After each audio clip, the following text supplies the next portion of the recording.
All right, I think we're about ready to get going here. So it has been a couple of weeks since I have live streamed. So, yeah, let's hope that we can have some fun here today. So let's go ahead and get into the game, see where we're at in the world.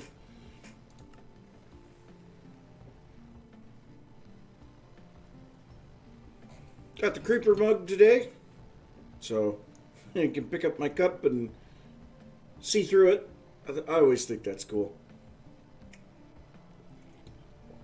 So, I've been working on a couple of things here in the base. First off, yes, the storage drawers are gone.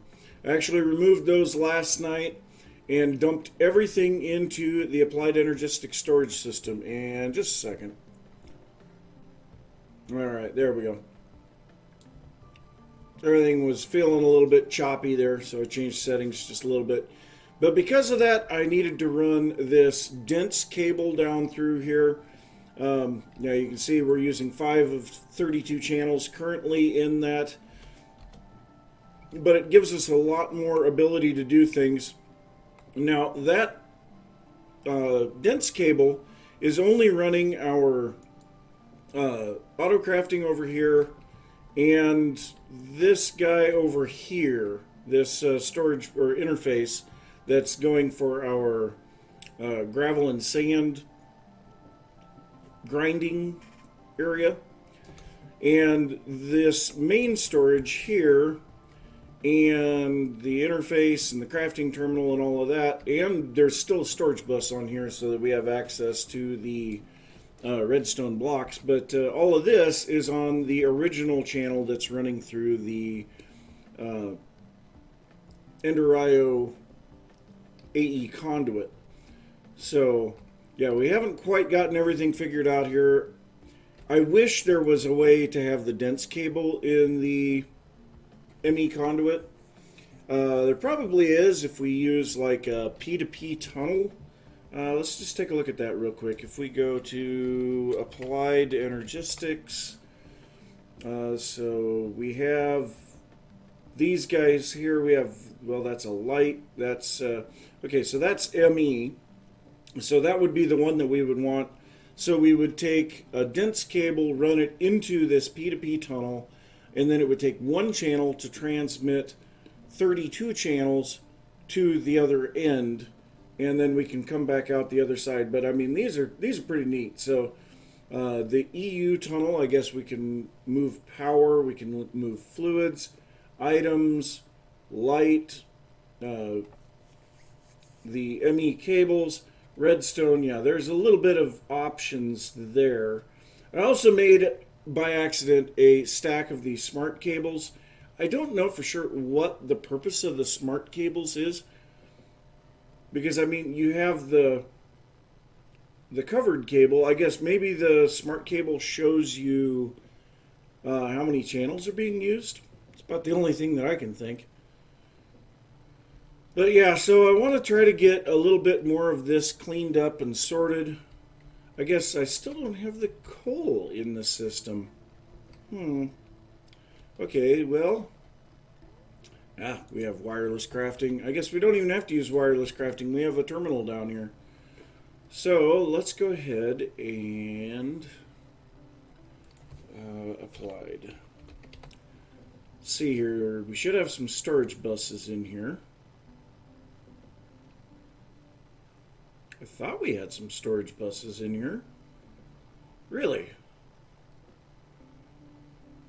Okay, well, whatever. We'll just make ourselves a storage bus then. So where's the storage bus? There it is. So an interface with a sticky piston and a regular piston. So there we go. We'll go ahead and grab that. Put this here. Now, everything is kind of herky-jerky at the moment.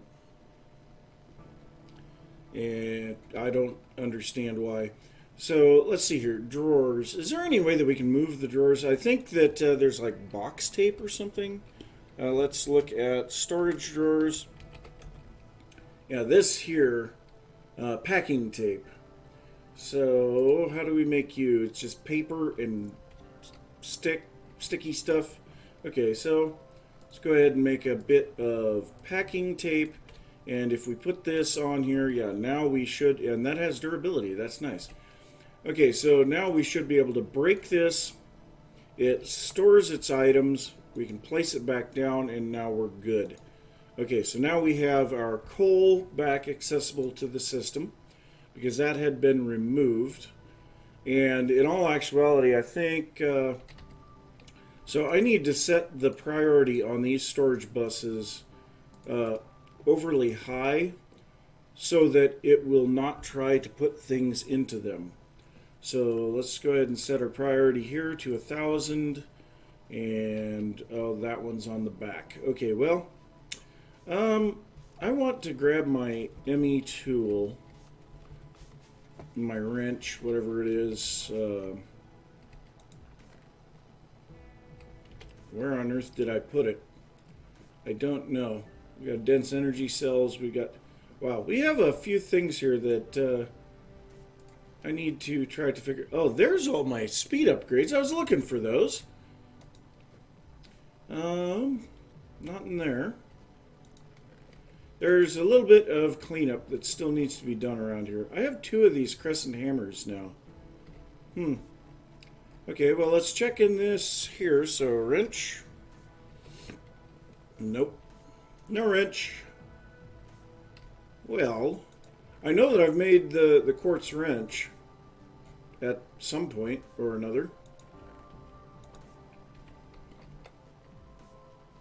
Don't know where it is, though. Guess we can just make another one. That's not that big of a deal. By the way, also, power generation.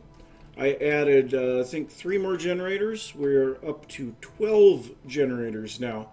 And actually, I went far enough with it that the redstone conduit was no longer transmitting the signal across to the second side.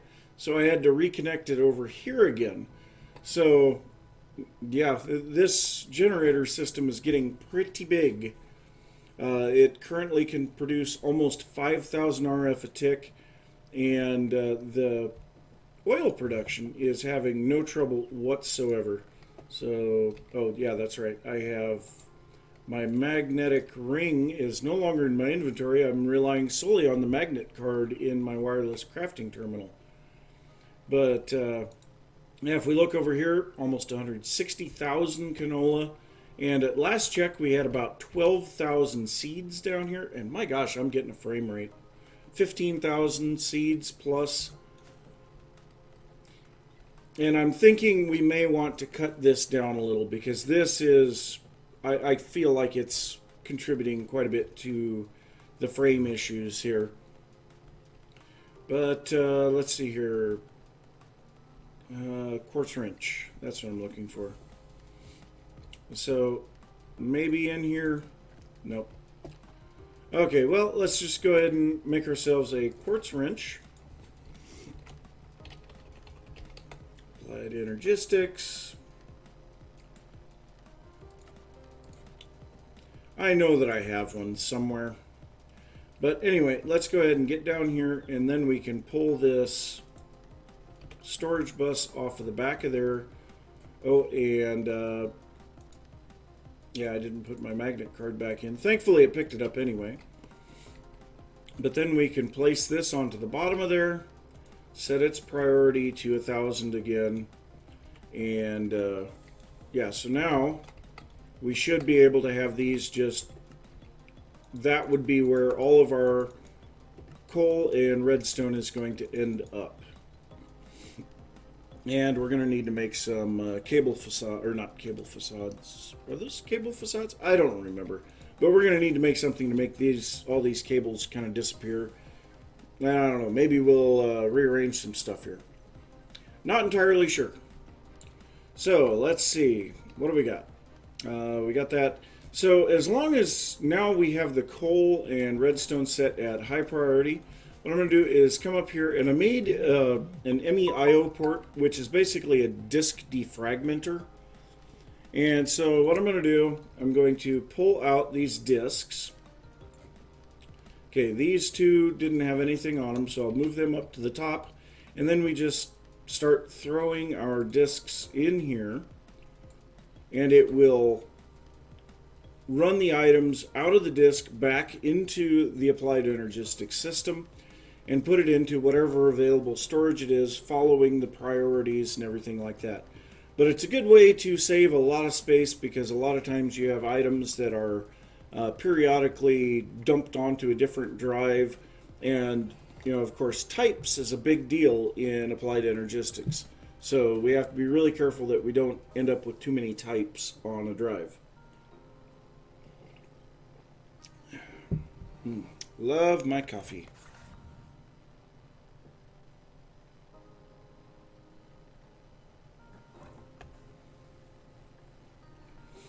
So then as the drive's empty, we'll pull them back out of here, because you can see now these two are both filled. So then we can throw in the next empty drive, and it'll start smushing all of the items into there. And so then we just work our way through all of the drives. And eventually it will have sorted everything out. Now we do have these two 16K drives. And I think actually what I'm going to do with these for now is bring them down here and put them into this storage system. And yeah, this is the problem. We end up with the magnet. So actually here, something that I can do with this. So let's go ahead and configure our magnet. And so what I'm going to do, I'm going to clear this and we're going to set this to blacklist empowered canola seeds and crystallized canola seeds, as well as regular canola seeds. And so now with this, it didn't save it. Why didn't it save it? I'm confused.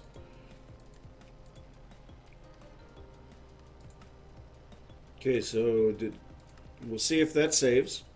So let's go ahead and throw this back in there.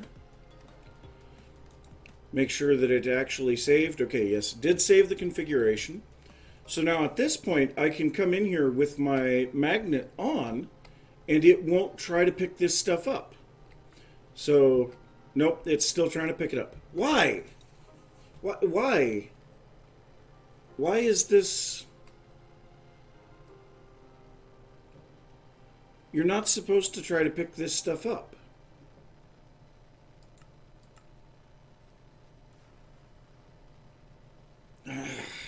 That's irritating, because this magnet's a bit more of a pain to deal with.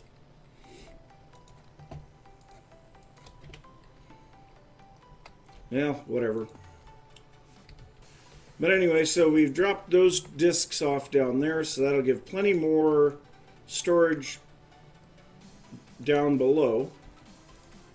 So drop that back in there. We have these dense energy cells. I think for now, I'm just going to place these up here. So these should start charging.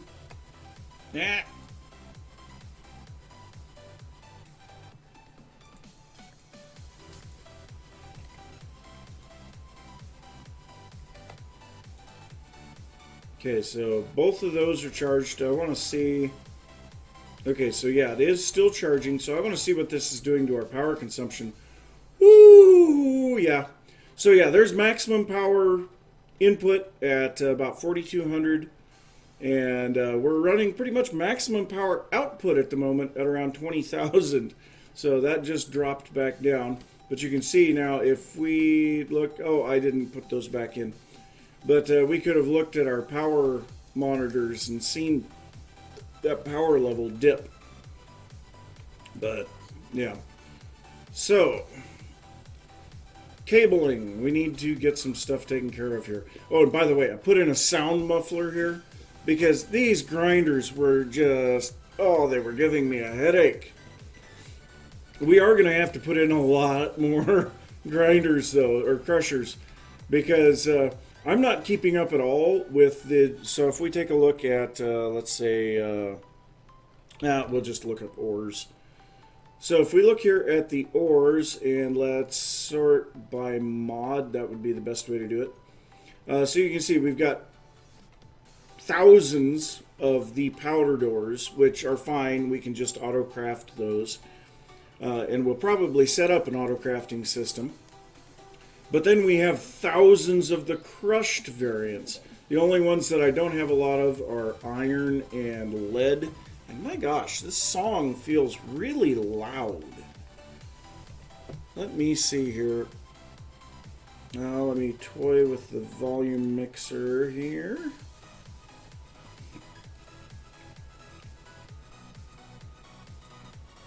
We're at 1. I can't go much lower. My gosh.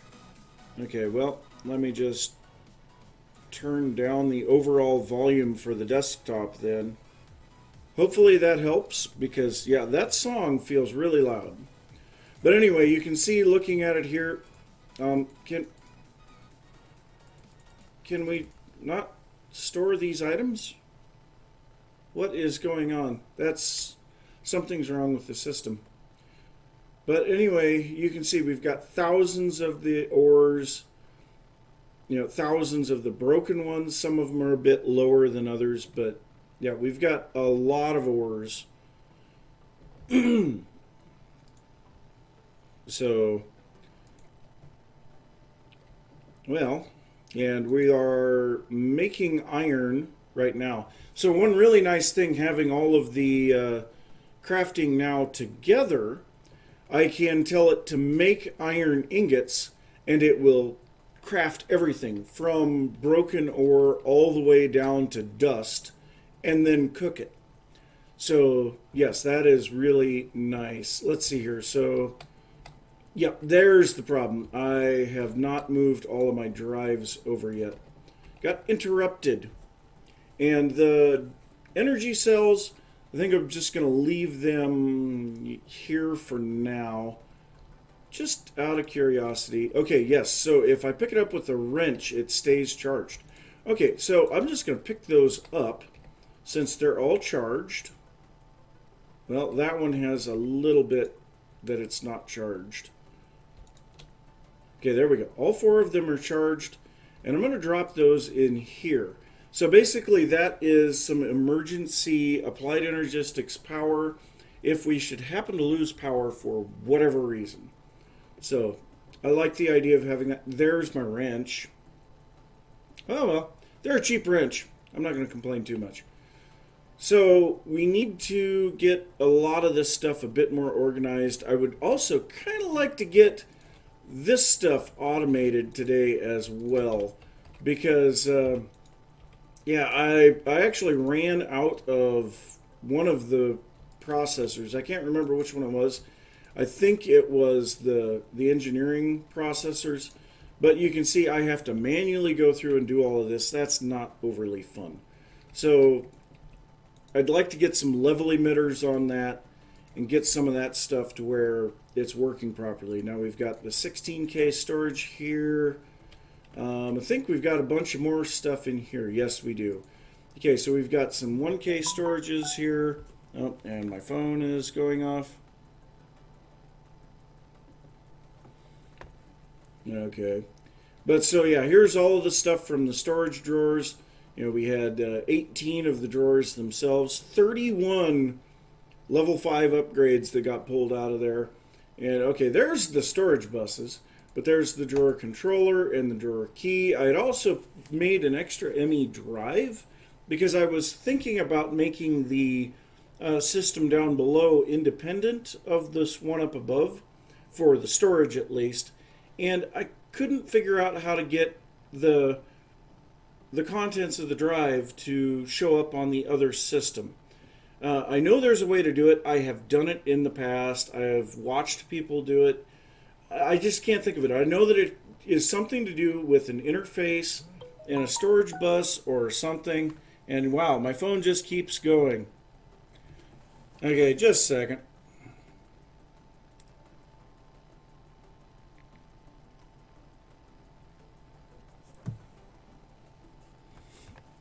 Okay. But anyway, I know there's a way to do this, and I just don't remember how to do it. Let me go grab one of those 16K storages down here, and we'll just see if we can get this figured out. How do we get this to work?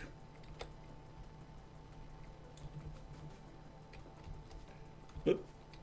Okay, so let's grab the drive, interface, storage bus, grab some quartz fiber because I don't know for sure what all we need. Okay, so now if we put down a storage bus, I need somewhere that I know that I have enough channels. Whatever. We'll put down a storage bus there, and then we'll put down an interface here. Okay. Ignore the contents, show terminal interface, hide it.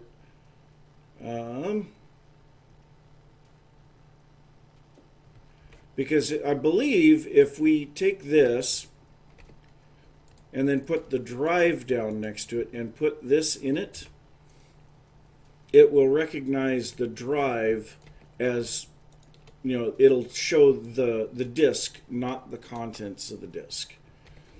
So let's take a look here. So if we go into here and let's look at somehow or other here, you can view your terminal. Oh wait, there's another thing that we need here.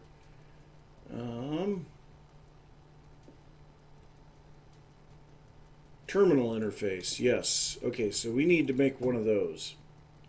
That will make it to where we can interact with our terminals. Okay, so we'll grab that, put it here.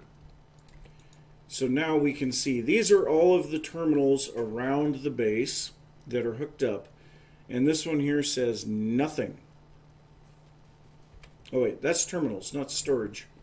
Okay, so alright, so let's put down an ME interface there. And then if we put a drive directly on top of it and hook this in, so now it's powering the drive through the interface. So now if we look here, whoops, accidentally pulled the yellow right out of there. Okay, so it still says nothing. And I think we can name these, can't we? I don't remember.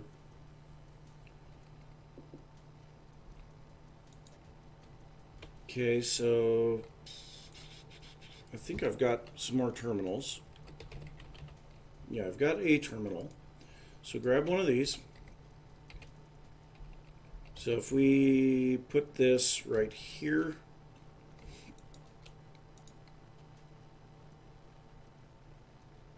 oh really? There's stuff on that disk? There is stuff on that disk. That's rather interesting. Well, solidified experience, we don't need that. Let's double check that this other disk doesn't have something on it. No, it's empty. Okay, that's strange. Those are definitely not items that just got sent into the system.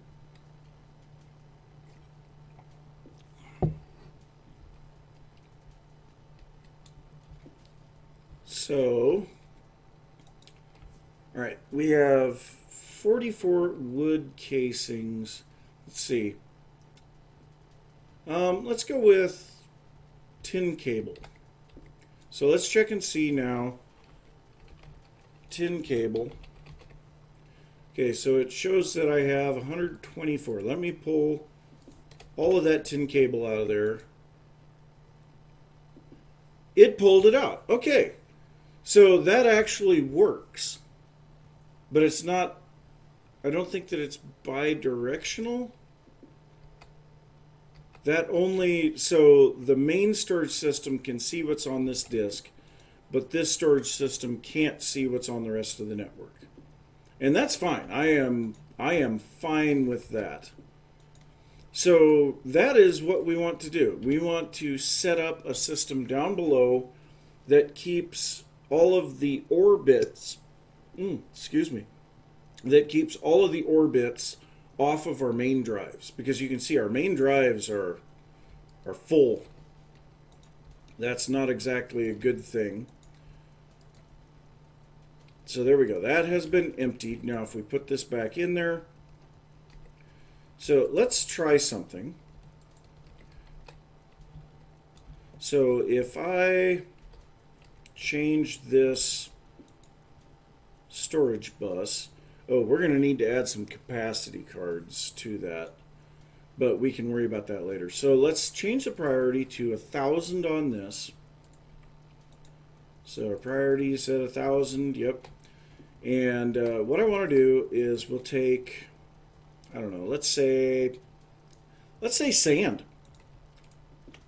So we're going to pull sand back out of our network and just see if this works. So if we put this in here, so now that should be working. Let's see, we need input and output. Partition storage configures partition based on the currently stored items. Don't want that because we have nothing in the system at the moment. So, oh no, we do have stuff in the system at the moment. So let's go ahead and pull everything that's not sand out of there. Throw that back in here. Oh, and we pulled out a nickel ore sand. Let's make sure that we don't have any templates in here. Nope. Okay. So, or pattern, not template, pattern. Okay, so we have one blank pattern. That's fine. So let's see here. This is nickel ore sand. So let's scroll down here. That would be this one here. That's weird. Oh, we have some of the dusts in the wrong spot. Okay, there we go. And that's tin. That's tin. Yep. Yeah, and it takes more than one interface for that.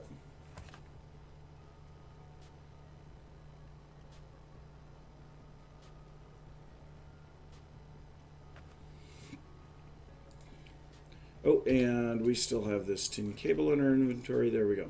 Okay, so now the only thing that we have currently on here is sand. We can see that it's going up.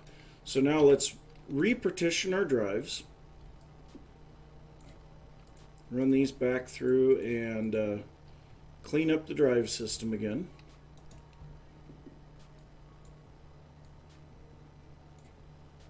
First one emptied out pretty quickly. So now this should pull all of the sand off of the main network drives, and we should start seeing at some point it's just going to start pouring in here at a ridiculous speed.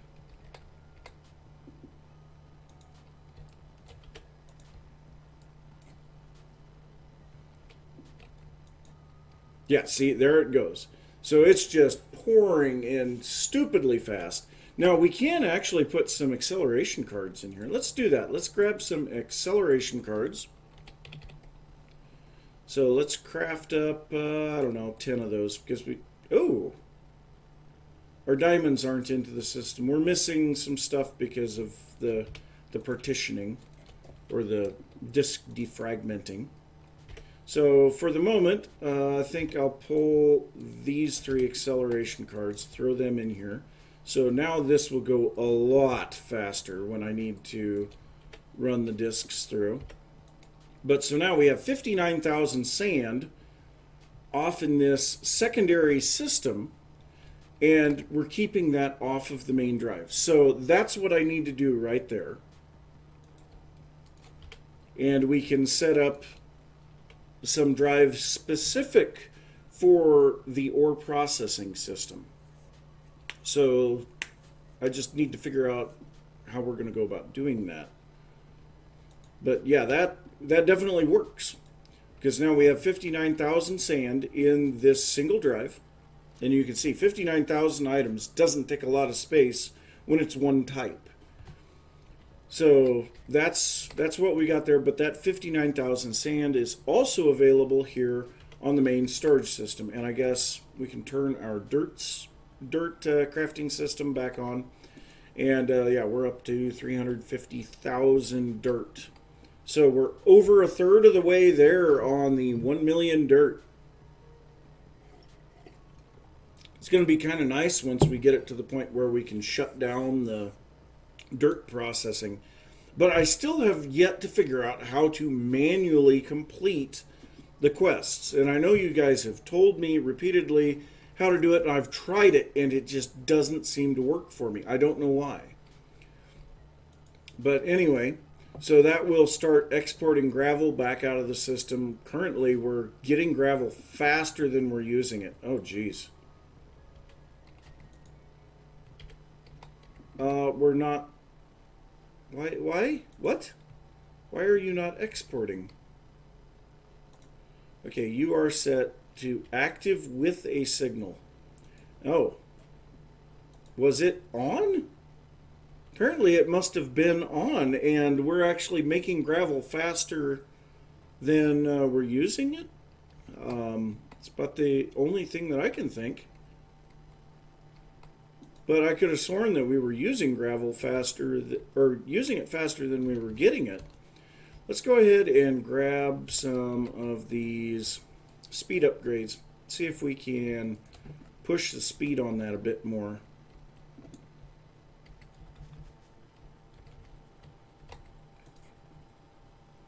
Okay, so if we put in one more speed upgrade here.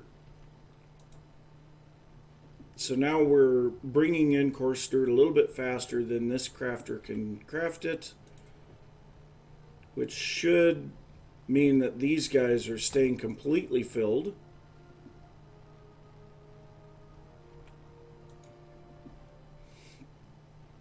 So if we, I'm pretty sure that if we add more to this, it's not going to matter.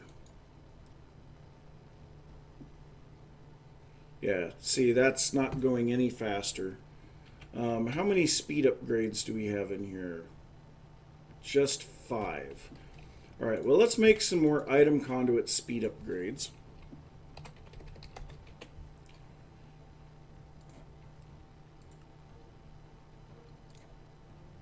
Okay, we got 16 more. We're out of electrical steel.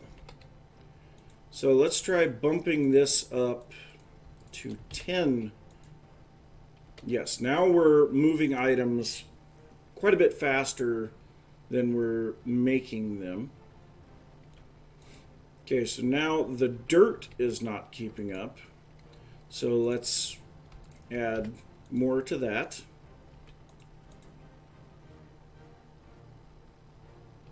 Okay, so that means that we need to add more to this one, because now this guy isn't keeping up.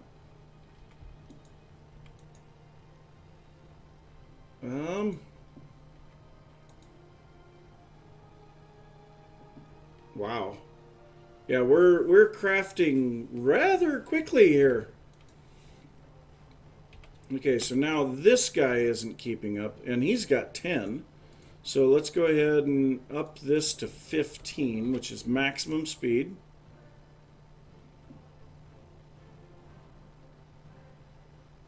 Okay, so it looks like it's moving items out a little faster than it's making them at this point.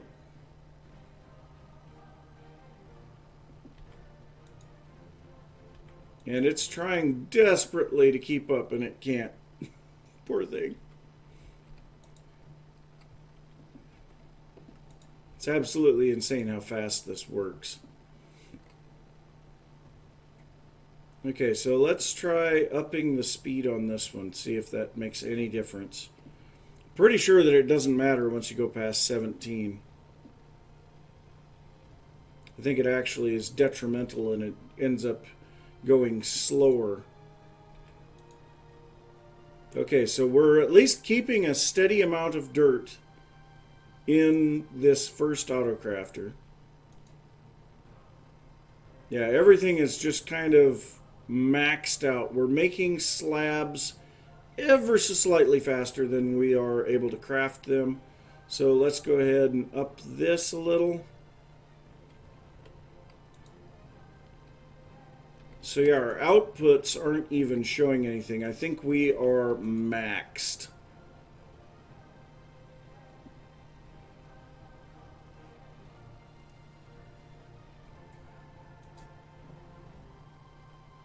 Yep, I just think we're maxed as much as it can handle. And yeah, we can't put any more item conduit speed upgrades into that. So we're literally as fast as we can go. I could potentially have it pull slabs back out of there and put them in here. But of course, this one's already maxed out. I think we're pretty much just going as fast as we can. So our gravel level in the system is starting to drop now. All right, well, so now we know what we need to do on this. So let's go ahead and pull all of this back off of here.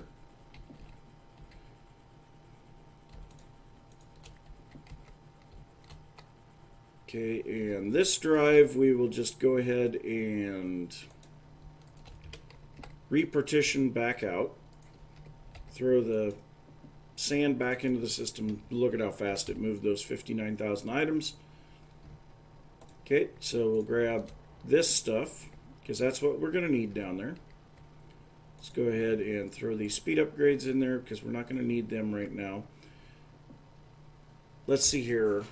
Are we going to need a controller for this?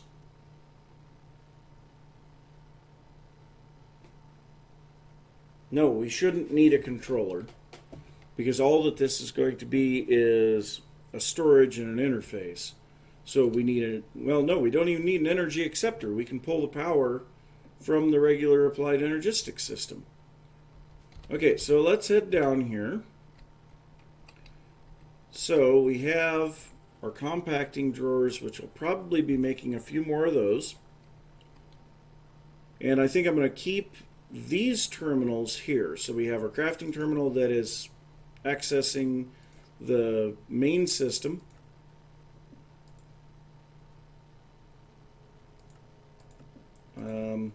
Stored and craftable. Sort by number. Okay, so everything should be good there. So this one has access to the main system, and it will show all items.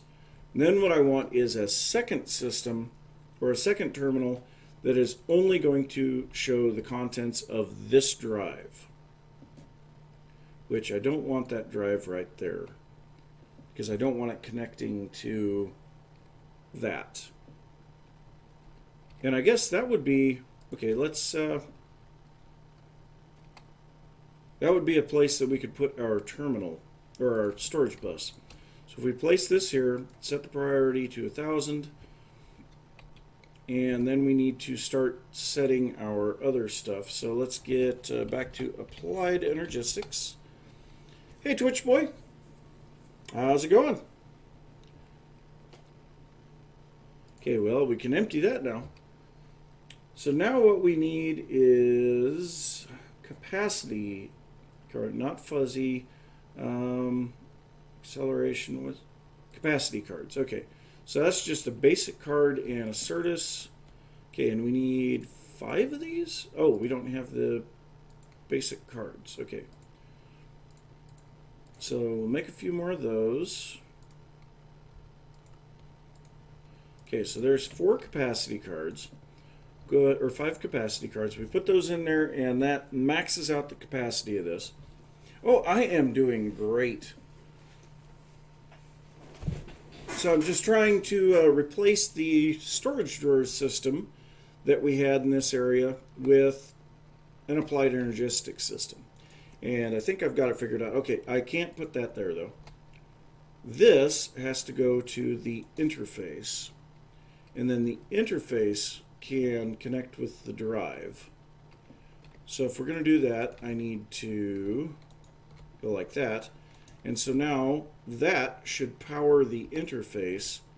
So if we take this 16K storage and, whoop, oh no. I'm glad that was empty.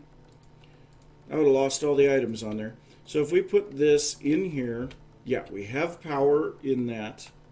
So now we can go ahead and take an ME glass cable, put it right there, and we can put our ME terminal on here.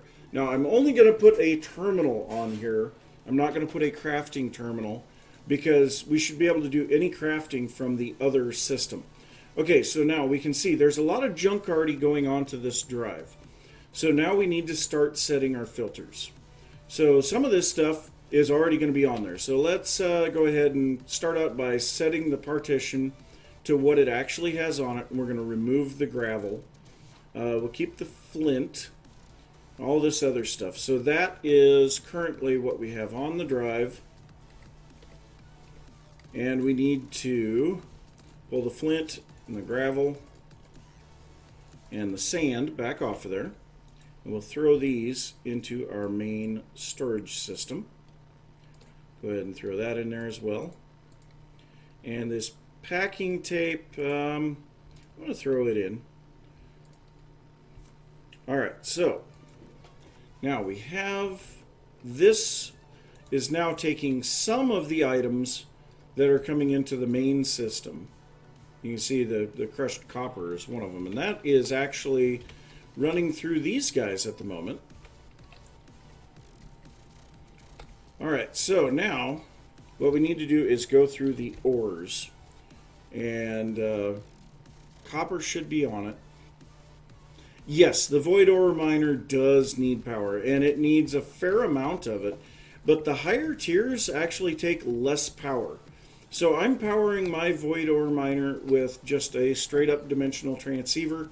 So you can see it's at 499, 489 out of 500,000 RF, which means that this thing is using about 520, or well, I guess about 510 RF a tick. But it also produces lots of stuff. It just sits there and makes stuff for me. And if we look in here, you know, there's a lot of stuff that I've just been collecting.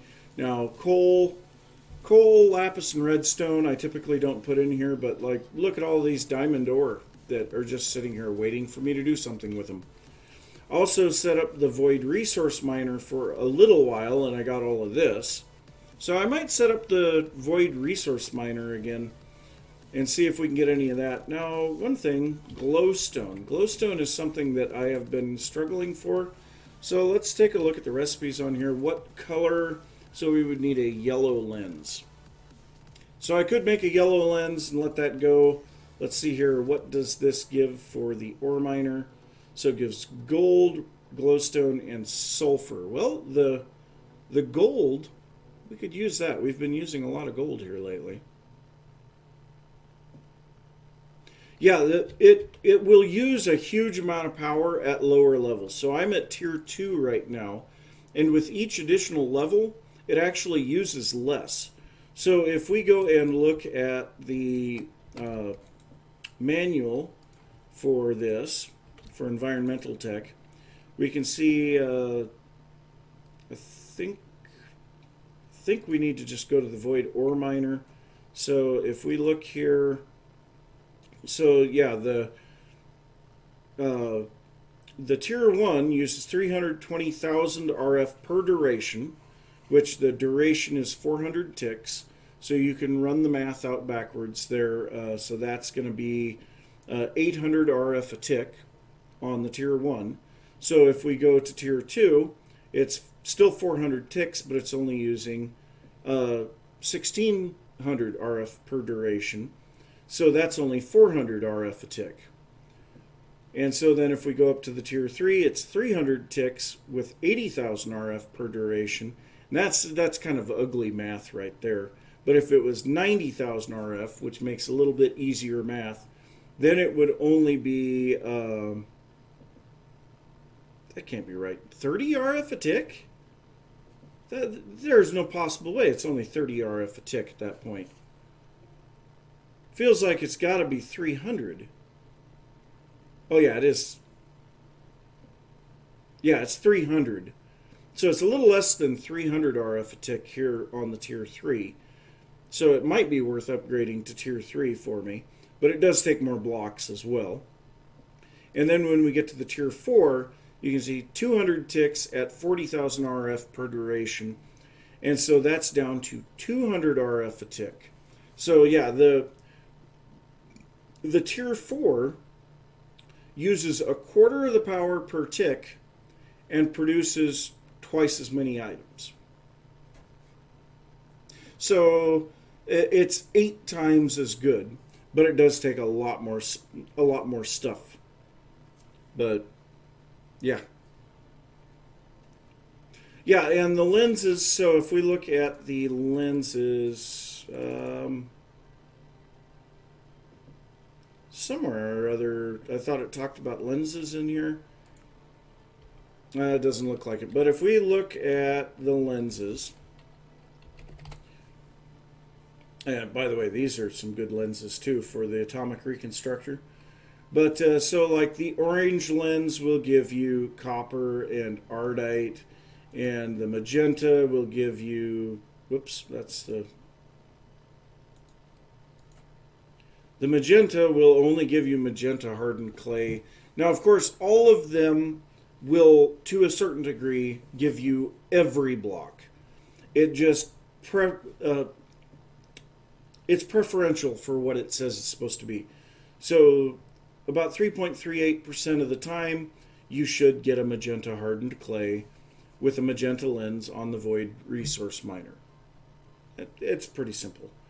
But so like currently I'm running the red lens on the resource miner, or on the ore miner, so I get a decent amount of redstone, 10.24%, and then quite a bit of firestone at 6.75%. And this firestone, I don't know what on earth I'm going to do with it. Because, I mean, you have to macerate it into raw firestone, and then, no. I don't even want to think about that. So, yeah, I mean, I think the environmental tech stuff is pretty cool. I never got into it quite like Apache did. In FTB Beyond, Apache had an environmental tech nano beacon to give him creative flight, 100% saturation, all of that stuff. And it made it to where he was basically impossible to kill. It was a pain. Okay, well, anyway, back to what we were working on here. So this should still, yeah, it's still pouring in the copper ore. So let's take a look at ore. And let's actually go to let's go to broken ores. So what I want to do, I want to take one of each ore, and I'm going to sort these by color, just like I did on the wall.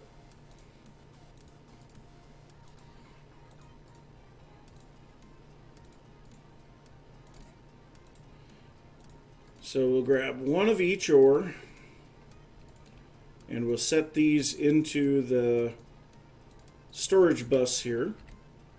So any broken ores, I'm just going to remove them here. And now, so it goes aluminum, iron, copper, gold,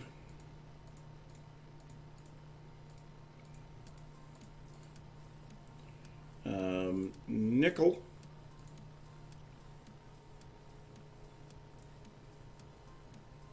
drawing a blank.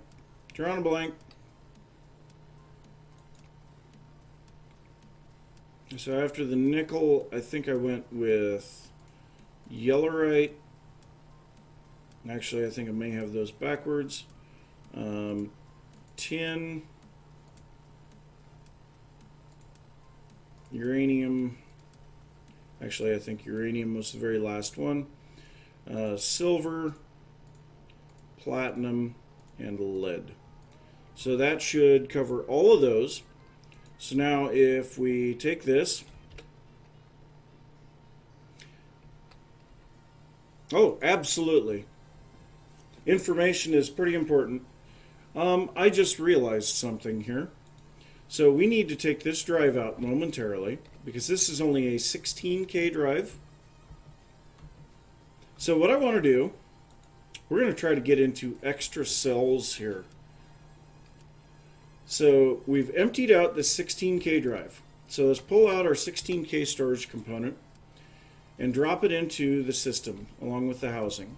So let's go to Applied, and let's make, I think it's 3. Let's go to Extra Cells. So I want to go to the next tier in Extra Cells. So that is going to be this guy, the 256K ME storage component, which is going to take 3 of the ME 64K storage components. And that's going to take 3 of those. Oh, geez. Okay, let's do that. We're going to make some patterns. So, applied. I'm going to have to craft a 64K. That should craft fairly quickly. Okay, there we go. So now we'll make a pattern for a 64K. This is a crafting pattern. So now we can go to our pattern terminal. Getting all this stuff set up, and it is really nice. I'm very thrilled about getting everything here. Okay, so with this, okay, so we need to go into the molecular assembler, at least one of the molecular assemblers. So let's go ahead. Yeah, we'll put it right there. I don't know which one that is, but I've upgraded all of my stuff, so it shouldn't really matter. So now if we go to apply, no, we want to go to storage, sortage, storage. Okay, so let's go ahead and make a 256K storage device. Oh, we are missing pure Certus. Wow, really? Okay, so we need to set up our crystal growth chamber again. So yeah, there. Okay, so we need the crystal growth accelerators. We're going to need some more glass cable. Okay, we have some. All right, and then we need to make a bunch of Certus seeds.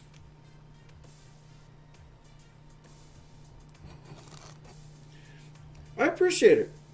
Thank you very much for the compliment. Thanks for the support too. I really, really appreciate that. Been doing it for a while, and I mean, I just do it for fun. So, yeah.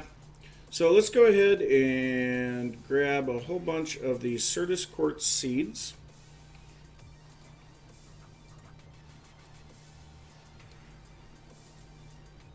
And let's see here. Do I have a water bucket? Let's see. Nah. Bucket. Okay, so I do have a water bucket in the system. We'll grab that.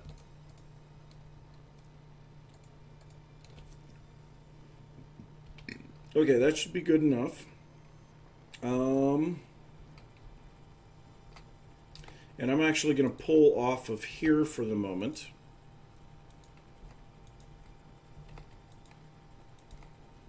Okay, so we need power underneath, because I never did get the bottom one powered the first time.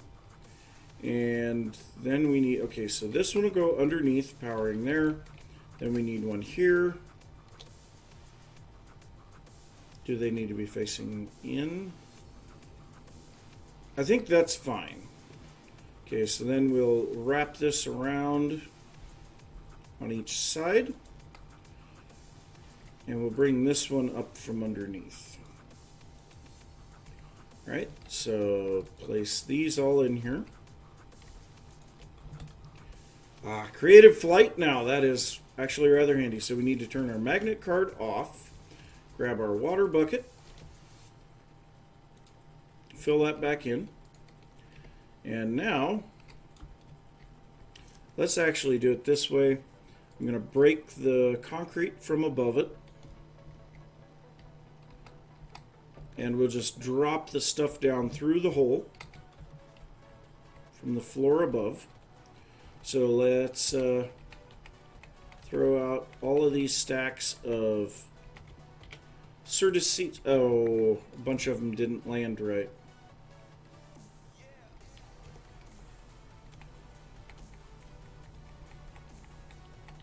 Just do it the easy way, I guess. Okay, how come it's not? Oh, graphical glitch.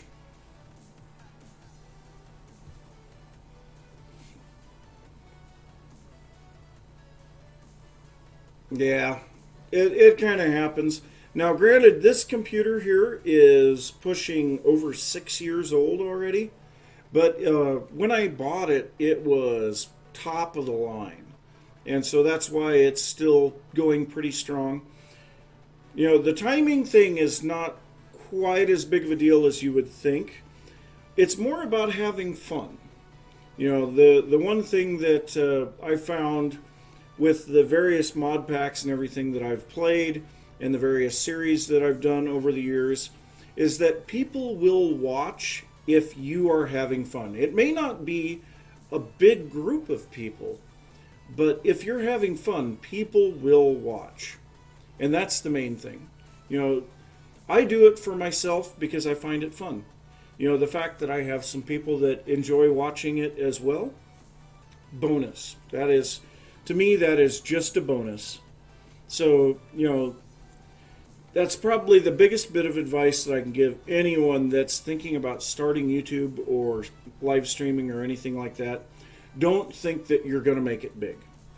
You know, do it as a hobby, do it as something that you enjoy, but don't do it because you think that you're going to make money, because chances are you won't. It's a sad bit of the way that stuff works. But, you know, I have a full-time job, and that's just what I have to do to pay my bills, and this is what I do to have fun. You know, there are some people that will go fishing or boating or go out and mess around with cars or who knows what. You know, there's plenty of things that you can do to have fun. It's just, this is what I enjoy, so this is what I do.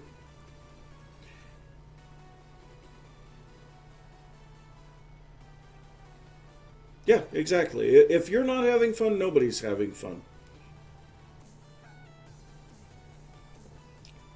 There's one thing that I don't really like, and that's the people that do over-dramatic acting to try to get people to watch, or do clickbaity thumbnails.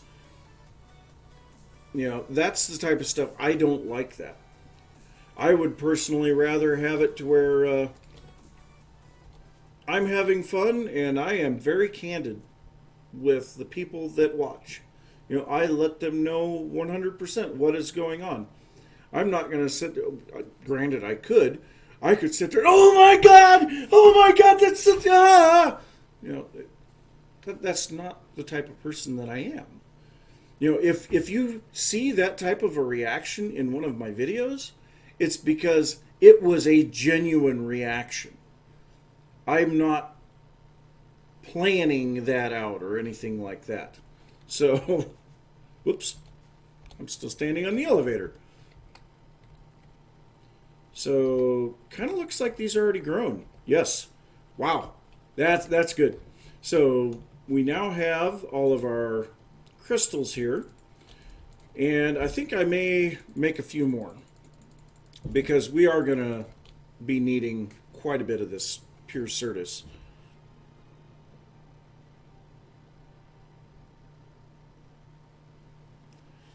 Yeah, I mean, there are definitely some people that they know my upload schedule. My videos typically go live at 10 a.m. Central Standard Time, and they will literally be sitting there waiting to watch the video when it comes out. No, I don't do reaction videos, mainly because I'm more of a logical person myself. So, you know, if I were to do a reaction, it would be more of an analytical reaction rather than, you know, seeing responses or things like that. I would be analyzing the tidbits rather than doing some over-the-top dramatic, oh my God, this is amazing, whatever. You know, that's just not the way that I am. Now, I'm just curious, because I've seen you so many times in both the Twitch chat as well as on the YouTube comments. Is it Witten or Whiten? I just don't know. So let's throw all of our seeds out here. Witten, okay. That's good to know. So we'll throw all of these seeds out here, get them growing, and then let's get in here, and we should have plenty at that point. Ah, no, not even close to perfect. Okay, so storage. Ah, I hate it when it does that. Storage. Okay, so we need this 256K storage device. So let's go ahead and make this. We have everything. Man, that takes a lot of processors. 9 engineering processors to make that.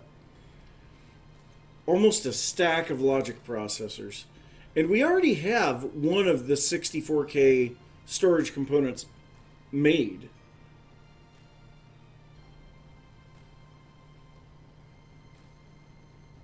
Oh.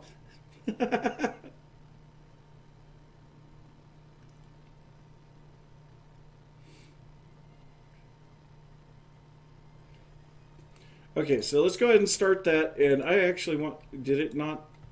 What? It must have sent it to one of the others. Okay, so let's take a look at storage. Oh, no, it's already done. Jeez. As far as I know, my notifications work. I mean, I have people that are definitely clicking on the video just seconds after it goes live, so I would hope so.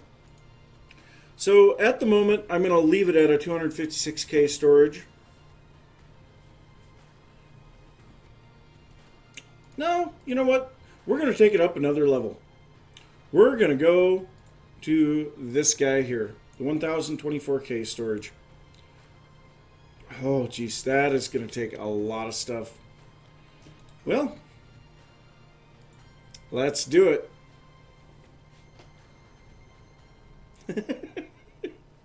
Yeah, I'm only subscribed to a few people, so it doesn't really matter near as much.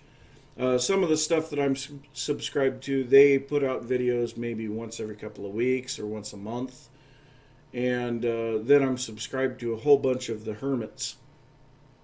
And so, you know, it's not as big of a deal for me. Okay, so let's go ahead and get this set up. Oh, this is going to be expensive. All right, well, let's get set up for another one here. And you know what? I think I'm also going to change these patterns here, because the drives, I really need them to use the casings, and then I just add a recipe for the drive casing. Oh, do these require advanced casings? So let's see, where's the... Yeah, the advanced storage housing. I think we're going to have those for it. Where... Oh, okay, here we go. So, yes, that is going to take an advanced storage housing. Be nice if you could upgrade your regular storage housings. Well, anyway, let's go ahead and do this. Storage.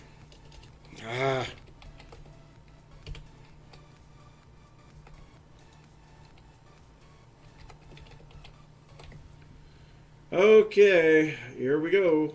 1024K storage. Oh, geez, we're missing logic processors. And we're still missing... Look at that. 635 pure Certus quartz, and we're still missing 13. Oh my god. Oh, geez. Well, we're going to have to let this go for a little while. So I think for the moment, I am going to leave it at the current 256K, and we can always put more back in later. You know, we can make another one at 1024 and then re-partition or defragment the drives. So that's not that big of a deal. Okay, so now that we've got that done, we can put our magnet card back in. And I think, so what I'm going to do, I'm going to take a little bit of a break. I need to go use the restroom. And I will be right back.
All right, I am back.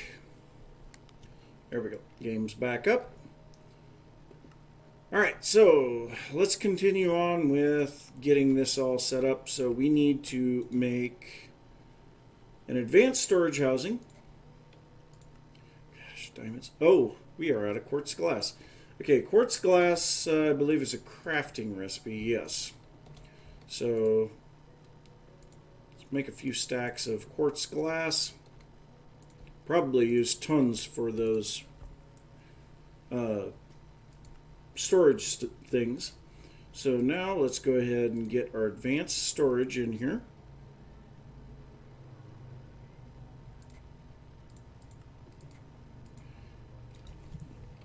And my gosh, there are people running around outside with motorcycles. Granted, I know the weather is nice, and it hasn't been for quite some time, so it's kind of understandable. But yeah, so still only 63 item types, but the amount of items that this drive will hold is astronomical. So let's head down and throw this disk in here. And so it should fairly quickly start picking up items because we have the broken gravel or the broken ores in here, and our sieve is running. Oh, speaking of that, how are we doing on meshes? We're doing okay-ish. I need to get that set up to just export from the AE system straight into the heavy sieve and have it set to craft when it exports. That would be the best way to do that. That way I can ensure that I don't have wasted materials. But anyway, so we should start seeing, yes, stuff is going in here. So let's go ahead and partition the drives and get the broken ore pieces out of there. So we'll pull these discs. And yeah, okay, so now we'll go ahead and dump these in there, and look at how fast those empty.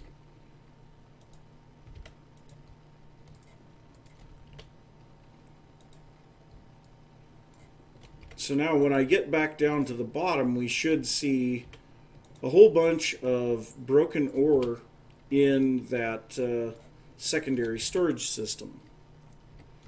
And I want to see how much space it took on the drive. So if we look at our terminal here, yeah, so all of our broken ores got placed into this system, and we are currently using 43,000 bytes, 17 types. You know, I should have refilled my coffee when I took the restroom break. Oh well. Okay, so now we need to look at our crushed ores. So again, we're going to take one of each.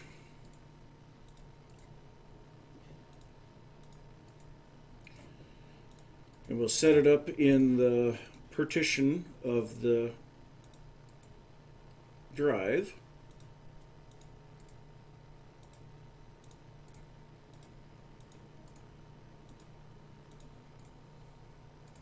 We have one crushed lead. Wow. Okay, so now we'll just do just like we did below. So aluminum, iron, copper, gold, nickel. Yeah, I know, I like setting up the rainbow. Actually, I think the nickel and the yellowite might be backwards. Okay, so then after that, it was actually supposed to go tin, silver, platinum, lead, and then uranium. Okay, so now all of those are set up. Let's go partition our drives again. And hopefully we don't end up with... Oh, wow. Is it... Why is there so much gold in there all of a sudden? There's over 9,000 gold in here.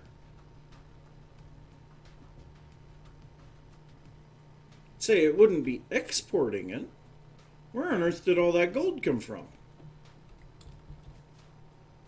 Wait, was it already set up on the storage bus? Ah, yes, it was. Okay.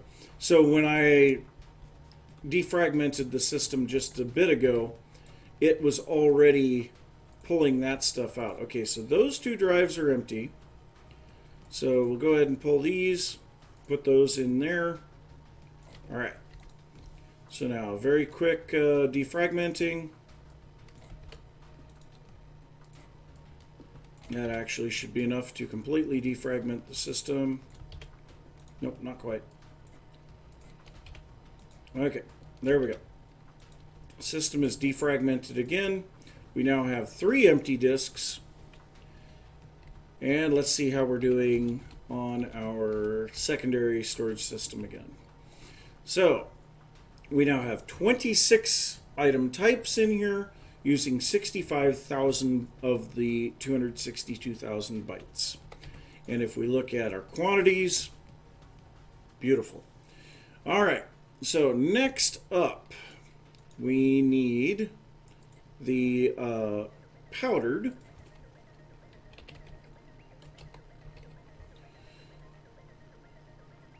Oh, gunpowder.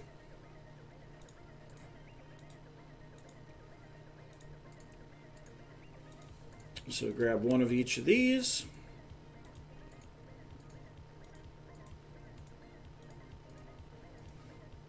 You can see we've got more than a few.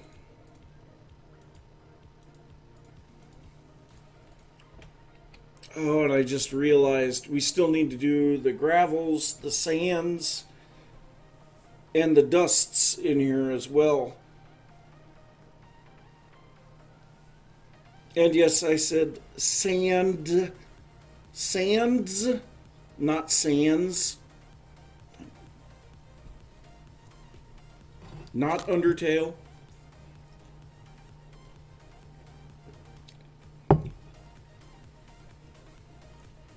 Okay, so again, aluminum. I guess I could set up a second storage bus.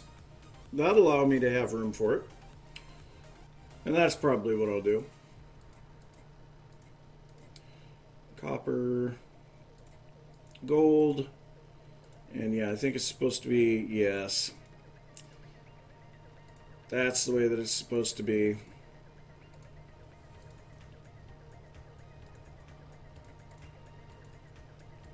Makes that nice looking rainbow. There we go. All right. So now we're ready for all of the dusts to go in here. So those should have gone in automatically. We're up to 37. Yep. Okay. So let's go up and partition or defragment the drives again. See if we can get it down to 4 empty drives.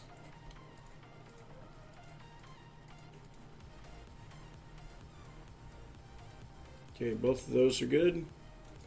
All right. How fast can we empty? Pretty darn fast.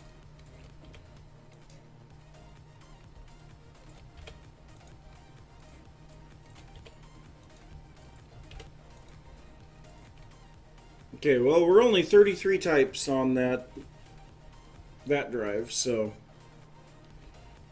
we're doing pretty good. So now we should have all of our dusts on here. I like seeing a storage system like that. It's very organized. But all of that stuff is still available in this system, which is very nice. And I guess if I wanted to, I could set it up to where we would see the stuff without, you know, we could open a terminal and see without this ore stuff in it. That would be a possibility. Okay, so now we need to figure out what else are we getting from sieving.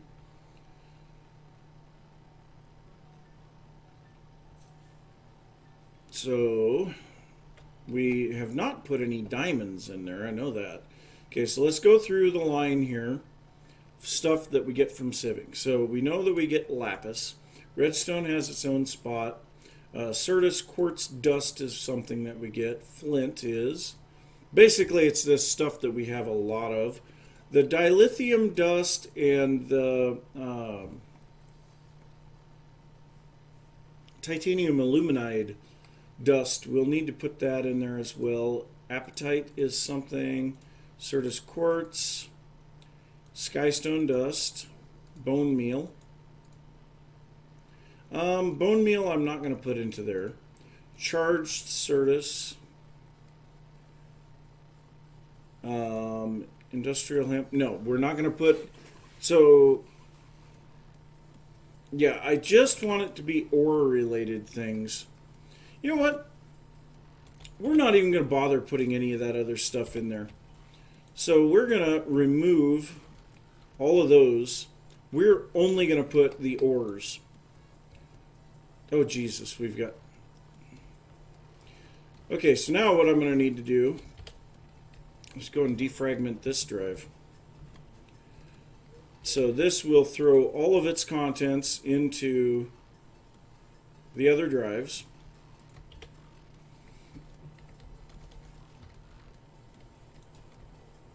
Put you back in there. So now it should only be the ore pieces that end up going into that. Okay, so I kind of just feel like we're going to have to use them all.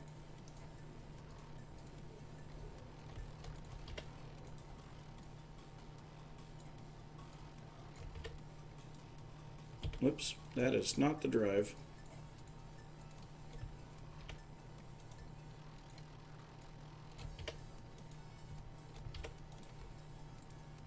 Okay, so that should be enough to get all the rest of the discs emptied out. And so now we will only have our broken ore pieces from Ex Nihilo in the secondary storage system down here. Very nice indeed. Okay, so if we look here, 33 types, 78,000 bytes used. Okay. But they're all still available in this crafting terminal, which means that the system can auto-craft.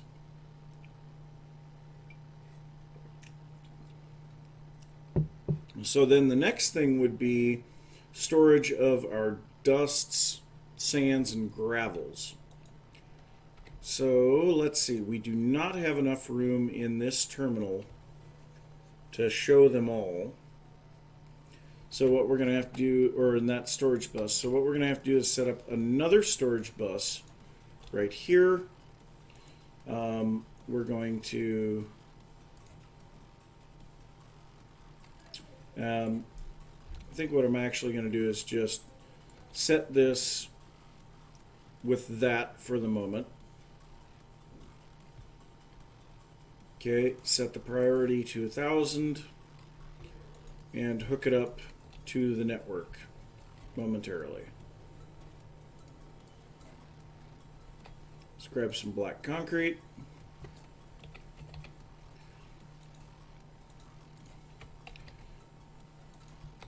Alright, so now we have the ore dust. So if we put in dust. Alright, so we have nickel. Actually, here, I need to... Yeah, a couple of these need to be crafted. So let's craft 1,000 iron and 1,000 aluminum.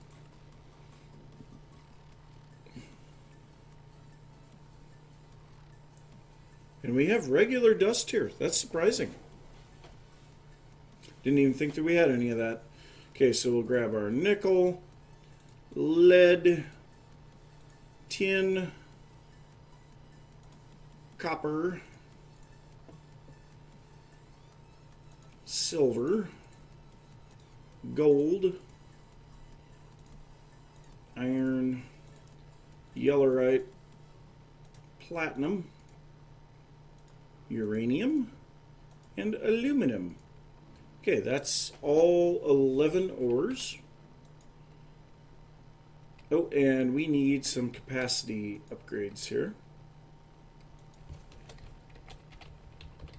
So let's go to Applied Energistics, and we'll make a few more of these capacity cards.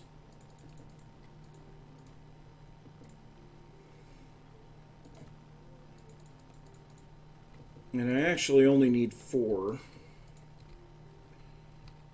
Okay, so set up our ores.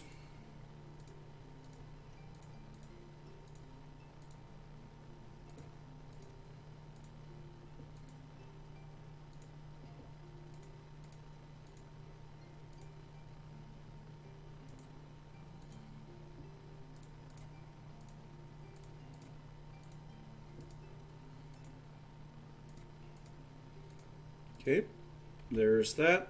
So now any of those ores will end up in this. So now we should have one of each there. Yeah, and since it's crafting aluminum, that all ended up in there. And this is still crafting iron. In all actuality, I can move that stuff up above and it won't matter down here. So let's go ahead and defragment the drives again. We've been doing this quite a bit.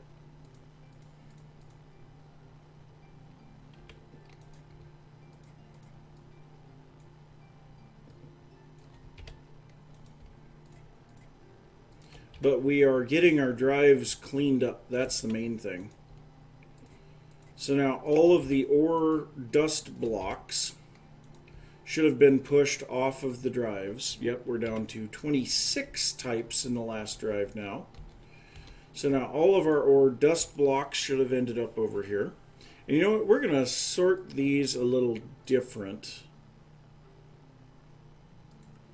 I can't sort them by item number because they, for whatever reason, you just can't sort them by item number. Well, that stinks. I guess we'll just leave it the way that it is. We'll sort by number, actually.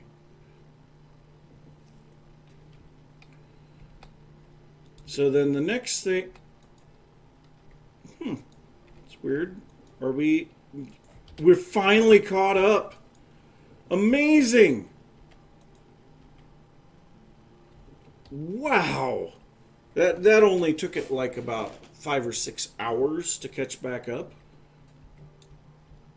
And I want to see here, how's our dirt crafting going? 416,000. So we've been going for an hour and a half. We have gotten 75,000 dirt in that time. Not bad. I'm not going to complain about that. All right, so next up,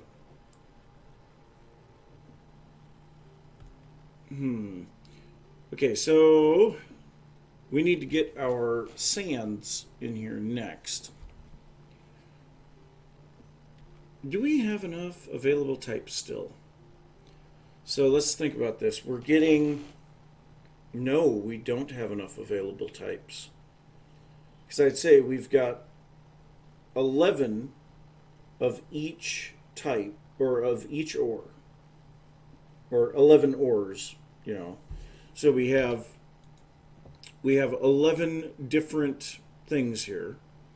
You know, we've got 11 broken ores, 11 powdered ores, 11 crushed ores. Then we would have 11 ore dusts, 11 ore sands, and 11 ore gravels, which puts us at 66. We need one more disc in here.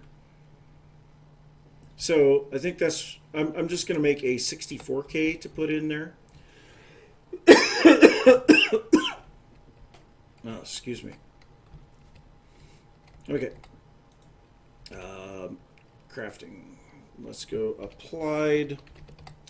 And we'll just make ourselves a 64K no, we just want to make a 64K storage device. That should be done fairly quick. We'll go to applied And we have our storage casing somewhere in here. Where are they at?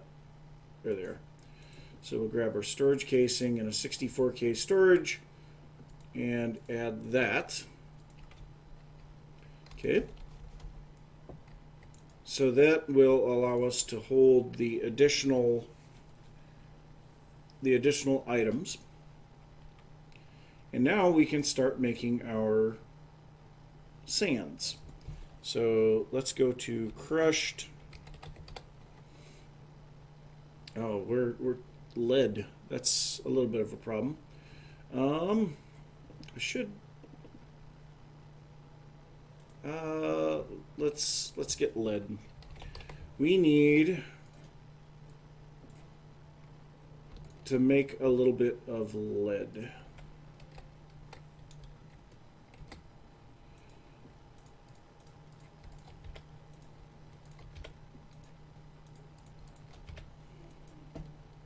Okay, so that should make plenty of that.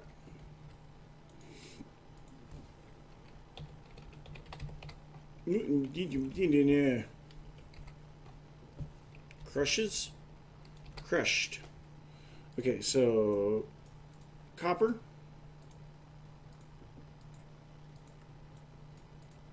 Tin.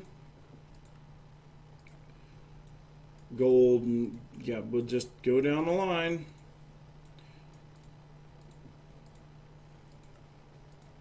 With all of this extra storage here, I'm not quite as worried about making sure that this stuff is auto-crafted either. Because also the systems can make this stuff very quickly. Did I miss one? I think I did. Which one did I miss?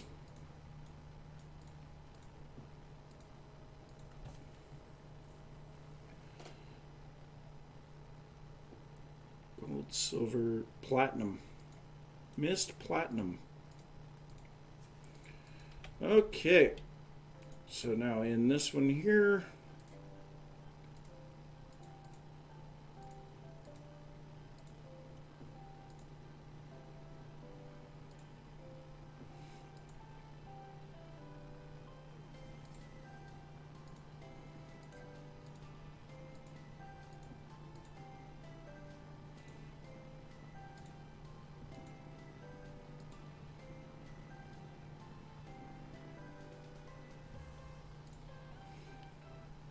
that's the wrong one. And then all that we're missing is the yellowite. Okay. So now, we throw all of these in there. And they should have all been put in. We're up to 55 items because we have no gravels yet. But now we could go and defrag the drives again, but I think we're going to go to the gravels first. So let's go to broken. We'll do the same thing again, make one of each.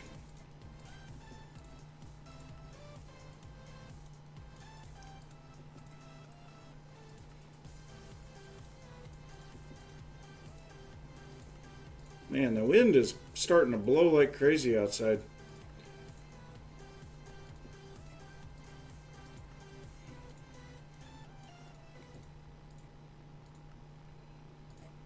Lid.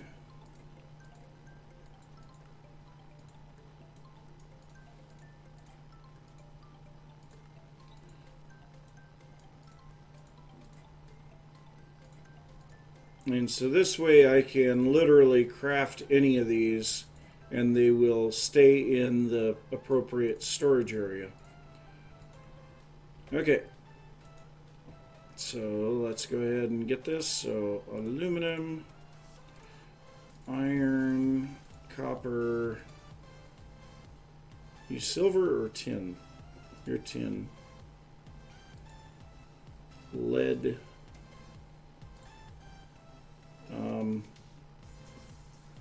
What are you? Uranium. Oh, I have 2 uraniums. I have no yellowite.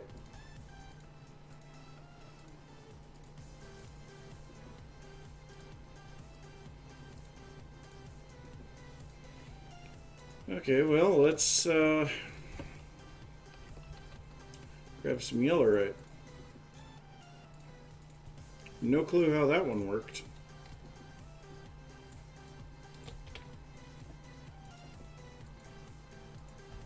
There we go. So that's all 66. Now we should have, yes, all types used. There are 3 more types over there. So now we can go defragment the drives again, and we should be good.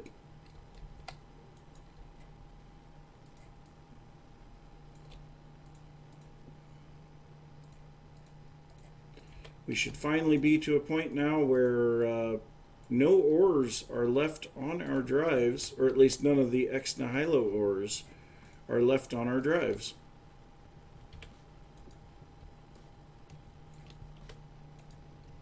Still not quite enough to get us to 4 empty drives, but it's a lot better than it was. We're down to 23 types on the last one. And I'm pretty sure that if we were to go through here and look, yeah, there's like flint and steel, fishing rod, shears. I'm going to leave that cutting knife in there. Not a conduit facade. Let's take a look at facades. Yeah, I kind of figured we had a few of those. So we'll pull out our conduit facades. The least we could do is paint them all the same. Is there any way to reset them?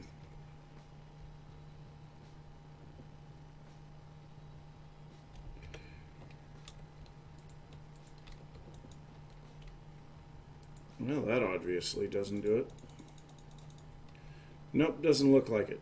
But I think we could paint them all to be the same, at least. So let's go down to our painter. Yeah, there's the painting machine. And I suppose we'll just make them white.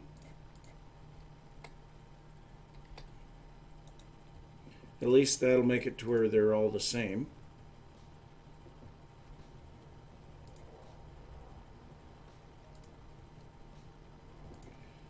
So now they all stack in one group. Whoops. Concrete, concrete.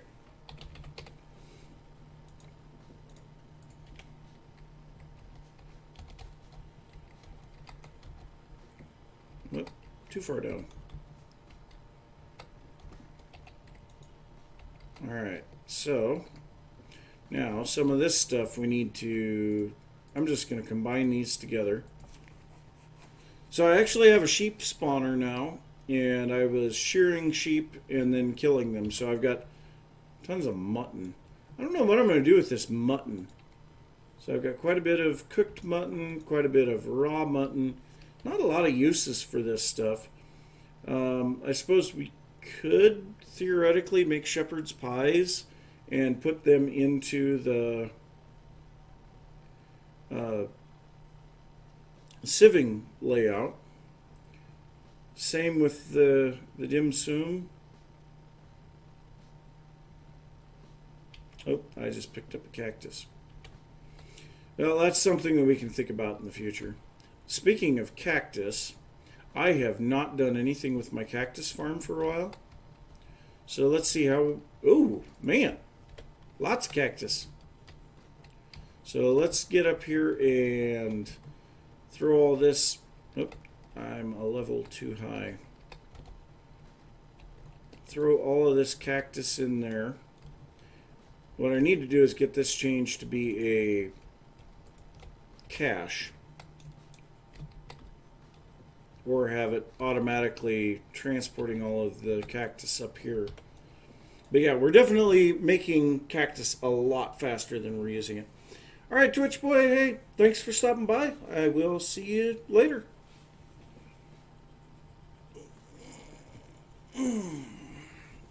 Oh. Alright, so... yeah, I don't like the look of this dense cable running right through the middle of the base. That is definitely something I want to get fixed.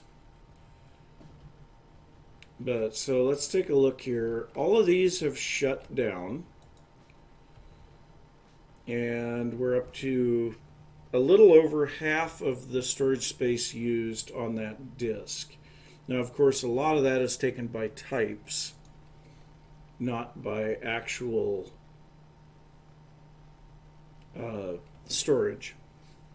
Okay, so let's see here. Can we make silver? Okay, I am missing some stuff for silver ore. So let's just get all of these to where they're ready to be automated. So what do we have so far? We do have silver ore dust in there. Oh, I can't auto-craft it from there. Duh. Okay, so let's clear that back out. Let's go to craftables and silver ore dust. And we needed how many?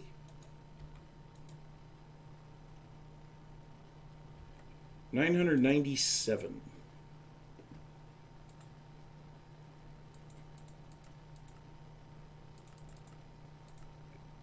And yes, we actually have enough. We just don't have a CPU available. That's weird.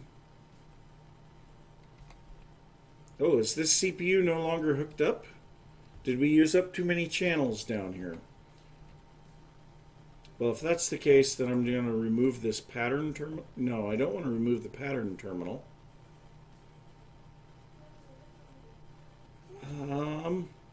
Here's what I'll do. I will move the pattern terminal over here.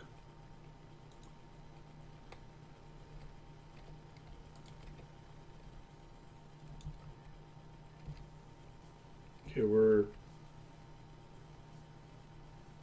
Oh, 8 channels up there, okay. So we could take that one as well. So we'll put our crafting terminal there. And then we can fill some of this in with concrete. All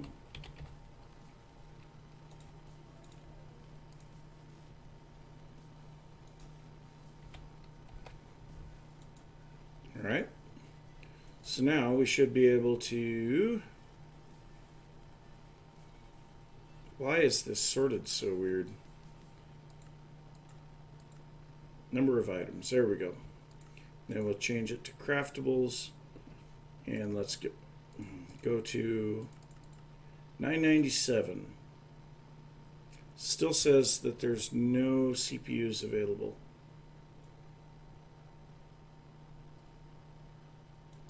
This one's not doing anything. Let's check the one up here at the top. It's not doing anything.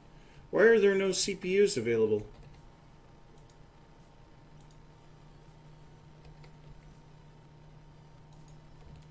I am very thoroughly of the confusion at this point.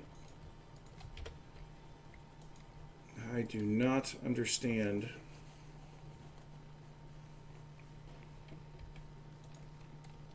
And that's weird. Oh, I know why that was sorted that way. Because I needed it to be sorted that way. Book and quill is definitely not something that we want in there. You know what? We can get these counting filter upgrades to stack. I thought if you put them in a crafting grid, they reset. Maybe that one already is. Maybe this one isn't. Yep. So now those stack together. So that'll help there. I'm just very confused as to why it's not. So let's go to craftables.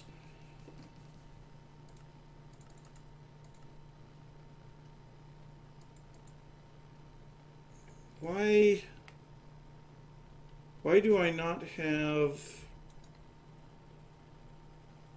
the ability to craft there? I am confused. I have neither one of these is doing anything at the moment.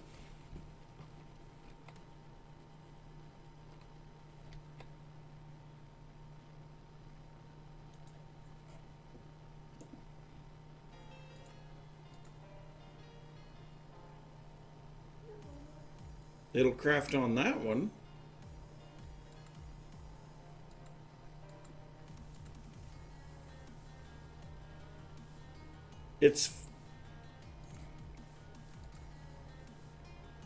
I am confused. But if I go here,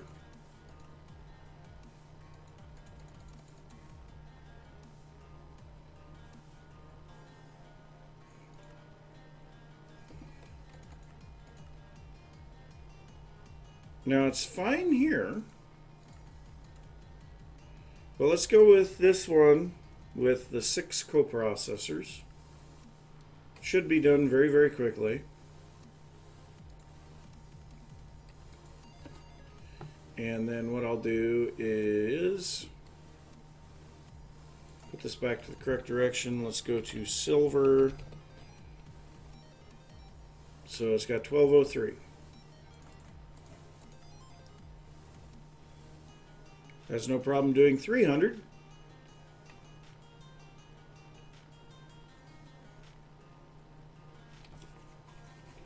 I am very confused.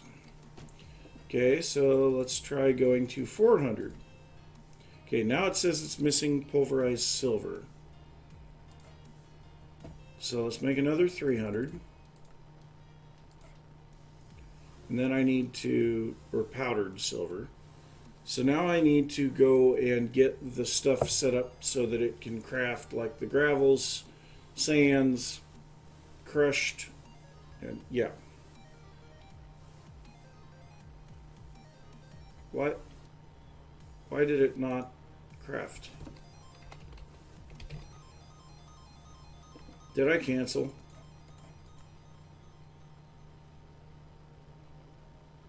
What?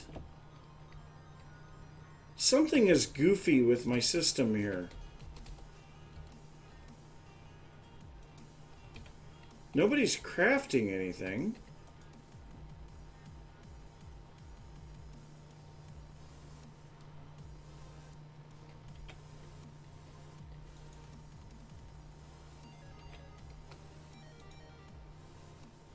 I am very confused. Well, let's get silver or sand.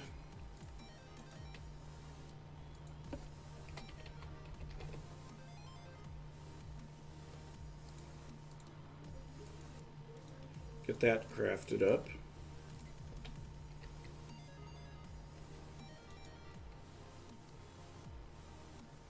What? No. Blank pattern, encode. There we go. Okay, so there's that. Then we need a processing recipe.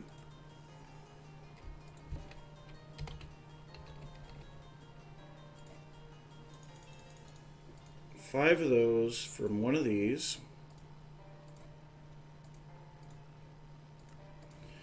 Code that, put it over here.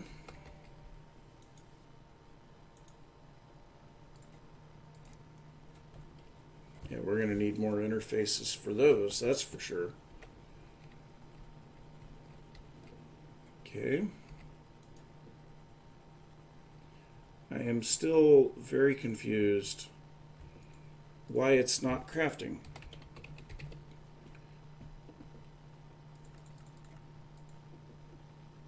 Okay, so now it seems like it's fine. So let's go ahead and start it. Everything should kick into gear. It's using this one, which it should be. Yeah, so we're grinding ore down here. And it's putting it in fairly quickly. Okay, I need to change this guy to round robin. That will speed things up a little bit.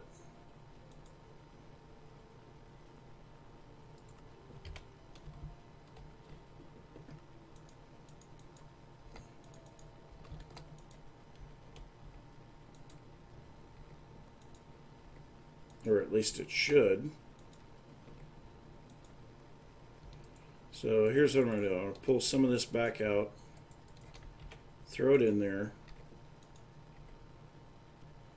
Okay, yes, that will help a lot because now it's dumping in all of them at once rather than just putting everything into the first one. So it more evenly spreads the items out. That'll help a lot. Okay, so we're still waiting on dusts or powders, but that should give us what we wanted there. So let's take a look at silver. Yeah, we're slowly trickling in silver. All right, so then I think the only thing that we've got left there is the silver or gravel. Yeah, we do not have a silver or gravel.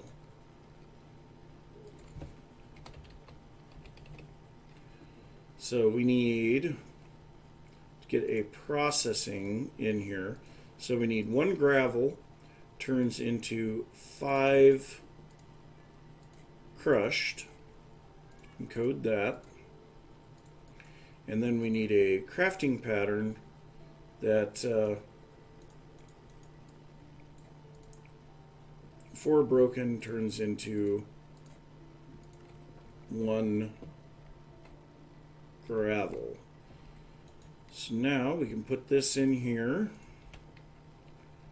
and this over here.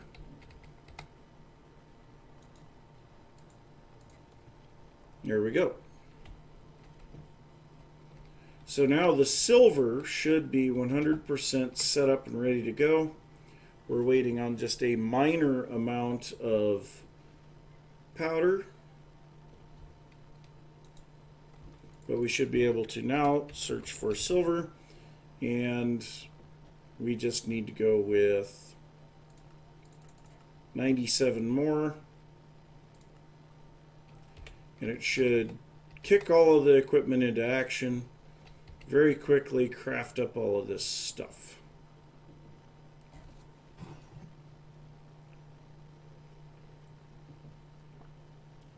Makes me really happy to see that. But we are going to have to put more of these double crushers in here, because that's still going to be too slow for what we need. As you can tell, even 100 of them, it's going fairly slow.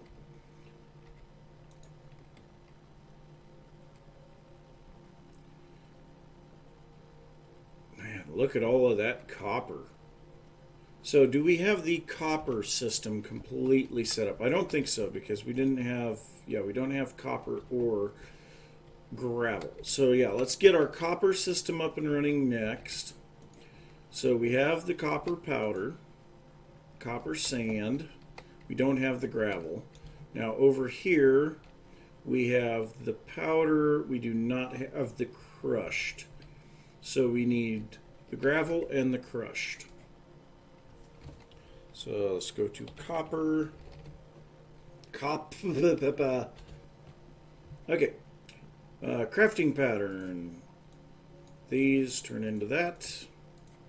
Okay. Then one of these processing pattern turns into 5 of these. Gosh, we have a lot of copper. And then we already have the sand processing. Yes. Okay, so that's all that we needed to get the copper up and running. And like I say, we're going to need more storage capacity here.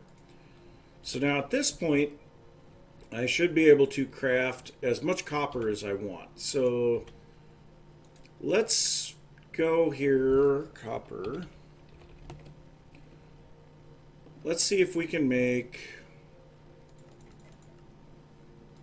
5,000 copper dust. It doesn't even make it out of the crushed. It only needs 13,000 crushed. Wow. Okay, so that just pulled a huge chunk out of the system. We have 16,000 of these scheduled. Good Lord. Well, that's going to take a little while.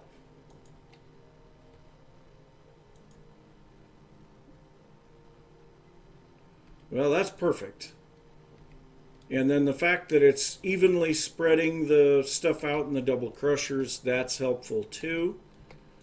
But now we are making tons and tons of copper ore dust. Oh.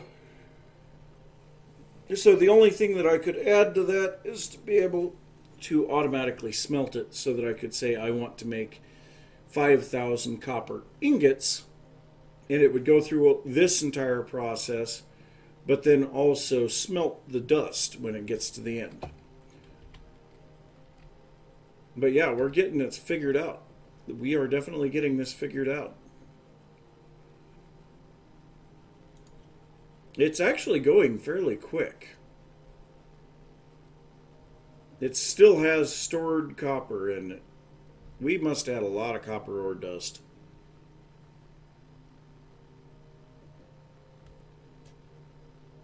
And it's pouring in from those crushers. So now it's just waiting on the crushers. Man, that's going to take a while. 11.5 minutes for that to finish 5,000 copper ore dust. Look at how fast it's crafting the sands now. That's insane. I love it.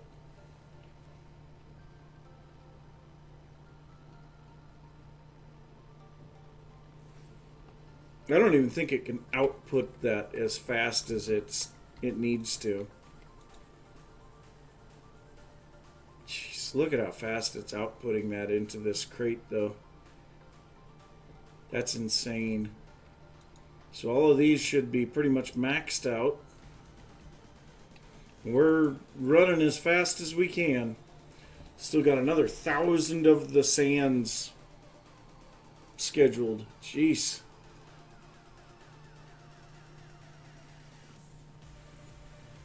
Over 15,000 of the powder slated to be crafted.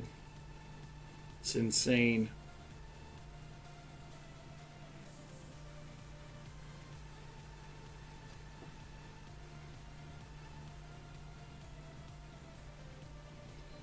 But it's working.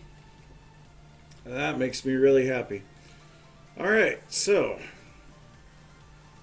really, we're down on types? Huh, weird. Oh, that's nice too. It says that it contains 92,400 some items. Does it say that on the others? No, it doesn't. So that's just that's an extra cells thing. That's really helpful. I like that.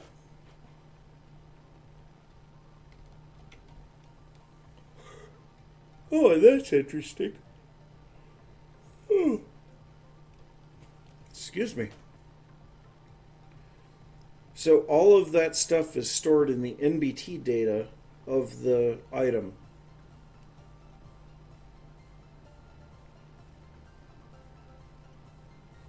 So if we look at this one, yeah, look at the NBT, and then it's 4,300 more characters. Oh, jeez. And the NBT data is changing as we speak. That's pretty neat. So you could potentially give yourself a storage drive with whatever you wanted on it.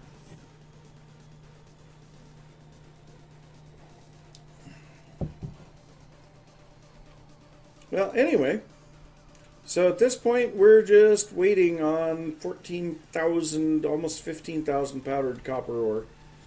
So we'll let that do its thing. And my gosh, this is another one of those songs that's really loud in my ears. So it's slowly crafting this stuff as it comes in. Alright, so how do we make this look better coming down from up above? And where are we going to put this guy? I don't know. But I will say we need to pull calculation processors out of there. We need to pull printed silicon out of there. And we're going to need to put some more silicon in the press. And we are actually running low on silicon. We're going to need to start sieving sand again.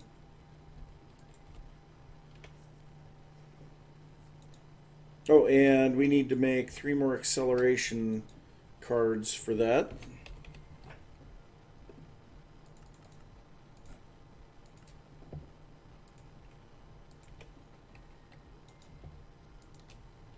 Okay, so...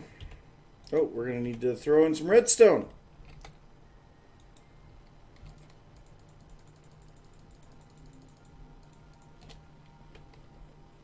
Okay.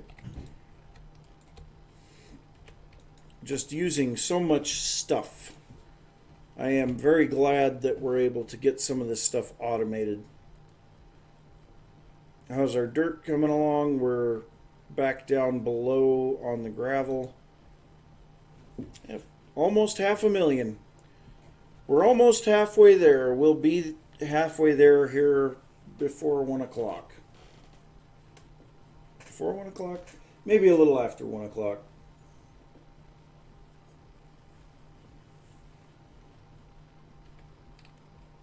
$500,000 dirt. What are we going to have after the dirt, though? That's my question. And how do I complete it? But diamonds, lapis, gold, iron, sand, under the sand, cobble, saplings, stars in their eyes. That's the wrong there. Oh, dear Lord, that hurt. Oh. Oh. Well, I'm bleeding underneath my fingernail now. I just caught the edge of my desk with my fingernail. Ah. Ah, that hurt. It's not bad.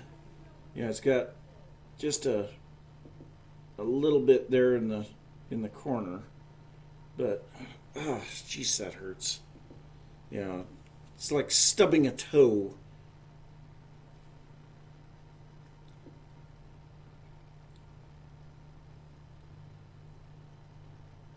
Yep, yeah, it's definitely bleeding underneath the fingernail. I don't know if you can see it there or not. Pink in the corner of the fingernail. Gosh, that hurt.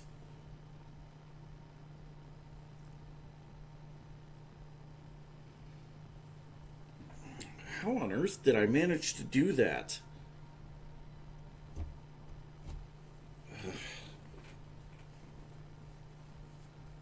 Darn it. Well, anyway, so we need to figure out some way to get the cable running down through here to look better. And I think I may mess with that P2P tunnel. So we'll need to wait for this to finish its crafting, which, I mean, it's going fairly quickly. Yeah, 14 minutes still. Jeez, that hurt. So we'll just kind of leave that and let it do its thing. Let's go ahead and make a couple more of these double crushers.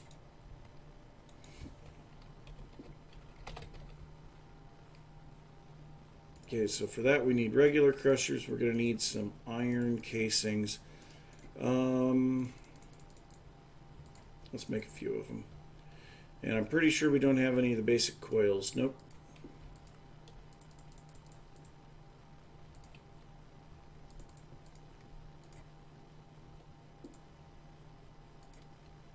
Okay, so there's 4 of those.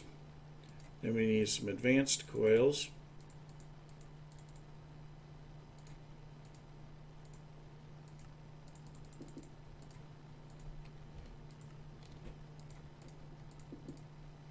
Okay, there's 2 more double crushers. So now we need conduits, item conduits, energy conduits, Throw these in there.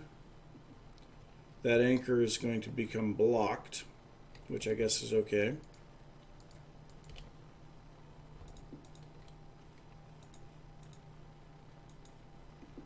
Extract always active, extract always active. Insert, and these should rapidly start making stuff we need them to be. Set to auto split the items. And so that will, I think that was 25% increase in speed. No, that was a 33% increase in speed. We're now up to 8 from 6. Well, that'll help. Let's drop off a bunch of this stuff that we don't need. Bucket.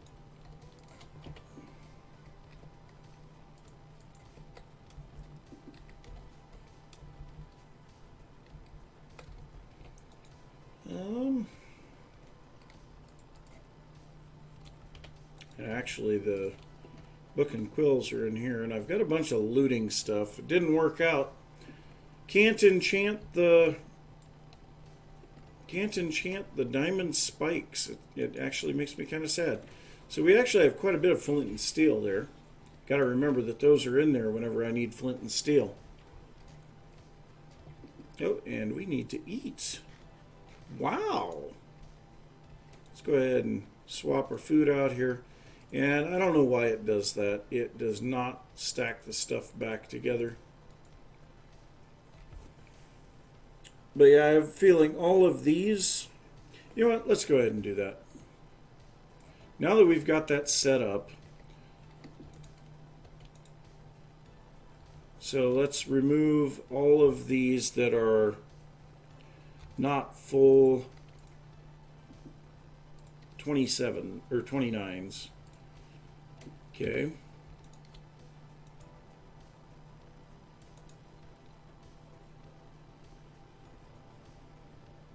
So there we go. Oh, and by the way, I did get the 9th one, the 9th one in here, the corned beef hash. Yeah. So we have all 9 of our max foods. And then these we can throw in here. Oh, we actually have one too many. Okay. But that should make this guy just be running like all get out. Speed boost of 10. It's struggling to pull the items out. Great. I like that. Okay, so the next thing that I want to do, as long as we're still waiting on this, I want to take, let's grab an export bus and a crafting card. So an export bus, crafting card. Okay, so place this, no, place this right there. We're going to need some cable. So we need this, and then we need the, what's the other one called? I guess we could look it up here. Applied quartz fiber. Okay, so we're going to need a quartz fiber right here to keep that from connecting to here. Then we can put this in there. Okay. Now we'll set this for a crafting card, and I'm going to grab an iron mesh, put this in here, crafting behavior, use stocked items or craft items while exporting. Okay, so that should be fine. Now what I'm going to do is pull all of these out. Now it's very unfortunate these do not stack. So this is going to take a lot of space out of the drives up above.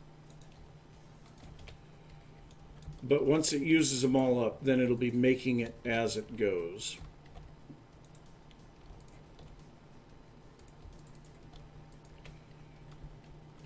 All right, so let's go ahead and break this. And that, whoa. Okay, I did not mean to break you.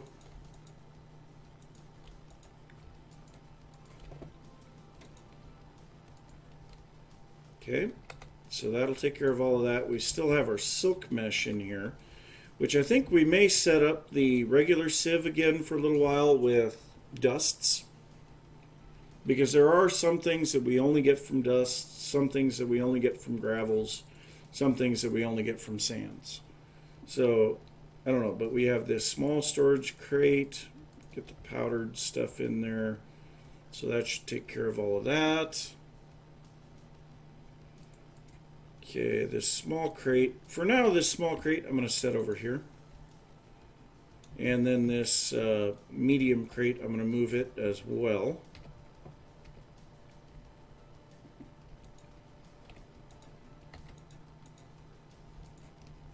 Nope, nope. Keep you out. You need to go into here. So I think I picked up all of the remaining mesh. Yep. So the silk mesh will go over there. Now it's a lot easier to get through here.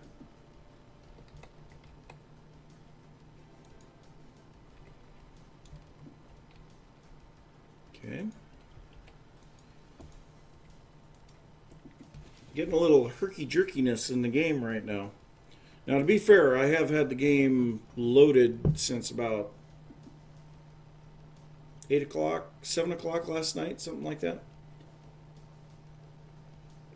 And so it's been loaded for 17 hours. No, it was just sitting on the title screen for a lot of that. But yeah, it's been loaded for a while.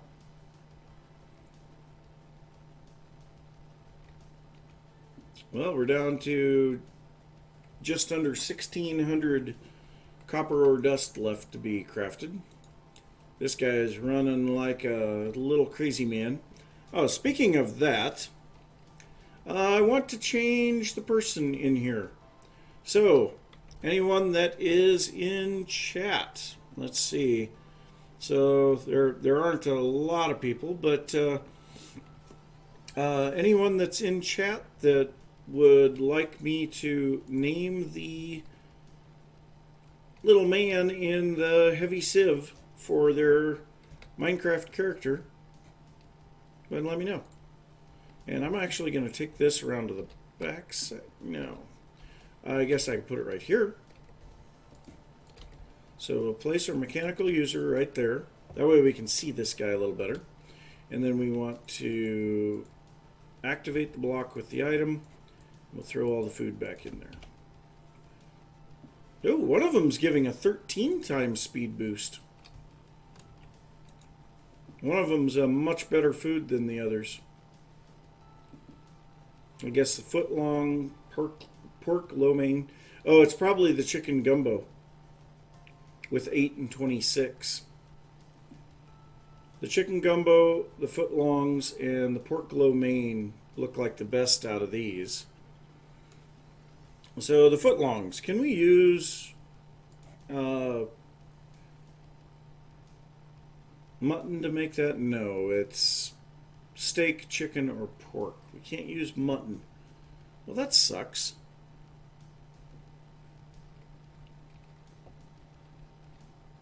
Yeah, anyway, I guess. It's the way that it goes. But we should be really dumping in the broken ores now because of that. I mean, this thing is just plowing through the gravel.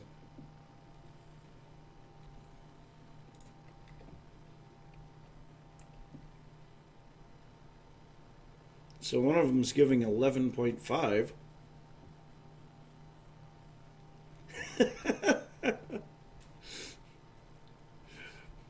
Oh, come on. think I actually have a name tag in the storage system. Yes, I do. Oh, come on. What's your Minecraft username? We'll just do it real quick.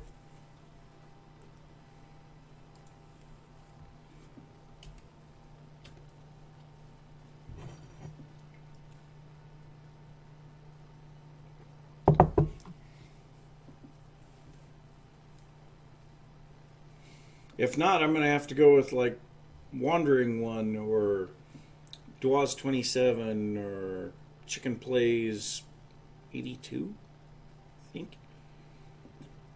I can't keep track of all of the names. I guess I could always do this. Here, let's do this. I have... oh, this is going to be mean.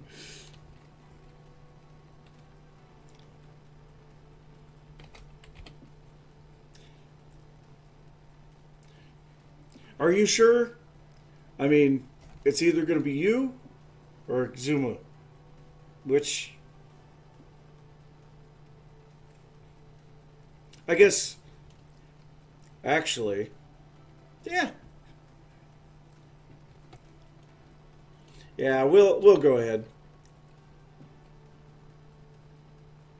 I don't know. Probably because it's the same as your Twitch. Yeah, your Twitch name. That'd be the only thing that I can think of. Okay, well, let's see.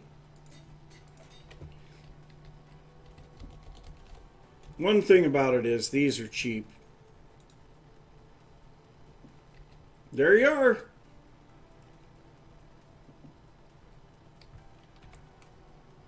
Just working away.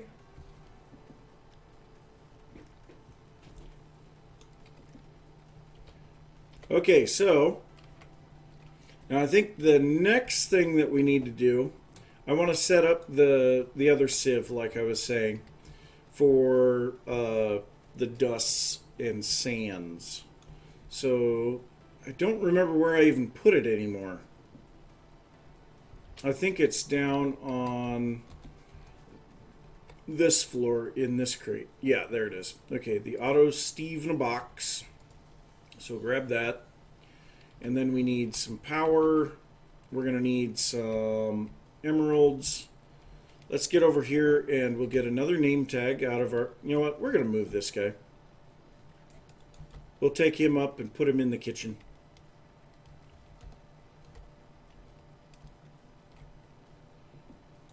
Actually, would have been a good thing to put the end cake on. Would have been on top of this market. Okay, so we need some emeralds. We've got more than a few of those. So let's go ahead and get ourselves a name tag or two. Or we'll just grab a bunch.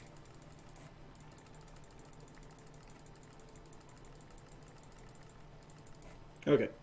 There we go. All right, so we'll grab one name tag. And we will go ahead and name this one Exuma.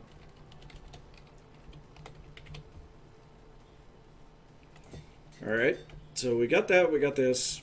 Let's go down here. Now, where are we going to place this?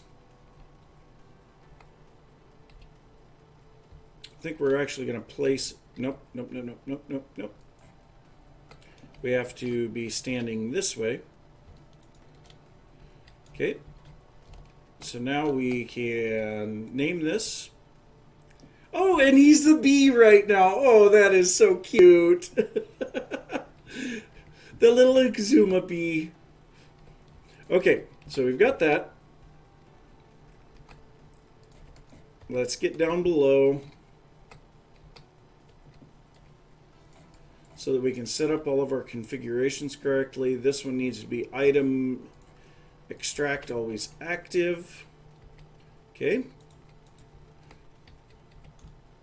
I must say it looks really cute when it's a minifigure like that. You're right next to Azuma. How's that? Okay, so now we need the export bus. Actually, we need to give him a sieve or mesh. Give him a mesh first, then we'll grab the dusts. So grab all of that, and we'll give him the dusts to start out with. Okay, we need another mechanical user. Yep. Okay, so another mechanical user. We're just going to be a slave driver here. Okay, so we need to place that right there. Set this to activate the block with the item. Grab our veggie stir fry. Put that in there. And we'll grab a couple of these as well. Throw them in there.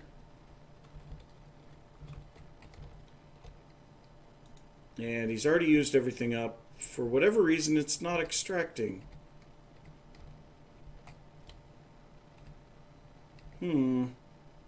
I am thoroughly confused now.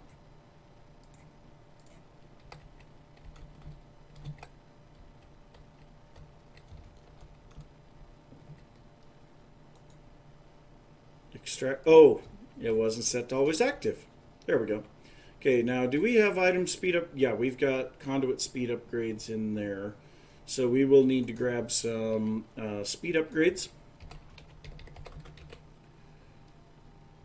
Oh, we need more electrical steel. Well, we've got one. That'll at least help a little.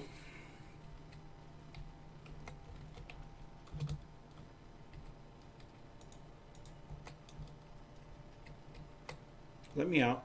There we go. Okay. And it looks like we're finally done there. So that's actually, I want to move this. So that's perfect. Now that it's done, I can move this crafting system. I'm going to leave that interface there. Where do I want to move it to? No, I'm going to move this interface. So I'm going to move it to right there. Then we'll set this to insert. So now all the items that are in here are going into there. Okay. So that just simplifies the system a little. We need a little bit of sand. And then we need some black concrete. So we can fix the floor.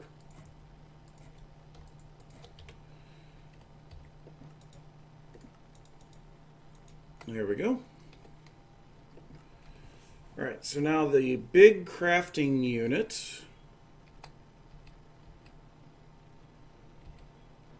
I guess box tape. I need my box tape.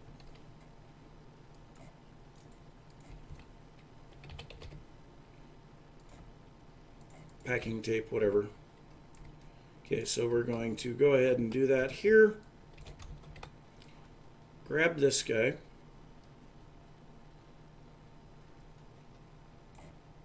Okay, and we will put it back down this way because I'm going to then put Zuma is going to get a hopper above him as well.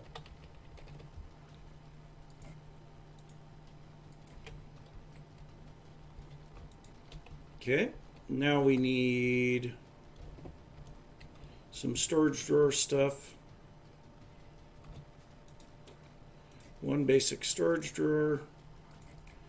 And we'll grab 5 of those, so we're maxed out on what we can put into this storage drawer. Whoop. It faced the wrong way. No.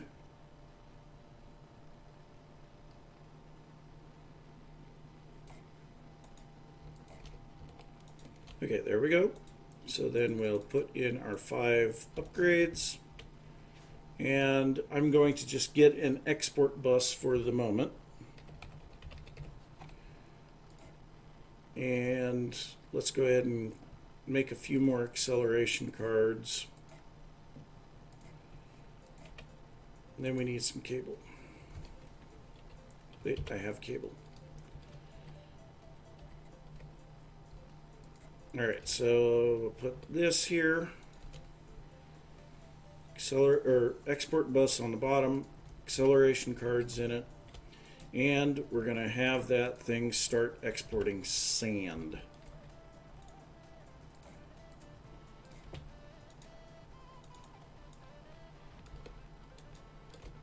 And we should see it very rapidly throwing tons of sand in here. Yeah, it's going up by hundreds. So now Bizuma is taking care of that. So now we need our mesh system. So we need another export bus. So applied. Excuse me, man.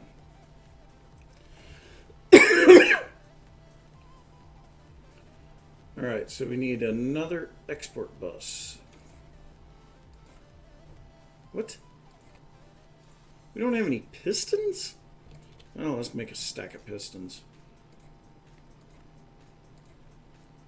Okay, export bus, crafting card.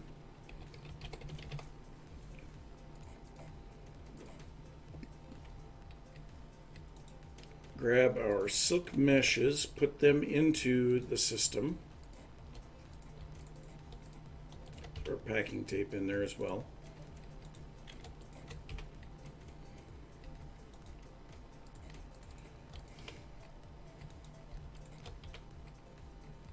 Okay, so we'll put our...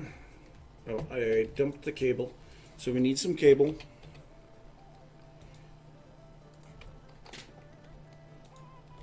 Then we need an export bus on here. We will put in our crafting card, silk mesh, and now he should get a mesh. Yep. All right. Awesome. So now there will come a time that we will run out of stored meshes, at which point I will have to add the appropriate recipes. But right now, so we are getting a lot of that stuff that we were not getting from the gravels, from these sands. Now these sands are coming from our crushers. So, man, look at how fast it's dumping the stuff in there now. That is insane. So if we look at the storage system, we still have 23,000 sand in the system. Good Lord. That is a lot. Okay, so I actually need to keep some sand in the system. Kind of need a redstone card there. I think I'm just going to remove this. And what he's got is what he's got. No, dang it. That is not what I wanted to do. Apparently you have to have an empty hand to look in these things. So he's got a fair amount of stuff to work with. But so Bizuma and Witten 75 sitting here just doing their stuff. Really making all of the ores available to us.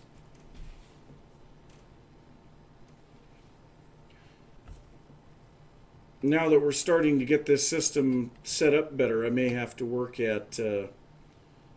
Actually, here, I have an idea. We can make this look a little better. This is going to be an extreme lag fest. How much do... 29,000 items. Let's grab an import bus.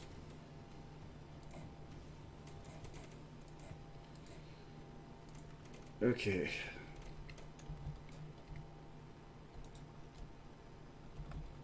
Darn it.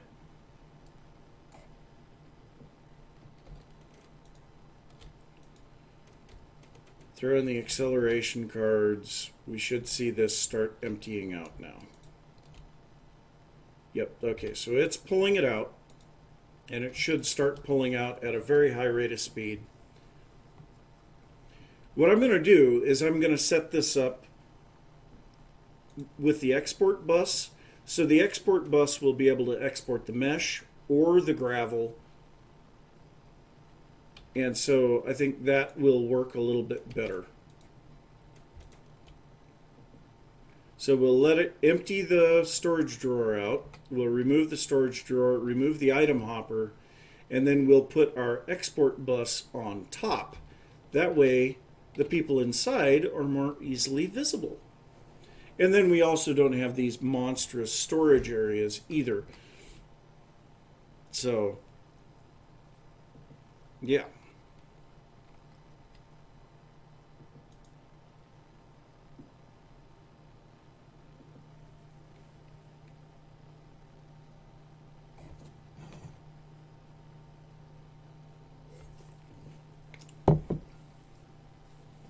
And I guess in theory, we could have import buses on the bottom of these as well. I think we're doing fine with the under IO conduits though. Because I mean, we need power, we need the mechanical user, we need an input. So yeah, actually this is the way that we have to go if we're going to put them side by side and still be able to see into them. But I may change where they're located. That would be the other thing. Okay, so that is now empty. Let's grab our wrench.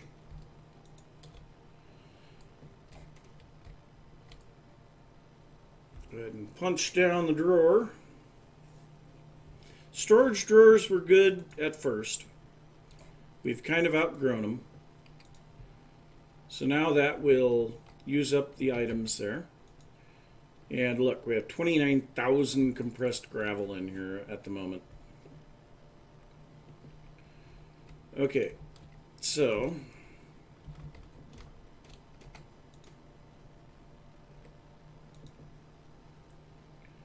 yeah, I'm going to wait for that to run through its durability. In the meantime, let's set up our cables. So we're actually going to move that cable down. Oh, but we're running into the... How many are we using here? Let's grab a smart cable. Well, I can kind of just figure this out. So there's 1, 2, 3, 4,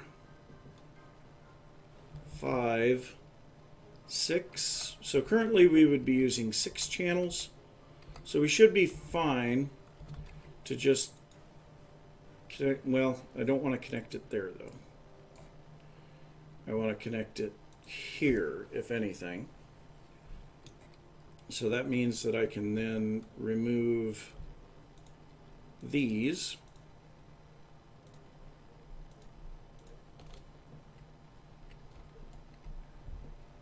So it should still all be good there. Put our export bus on here. We need a capacity card.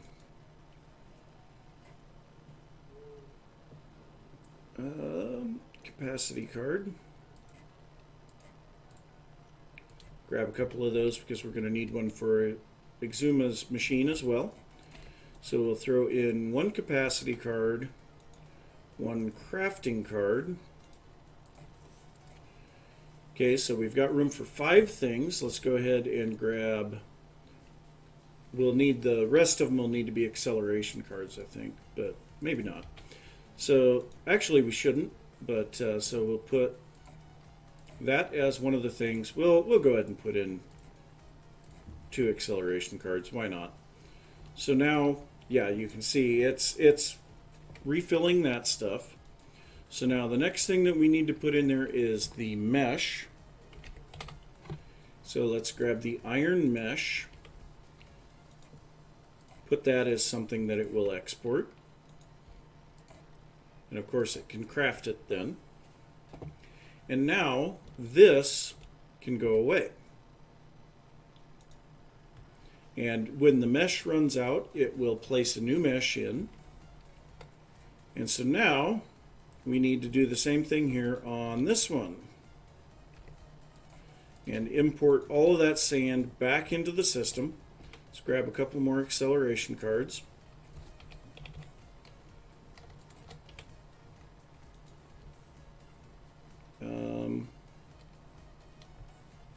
Say, I know I grabbed them. So it should start pulling that stuff out fairly quickly. And then while that's doing that thing, I'm going to remove this and set everything up here. Okay, so we'll throw in our capacity card, a crafting card,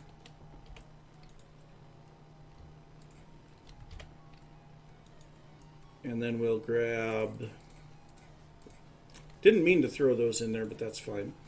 Then we'll grab our silk mesh as something that will get exported here. And then sand will be the other thing. And so it should start exporting sand. It's kind of slow. The acceleration, we need some item conduit acceleration stuff underneath.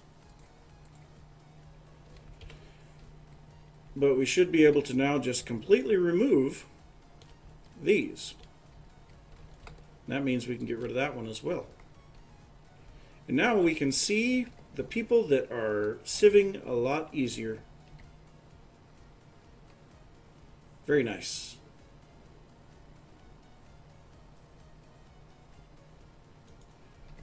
And this is emptying fairly quickly.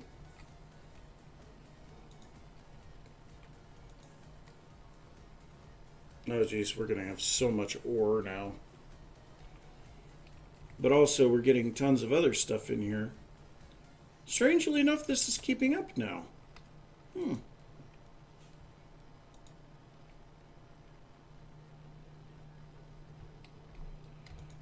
Okay, well,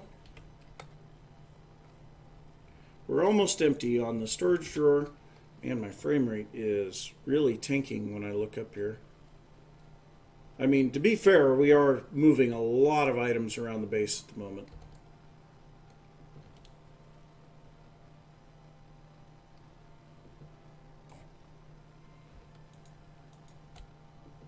Okay, there's all of our cards and everything back. We have our import bus and all of that. Okay. So I kind of feel like I want to set up a nice looking machine for the sieves. Well, I'm just going to let this do its thing for a little bit. I got to go use the restroom. And I'm going to refill my coffee while I'm at it. So I will be back in just a bit. And I guess let's get up here a little closer, because I'm just going to leave it here on this. And you guys can watch them sieve for just a bit.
All right, I am back.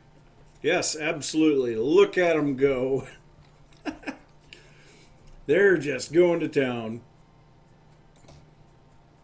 Look at all this stuff. Lots and lots of stuff.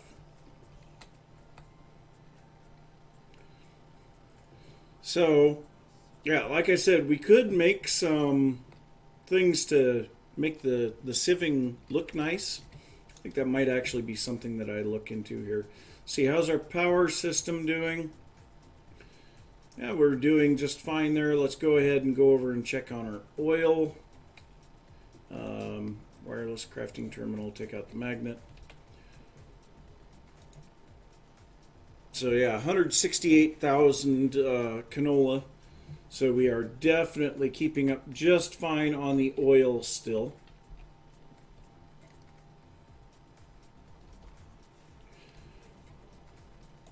Go ahead and throw this back in there. All right, so we've got that.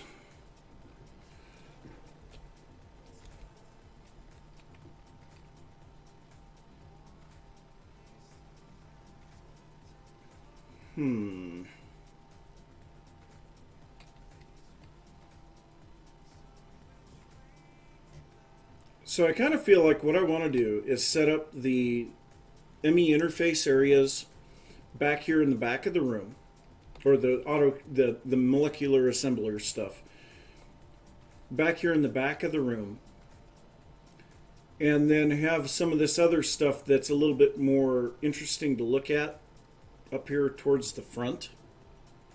You know, like these guys.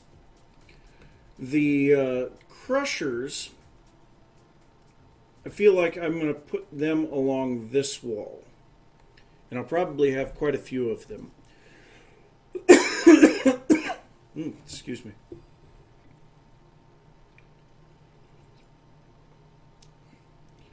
And in all actuality, I should be able to have the crushers all on one system. No, I can't do that because then it would just take the stuff that's in the storage crate and dump it. So yeah, I can't do that. That's unfortunate. But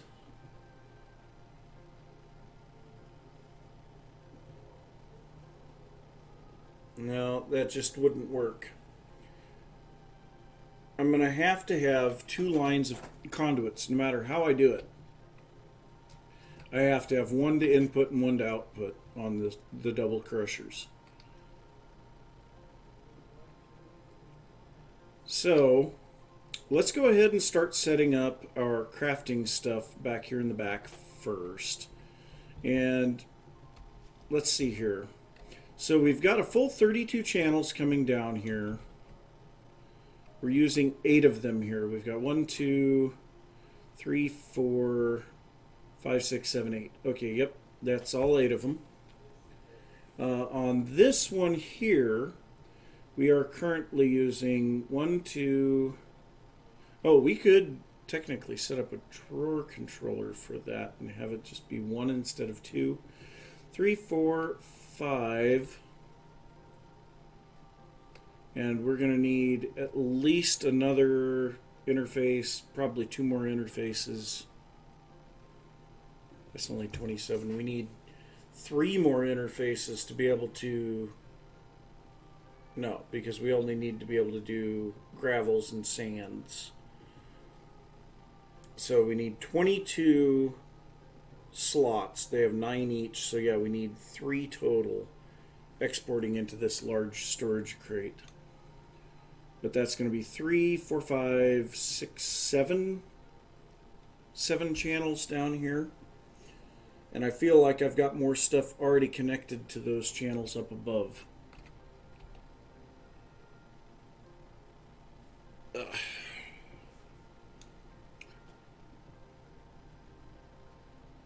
Makes it difficult.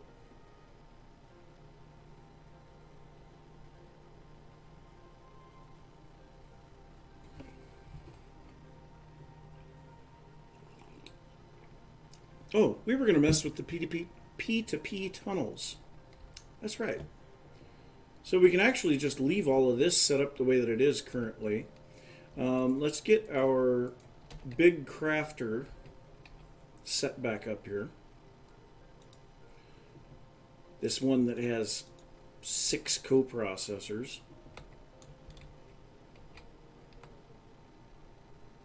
Wait, this one's already maxed out on this line, isn't it? Yep. So I can't put it there. Now I can put it slightly in the air and pull in another set.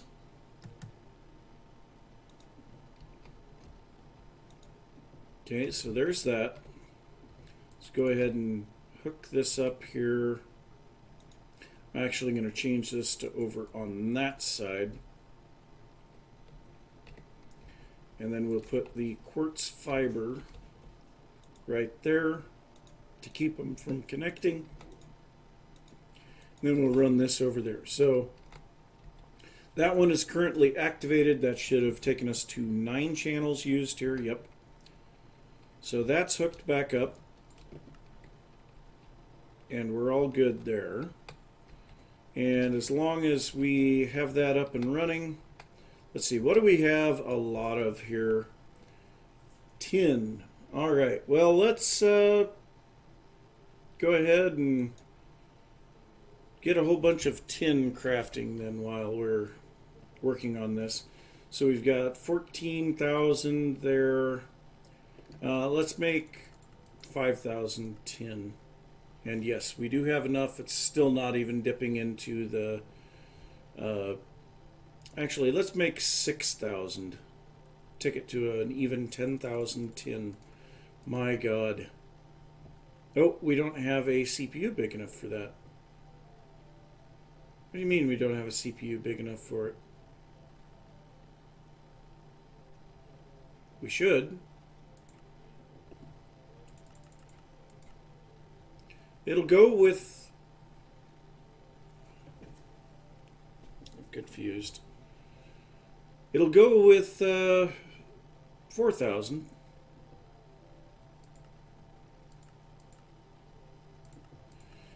I don't know. Well, let's go ahead and set it to running. So that should immediately kick on all of these guys as they're starting to make ores. And we can just let this do its thing for a little bit. Alright, let's drop off some of this stuff because we don't need it. Name tags. Clean up a little of the junk around the base. Why not?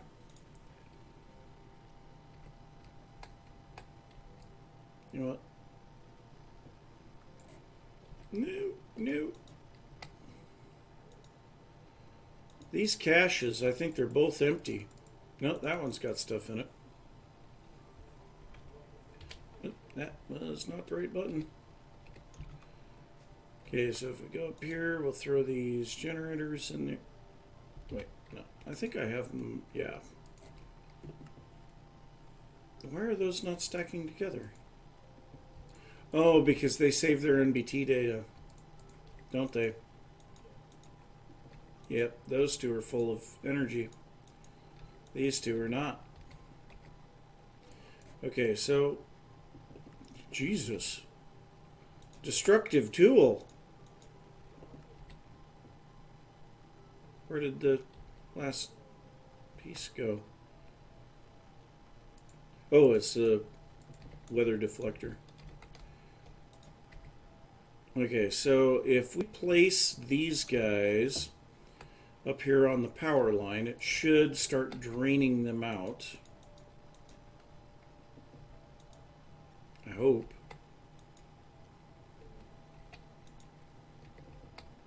Wait, they might not be set up right. Can't hardly believe that they wouldn't be. In and out, power.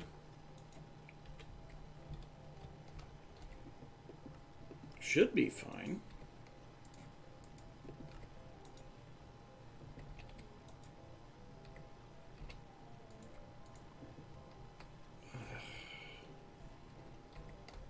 I don't No. I'm confused. Something that we can just use the power in. Nope. So here, this will work. We'll remove that.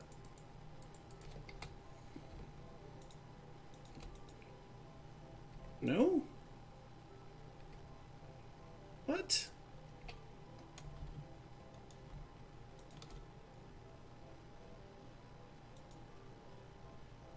Okay, let's grab some conduits.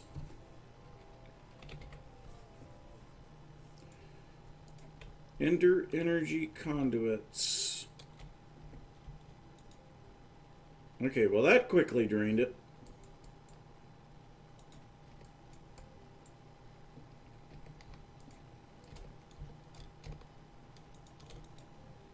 There we go. So now they should all stack together.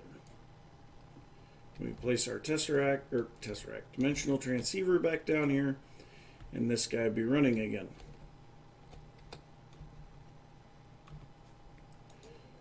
Alright, so now we should be able to grab these other two. Yep, all four of them stacking together now. Universal fluid cells need to go down here in this. Then we have some storage crates. Come on. And honestly, I think you can put, you can put storage crates in storage crates. Figure that one out. Okay, so we'll put those in there.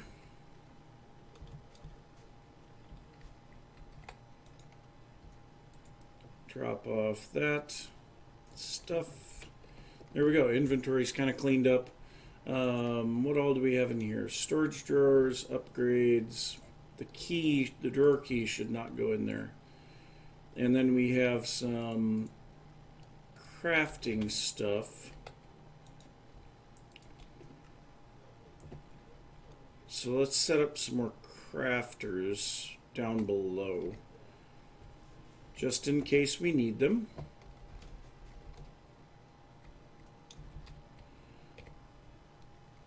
So we'll set up the 16K here. And then a 3K right there. So that gives a bit more crafting ability. Okay. Storage drawers stuff. And those can go in the storage system. Okay. P2P tunnel time. Alright, so the P2P tunnels. We need a couple of things for this. We do need a memory card for this. So let's make a memory card first. So that is currently a blank memory card. Then we need to make some of these P2P tunnels. And we are going to go with the ME P2P tunnel. Point-to-point networking. So right now let's just make 2 of them. And what I want to do is I want first to drop down to this floor. We're running power off of this. Dang it. Wow, we're at 11 channels? Oh yeah, I guess I did just add a couple more. No, I'm not going to buy followers. Go away. Stupid dipshits. Oh, water!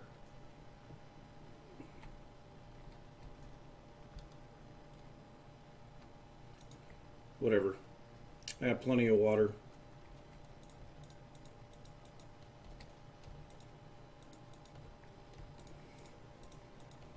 I get so sick and tired of those stupid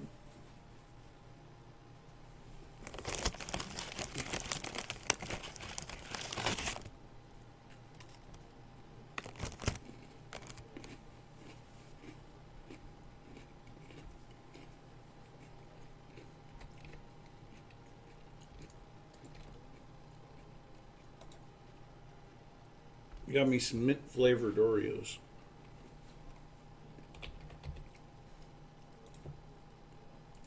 I kind of like them. Some people don't. Okay, let's take a look here. So we definitely lost some torches.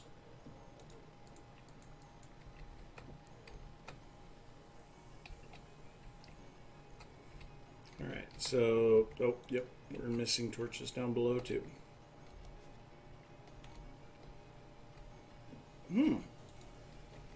That's interesting. Spawnable space right there.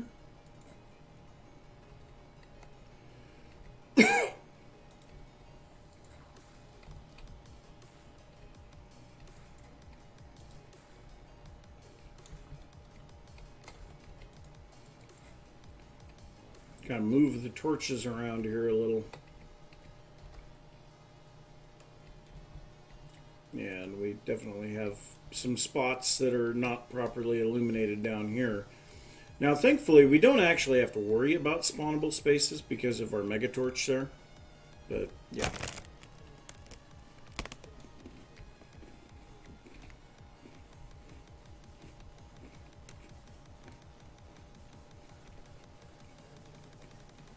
Okay, so coming off of here, no.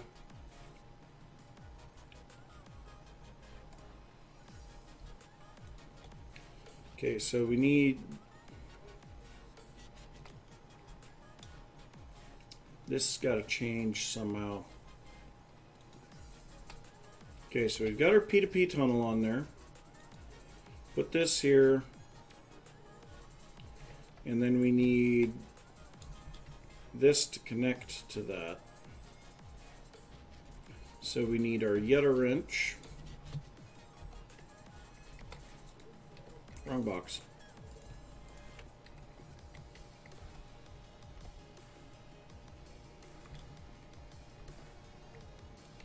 Okay, and we need to change this to be on ME. There we go. Okay, so we're now connected with this P2P tunnel. Okay, so now we will take our memory card and click it on this. Invalid machine. What? Do we have to click it on the face of it? I think we do. Okay, well.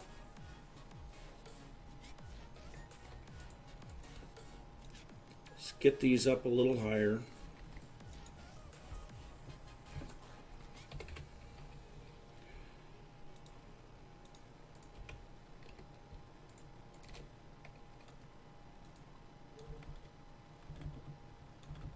Come on, fly.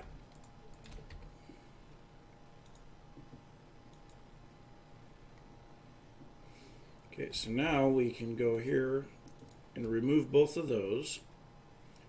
We're still connected. Nothing caused a problem. So I believe we click the memory card on the face of this. Ah, there we go. Shift click. Okay.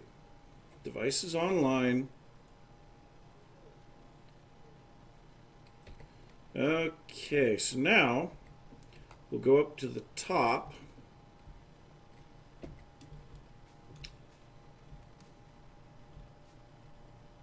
So we want to be on this level here. And we need to get this connected into the same conduit. Why are you connected? Oh, this is horrible. Okay. I can't really do this at this second. Dang it.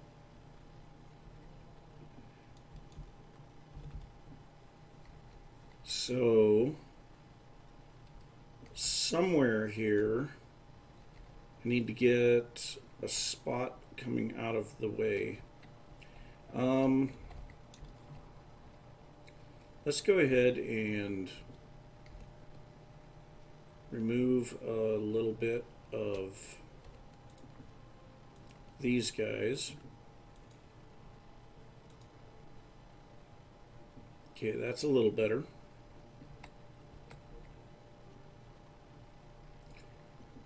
And now what I need is another dense cable. Okay, I have more dense cable. Good. So we'll go ahead and run that around there. Remove that one. It should reconfigure itself here in just a second. There we go. One channel. Oh, come on. Reconnect everything.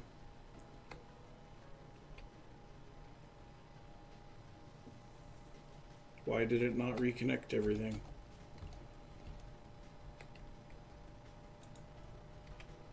Yeah, so it's saying everything is offline down here.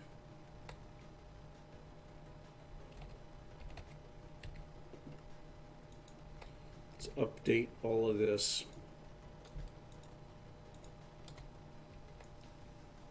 See if that helps any.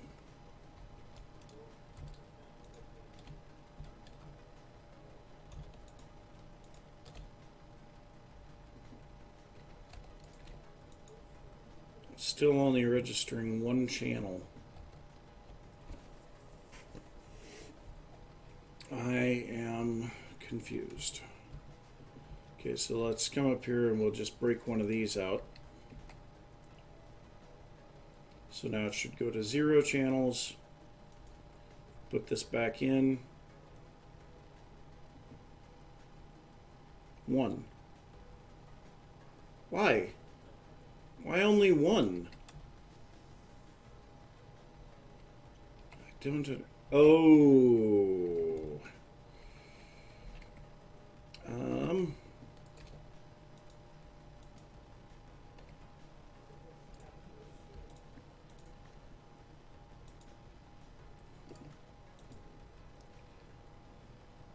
See if that does it. There we go. Yep. Okay. So now we're back up to the full 11 channels again. Okay, so now we can come down here. And we should actually be able to put our P2P tunnel right here. We will load the configuration there. I am going to momentarily remove all of these because none of them should be needed anymore. And then I just need to place this right there. And oh, we have to connect it down below. I don't have the dense cable down below hooked up to the P2P tunnel. So if we plop, no, if we plop this guy in there, it says it's unlinked. Okay. Shouldn't be unlinked anymore. But it doesn't seem like anything's happening.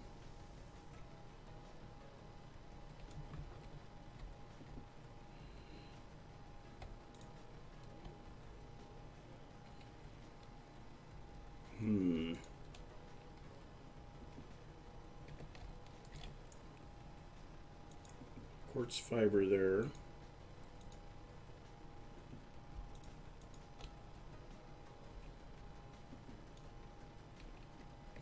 Memory card should have done what it needed to there. Okay, copy device configuration to memory card. Loaded device configuration. Device online unlinked. Let's get up here. Loaded configuration. Device missing channel. Device online unlinked.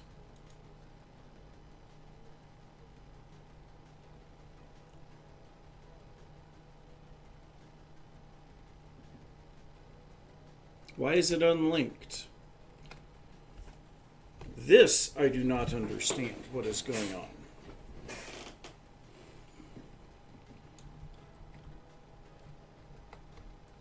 Well, we're going to figure this out. So, oh God, I can't stand that graphical glitch with the wireless crafting thing. So I'm going to come down here and remove all of these dense cables down through the base. Okay. So basically we have to get it to work. That's just, I'm gonna say that flat out. We have to get it to work. So yeah, the entire system is offline. These guys are sitting because everything's filled up. We have too many channels running through this ME conduit back here. So I think what I'm going to do, I'm going to grab the Yeta wrench. Let's set for ME, and we're going to remove that one. Okay, so basically what I want to do is I want to turn the 8 channels that we have available in that conduit coming down from above and turn it into several P2P tunnels that I can then split out with 32 channels each. So that's what I'm going to try to do here. And a lot of this stuff I feel like we could do a lot better with the configuration of it.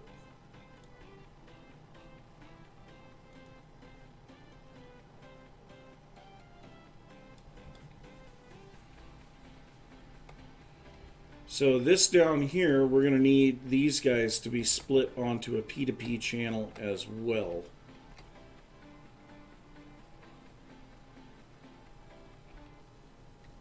And in all actuality, I should be able to, let's remove that one and put this one back. So now at this point, it should actually connect everything up because we removed all the other channels. Online unlinked.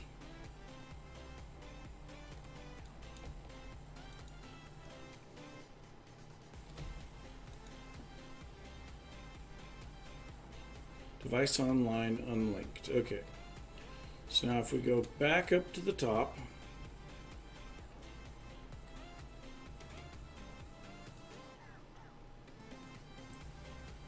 device online unlinked. How am I supposed to link them then? Am I missing something here?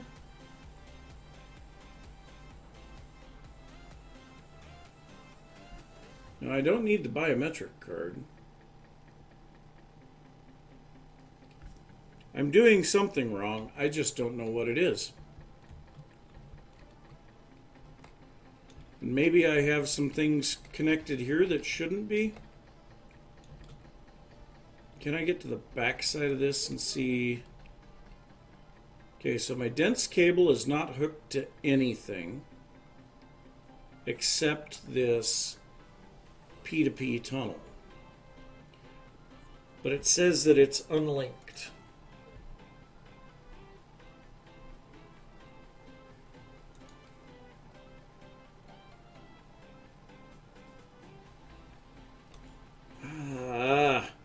I'm confused.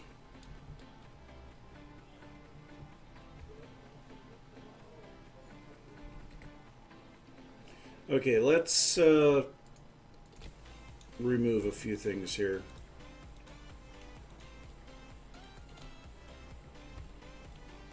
So I should actually be able to put the P2P tunnel directly on the controller.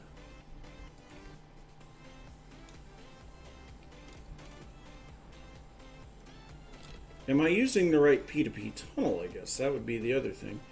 I'm using the ME tunnel, so that should be the right one. Right? This, yep, that's an ME tunnel. So I should be able to hook that on there. We'll copy the device configuration loaded it. Okay, the device is offline and unlinked because we have nothing hooked up to it. So we'll throw in this, grab our Yeta wrench, connect that up.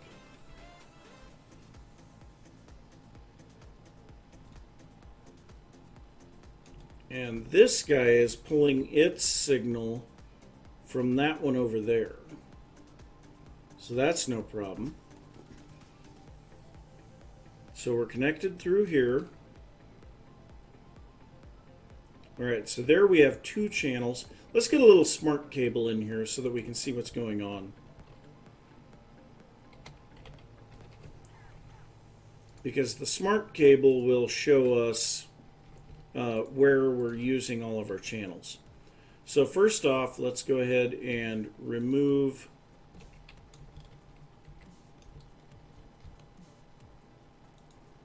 that one. Oh, come on.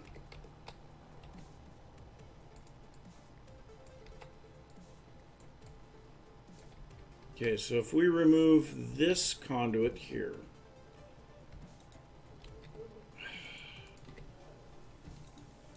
oh, yeah, because I got the wrong wrench. Okay, so now if we put a smart cable in here, now we should be able to see, okay, we're using 4 channels.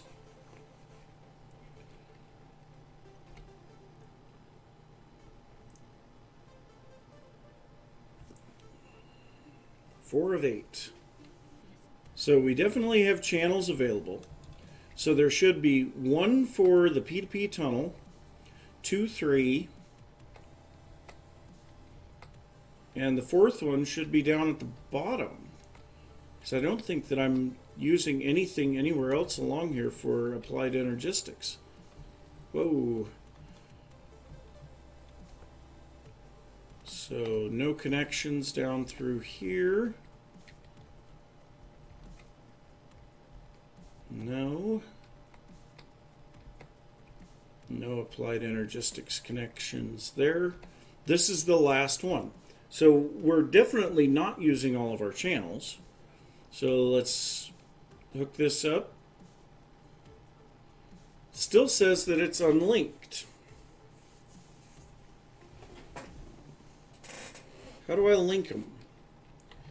Okay, let's take a look. I gotta go on the line for a second. Linking AE2 P2P tunnels. Yeah, it's done with the memory card. Shift right click copies the settings of the P2P tunnel, which you can then save into by right clicking as many other P2P tunnels as you want to link them.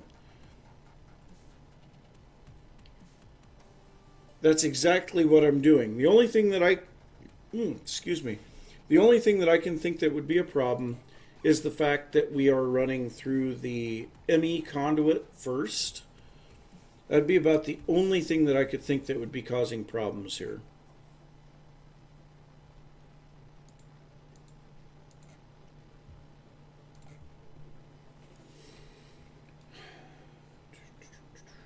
Okay, so if that is the case, let's just test it here. So we'll take our P2P tunnel and we'll need something that we can hook up. Let's just grab a couple of crafters. Those would be simple things to hook up. Okay, testing time. So what I'm going to do, I'm going to grab all of my P2P tunnels. Okay, I've got both of them. We've got the smart cable in here. We're only using 2 channels. Okay, so let's go ahead and fix the floor.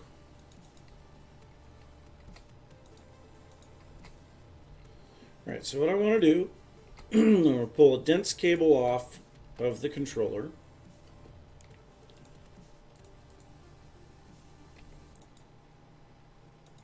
We're going to put some quartz fibers on there. Actually, though, we're going to go like this. Yeah, we'll be fine. We'll still be able to see because we can see 0 of 32 channels. Okay, so then we're going to put a P2P tunnel on there. We're going to copy it to the memory card. All right, then we're going to take a smart cable, hook it up there.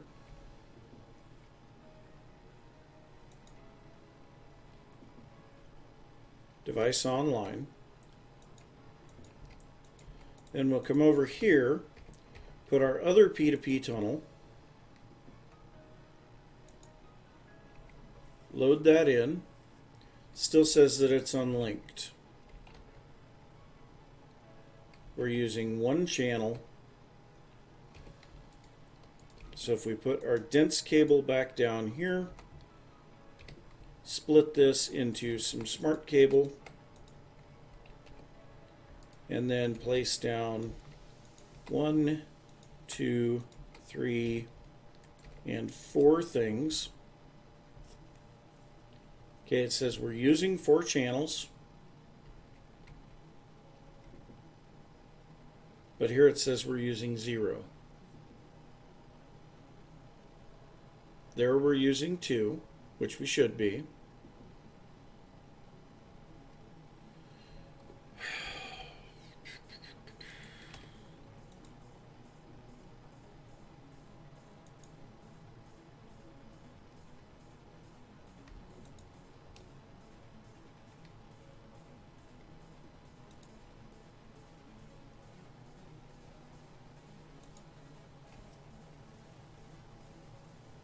I am confused as to why this is not working.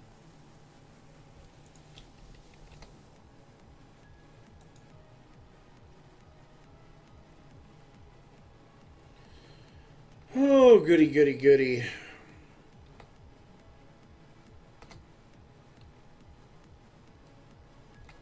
Wait, there is something that I just remembered that we need here. At least I hope this is all that it is. Okay, so both of these are getting power from the ME controller. But this one is not powered. So what we're going to do is we're going to put a quartz fiber cable right there. And we're going to throw in a couple of smart cables here. There we go. That still says 0 though.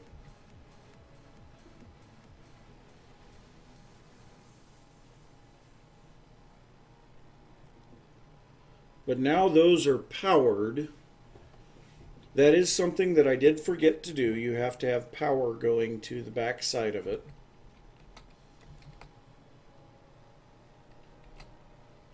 I don't think that I need power here, because that one should be getting power from the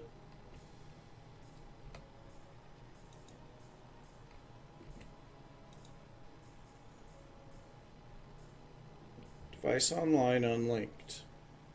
Device online unlinked.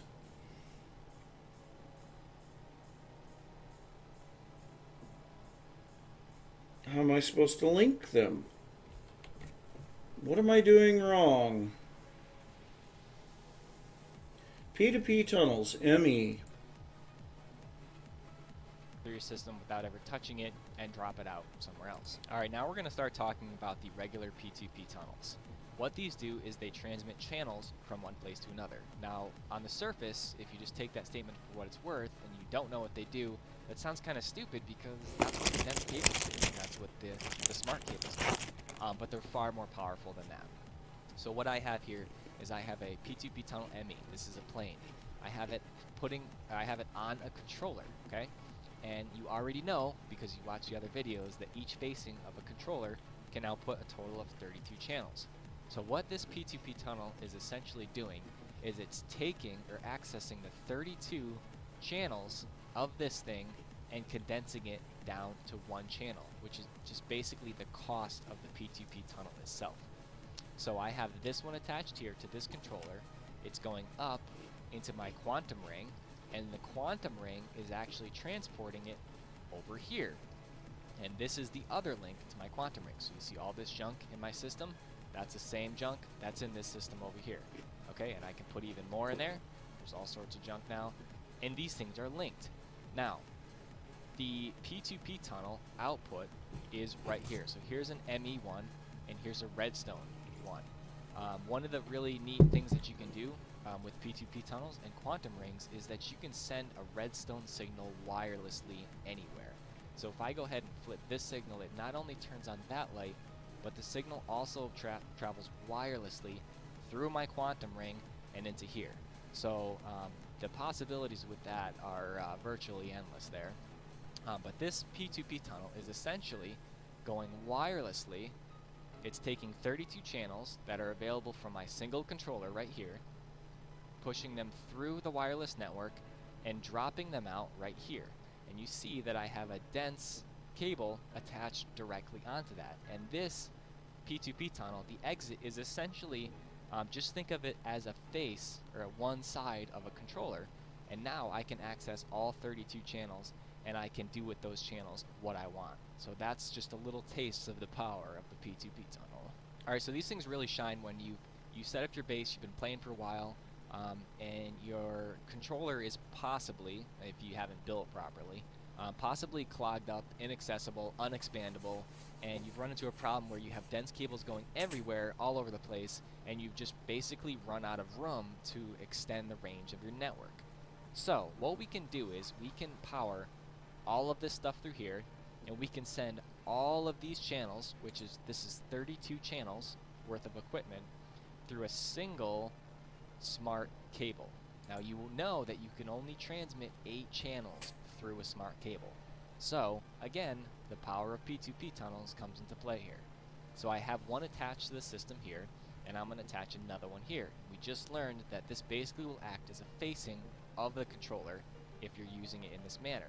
So I'm going to take these, I'm going to attach them, nothing happens. That's because we need to link them. So take your memory card, make sure it's cleared, shift, right click, copy that setting, paste it onto there by right clicking, and all of a sudden all this stuff comes to life. And now all Okay, so that's one thing that I didn't do, was to clear the memory card. So let's go ahead and try this again. So we'll put our P2P tunnel here, dense cable there. This stuff is not needed. Okay. So we'll go ahead and grab that guy. Put it there.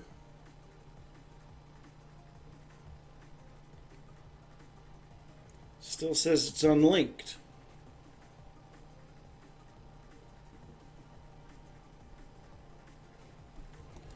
Clear the memory card. Load the configuration. Copy it and load it.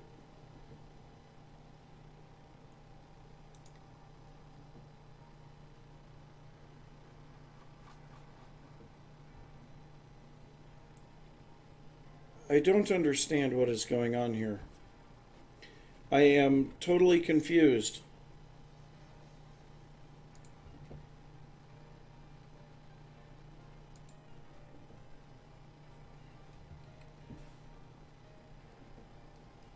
I mean, this should work.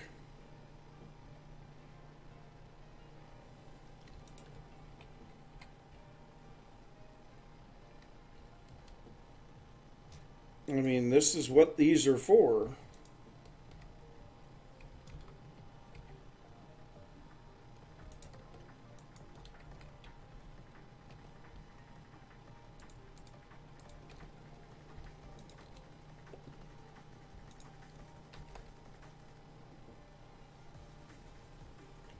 Says that it's using 4 channels.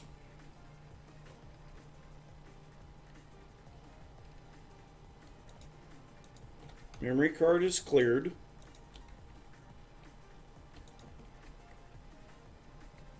Okay. Put this down. Now he did start with the input, right? Touch them, nothing happens. That's because we need to link them. So take your memory card, make sure it's cleared, shift, right click, copy that setting, paste it onto there by right clicking, and all of a sudden all this stuff comes to life. And now all 32 channels, you can see in the top up there, the tooltip says 32 of 32 channels, are passing through this one little line. Yeah, except that it's not doing it. He actually doesn't show this as being hooked up.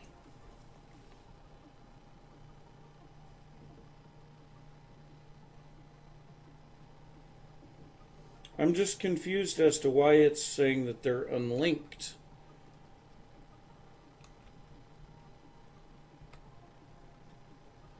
Well, here would be something that we could test.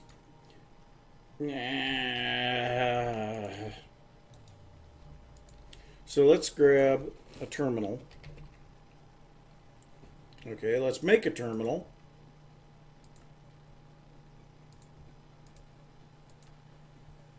Really?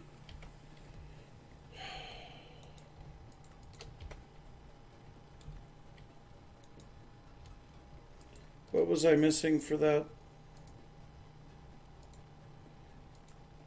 I don't have any gold processors at the moment.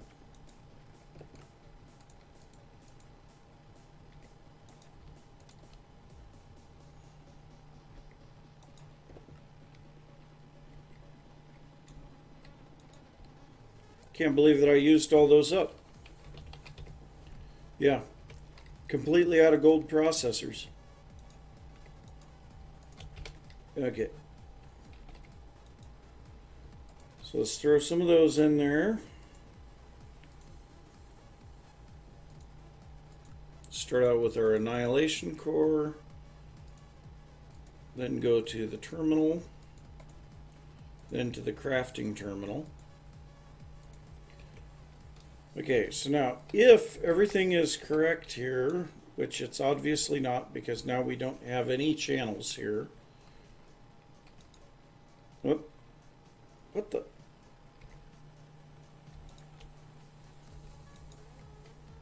Alright, so this has no access to anything.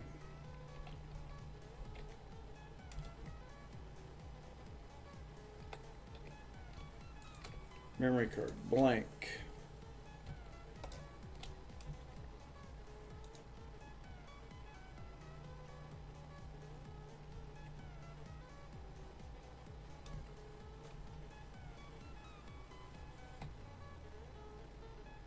Five of 32 channels, but there's nothing going through. Don't tell me this broke. That would suck.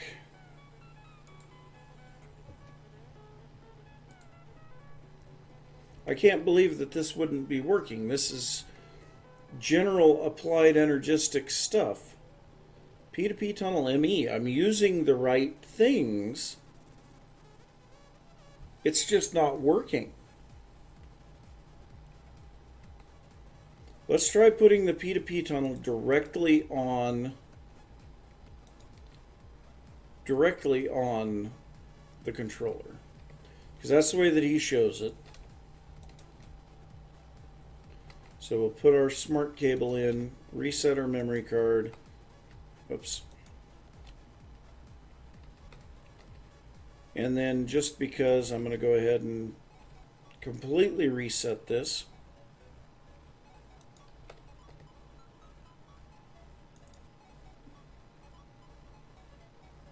Device online unlinked. Why? Why are you unlinked? There's no reason.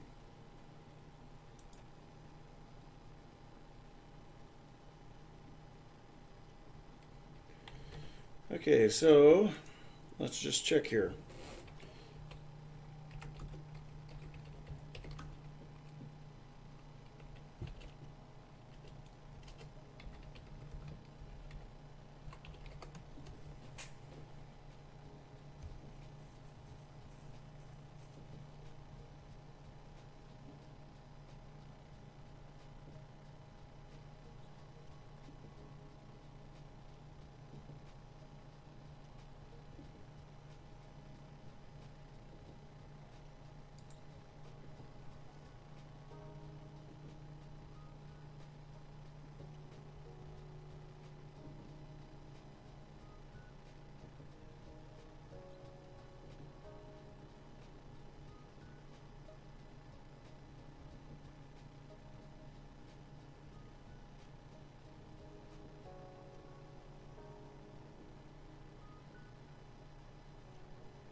Okay, well, I know that it's not that because I don't have an item in my offhand.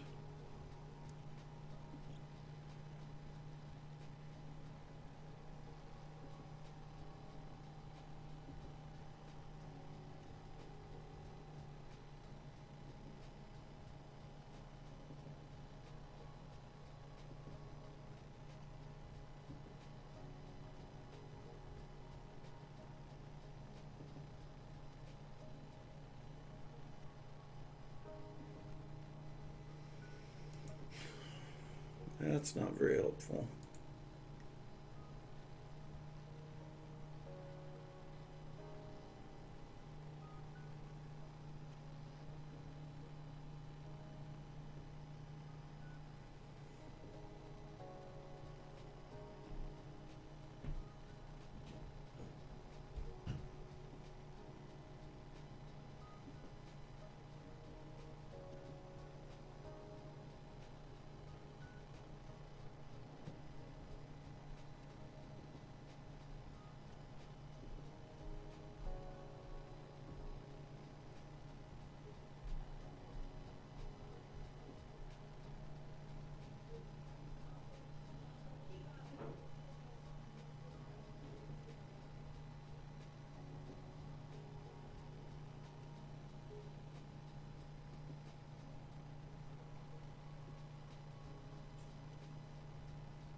Yeah, still nothing that's helping.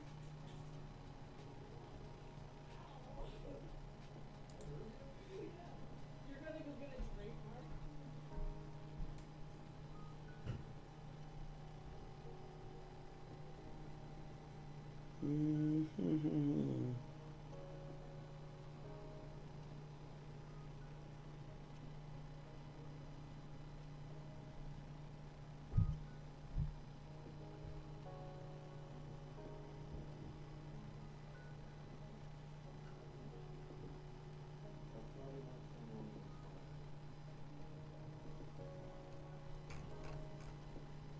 Yeah, none of these things that I'm seeing are any help. Usually they're people that have absolutely no clue what they're doing. You know, like having something in their offhand and well, it just says that it clears it every time that I shift right click, and I think I'm already cleared, right? No. How come? Oh, you have to shift right click on a block. You can't shift right click in the air, it has to be on a block. So this cable is powered, which that should be fine. That shows 5 of 32 channels. And if I copy the configuration to the memory card and then reload it into the other one, the blood moon starts rising. That's what happens. Nothing. Because unlinked.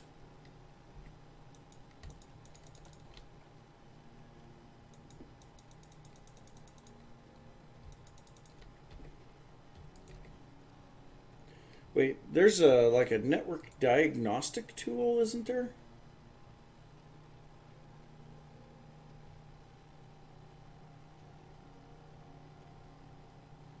I thought there was like a wrench with an interface thing. Let me look. Network. Yeah, this guy. Network tool. Well, let's take a look and see what we can figure out with that. Because we have an extra wrench anyway.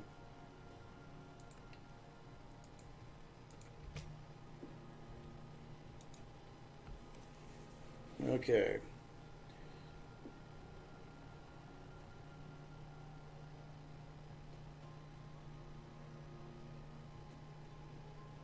Import buses, interfaces, storage bus.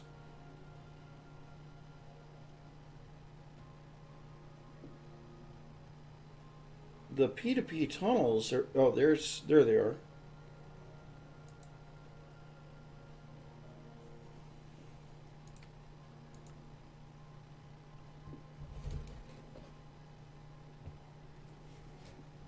My AE system is using over 200 RF a tick. Wonderful. Well, everything's showing up fine there.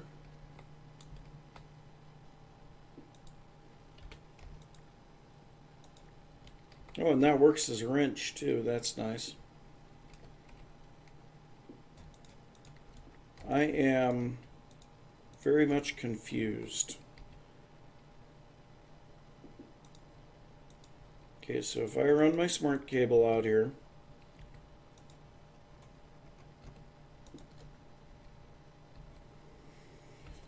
alright, so then I'll put the P2P tunnel here on the side of the smart cable. Clear my memory card. Shift right click on there. I'm copying the device configuration. Okay.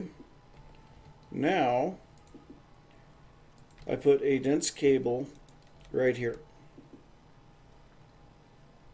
That should be running a full 32 channels because it's the only thing on the face of that controller block.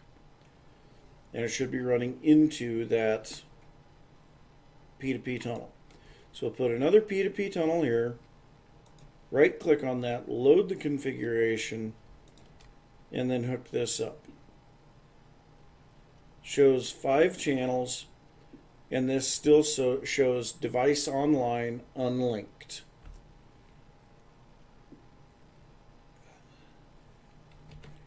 Okay.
Okay, so that one is saying that the dense cables are not properly transmitting. So let's try that. So if I remove this and just go straight to smart cables instead of dense cables.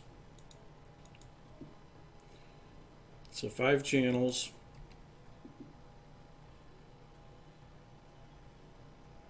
Still showing 0.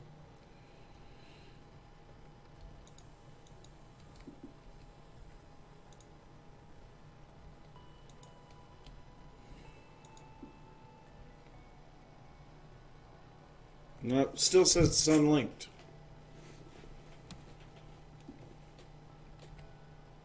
I mean, that definitely should link just fine.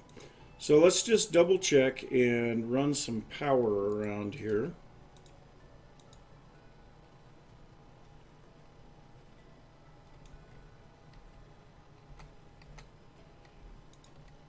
And I'll do this as well, just to make sure that it's not, that this isn't getting powered, but it shouldn't make any difference because it should be getting powered directly from the controller.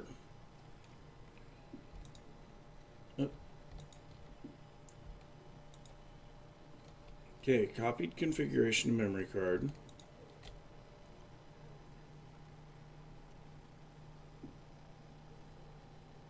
Whoops.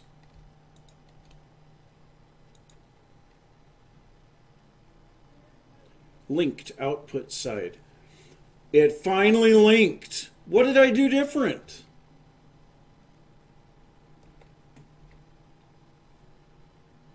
Okay, so now let's see if I change this to dense cable.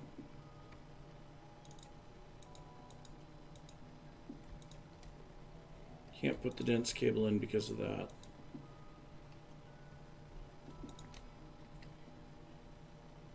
Still showing 5 channels. I didn't do anything any different. Okay, so if I put a dense cable here, still transmitting through. I don't understand. I mean, I do have the regular cable, not a smart cable here. Now, if I remove this, does it still transmit?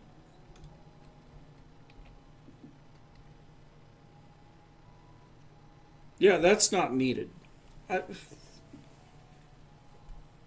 I don't, I'm at a loss. I don't understand. But now this is fine. Whoops. And if I go in here, now I have access to my entire applied energistic system.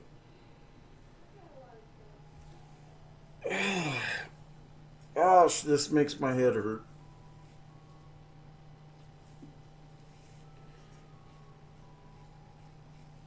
Okay. So we made it work. I don't know what I did differently there.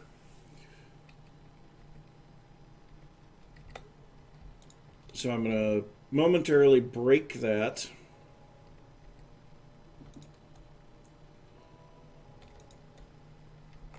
And let's see if we can get it to work again.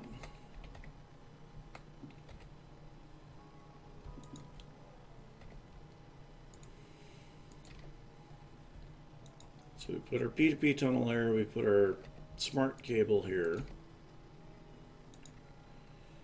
Alright. Then we grab our memory card, clear the memory card.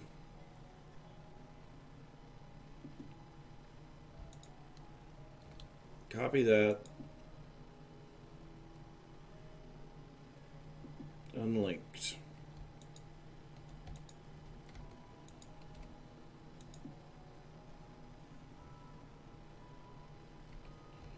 Now I suppose it's not going to link back up.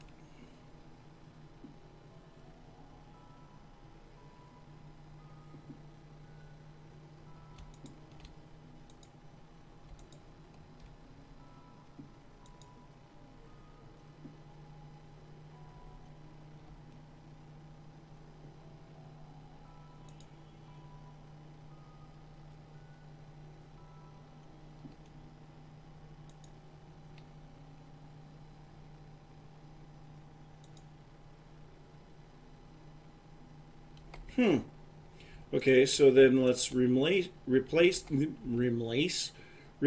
these with smart cable.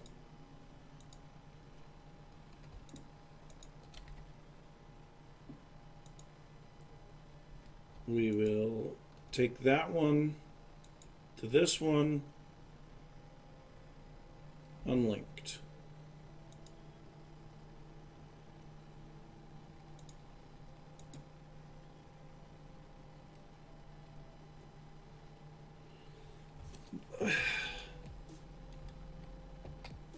I don't get it.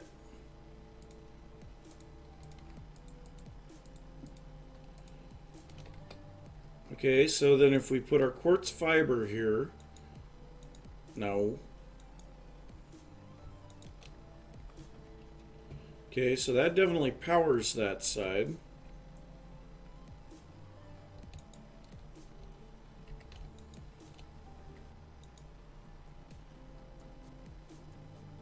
Device online unlinked.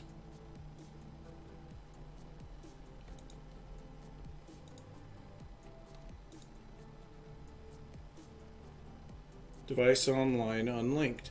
What was different about the one time that I got it to link? I'm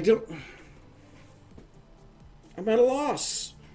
I don't understand what is going on here.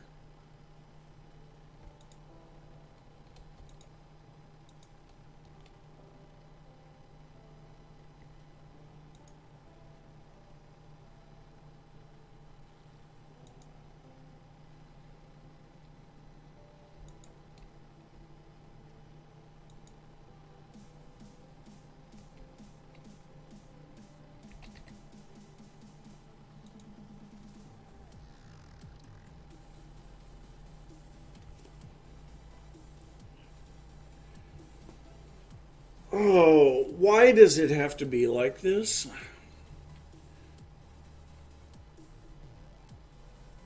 It shouldn't be that damn touchy.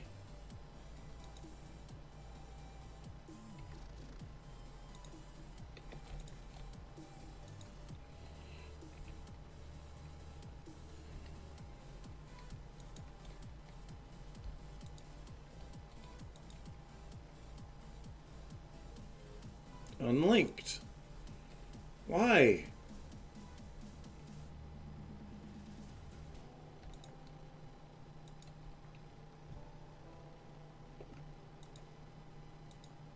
It's just one of those things to tick you off, I guess.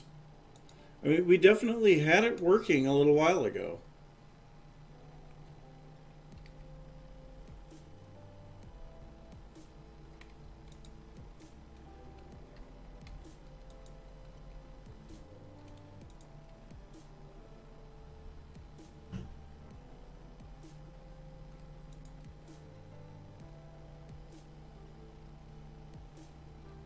Two installed P2P tunnels.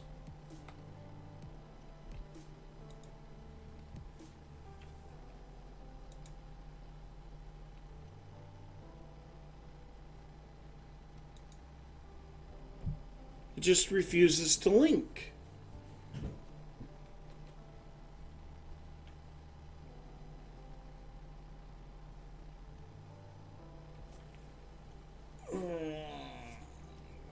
Dang it.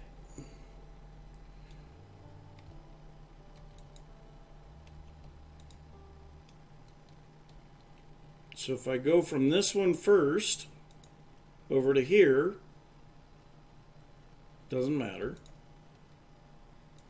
Go from this one to this one, doesn't matter. Still unlinked. Why? I mean, this is exactly the same thing that I did last time.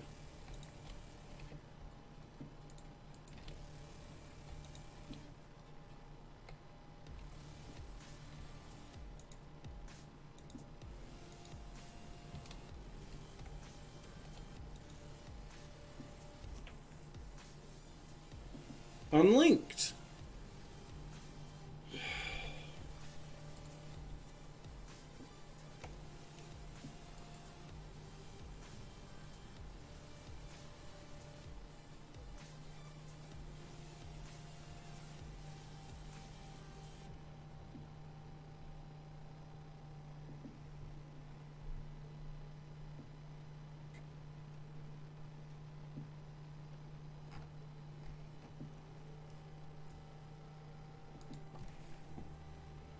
Regular smart cable on the output.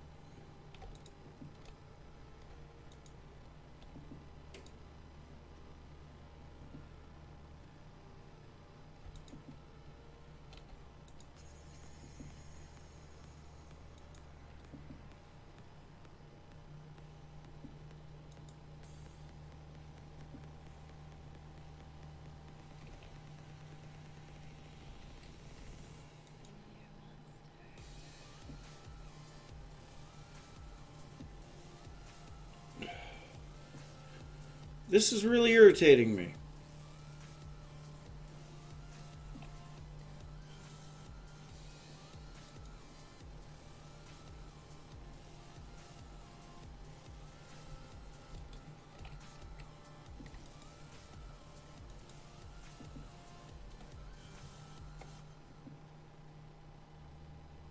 Device online unlinked. Missing channel. Okay. Online unlinked.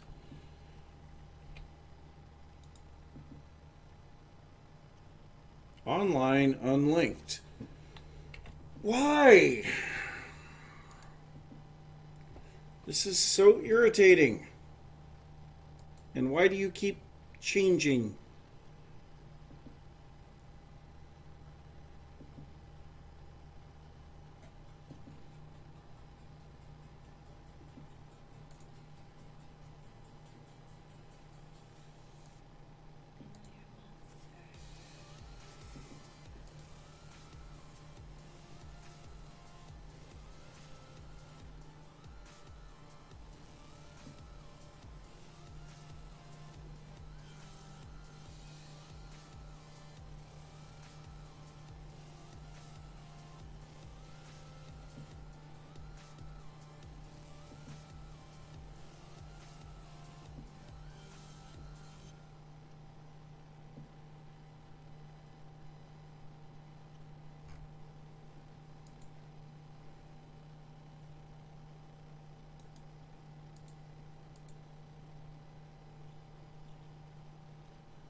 These people are not very helpful.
Yeah, these guys just, there's nothing helpful here.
don't understand for the life of me.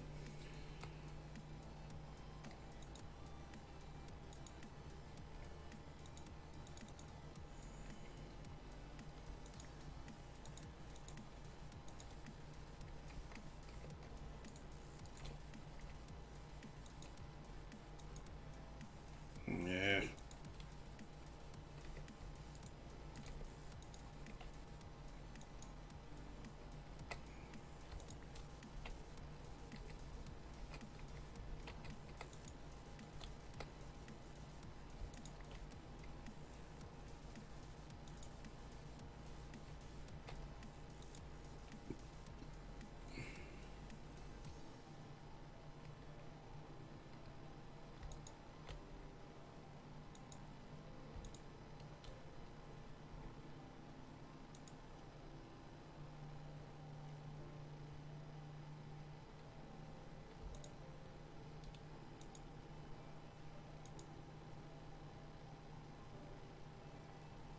Unlinked. I don't freaking get it. I got it to work once. What did I do different?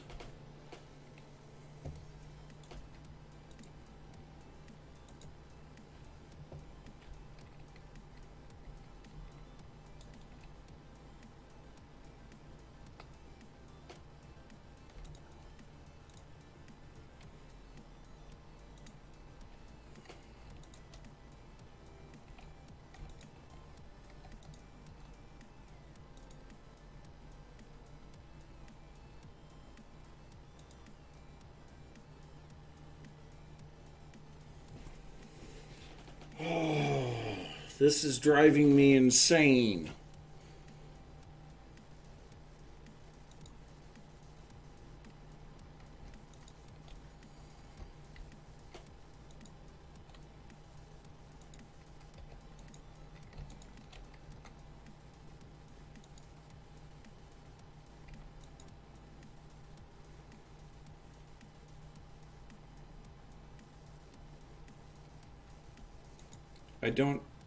I don't understand.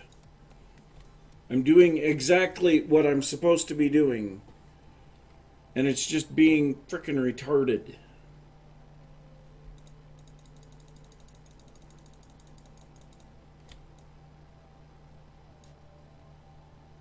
Stop being dumb.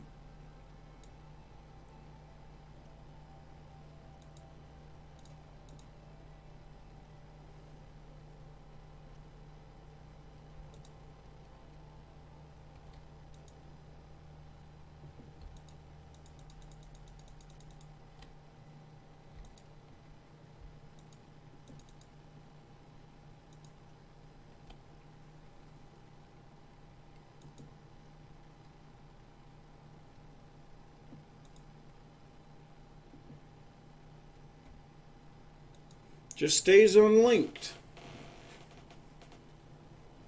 This is just dumb. I mean, this is exactly how I had it set up when I first got it to work.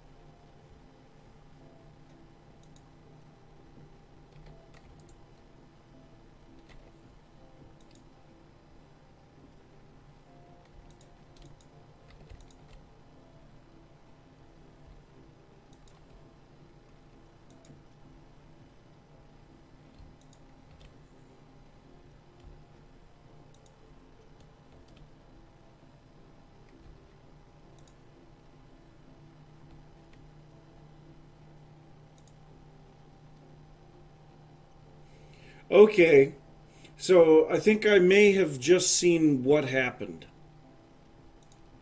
So let me clear this again. We'll reset everything.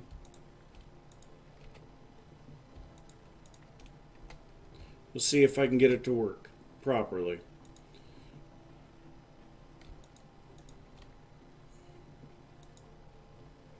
Smart cable. All right, so what happened Most of the time when I shift right click, it copies and loads at the same time. So what I need it to do is just copy. There we go. Okay, so this is unlinked. Yes. So I have to do it twice. I have to copy the settings twice. That's dumb. But now I have access to the system. Oh my God, that is just stupid. I want to rip my hair out. Okay, well, at least we figured out how to make it work now. So we can clean all of this up. It has nothing to do with the type of cable that is being used or anything like that. I guess here would be the next thing then. So let's hook a P2P tunnel directly to here. We'll connect this around here, and we'll put a P2P tunnel here. So now, clear this. We'll load and copy linked on the output side. I want to kill something. Well, got it figured out. Well, anyway. And these guys have been sitting here inactive the whole time. Let's go ahead and put a torch on here. Okay, well, I gotta go use the restroom. I'll be back in just a bit.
All right, I am back.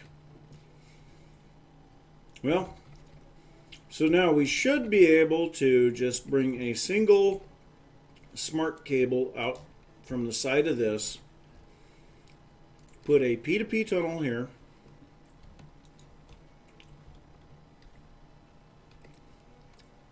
and then a dense cable.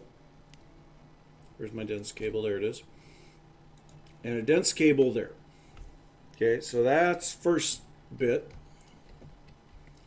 Now, if we go back up to the top here,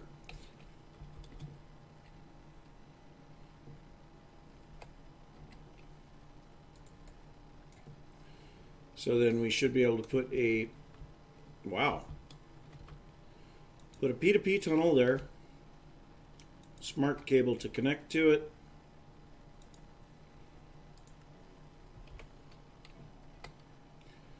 Okay, then we'll grab our memory card, clear the memory card,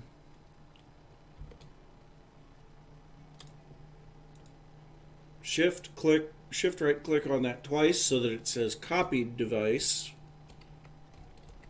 Because basically when it's doing it the other way, it's putting that one as the output.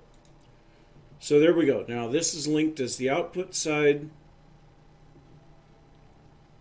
and it's picked up all 9 channels. Then if we go up here, I guess we can't see it here, but now at this point, if we come down here, we should be able to see that this guy should be back online. We should have access to our entire storage system here. Okay.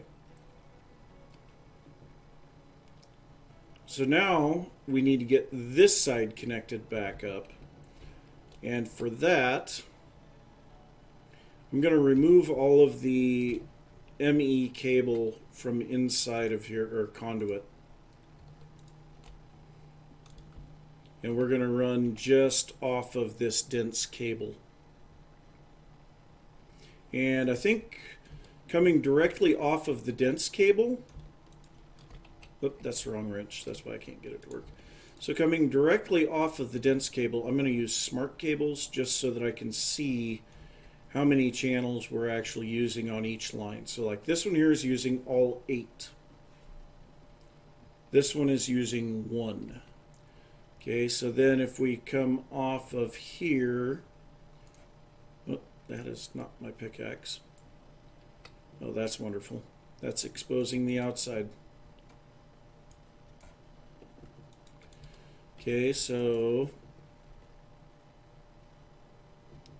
let's grab a quartz fiber, keep these from connecting, and then we'll run a smart cable up this way.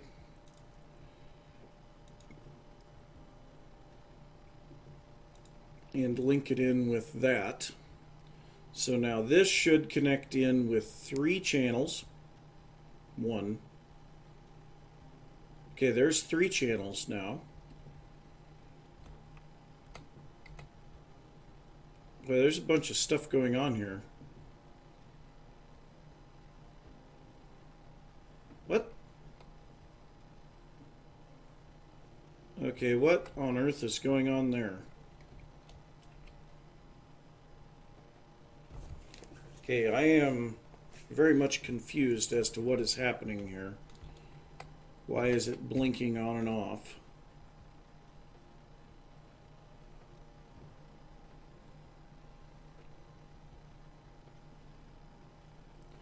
Keeps saying that it's missing its channel.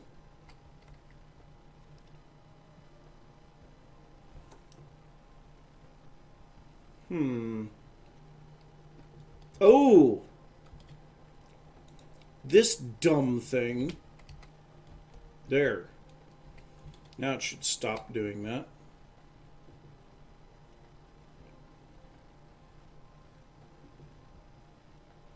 Okay, so now we're linked with 12 channels there. This, I am going to remove that one.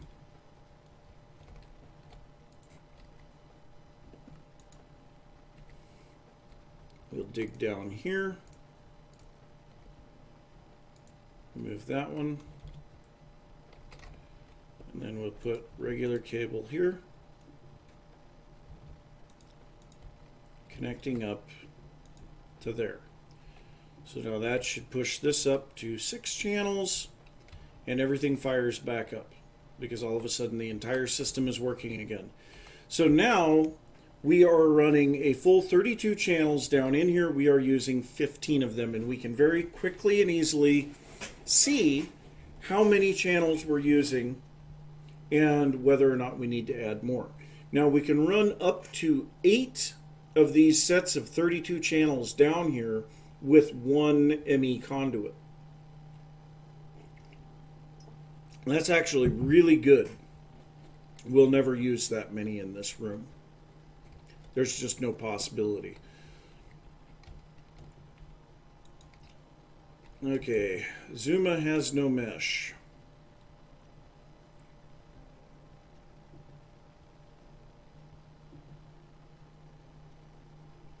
What?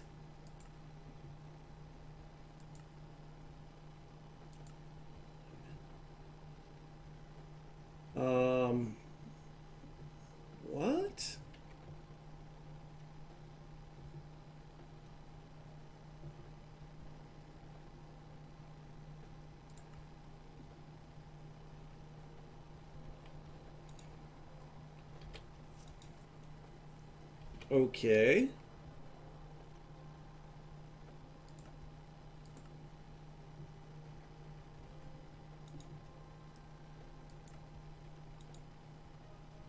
Why do we have no mesh? Let's look at silk. Oh,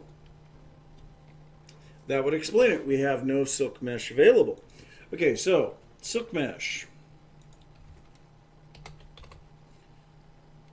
Or do we just, now that we have the silk mesh gone,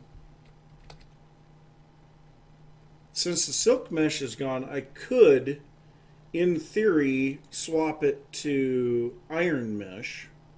That way we only have to put in one recipe, and we're getting plenty of iron. I think we'll do that. So we need to set up the recipes for iron mesh. Mesh, moosh, mish, I don't know. For that matter, I could also do a stick mesh, but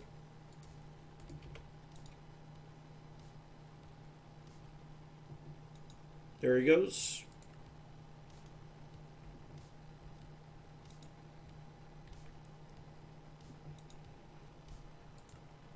The scheduling mode seemed to work fine.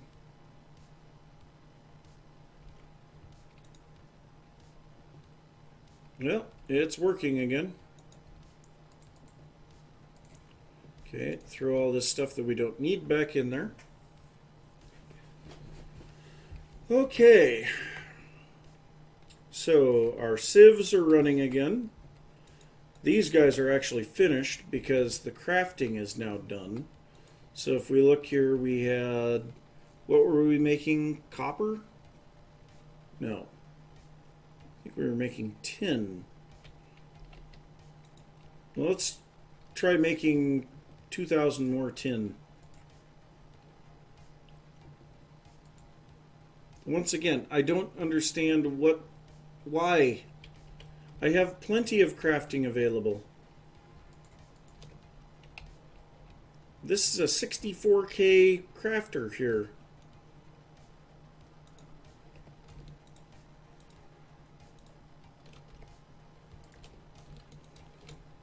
And it's now even bigger than that.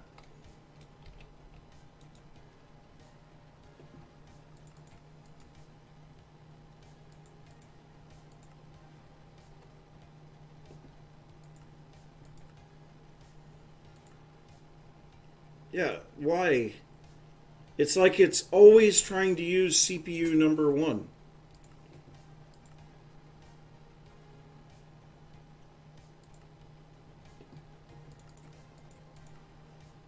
But when I go with 2,000, then it goes, nope, I can't do this.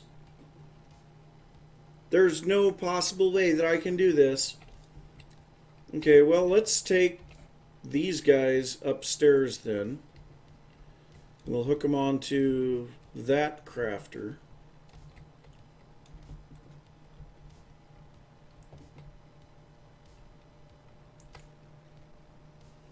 I mean, though, this thing has two 16Ks.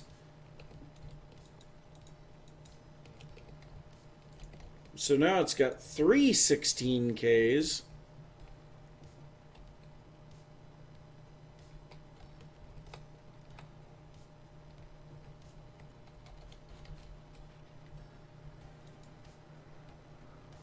So now if I go to 2,000, yeah, it just, for whatever reason, it does not want to do it once it goes to 2,000. I don't understand. It has no problem just doing it with 1,000. Oh, these networks, they're so annoying.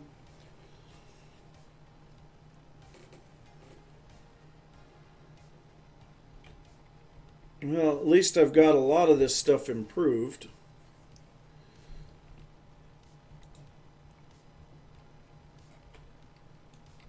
So then if we were to also craft 1,000 copper, yeah, it's fine with that. We should actually see the copper. Yep, copper is starting to funnel into the system. Let's go upstairs and see what that crafter is doing then. Yep, it's just doing its thing. It doesn't care. So I don't know what the issue is there.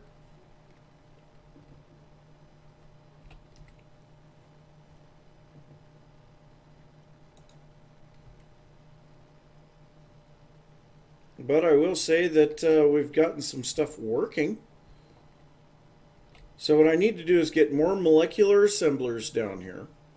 That's definitely something that I need to do. And I need to get them set up on the back wall. So I'm trying to think. I think I need... No, okay, so I do not need a cable connecting to those. So I only need the cable connecting to the interfaces themselves. These guys can siphon power from the interface. Okay, that's good to know.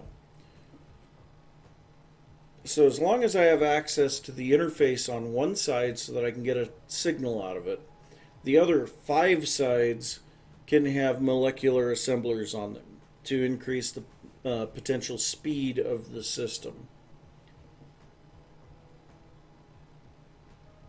Okay. Well, we're going to need a lot more molecular assemblers and interfaces. I can say that. So let's start getting some of that stuff set up. Back to applied energistics.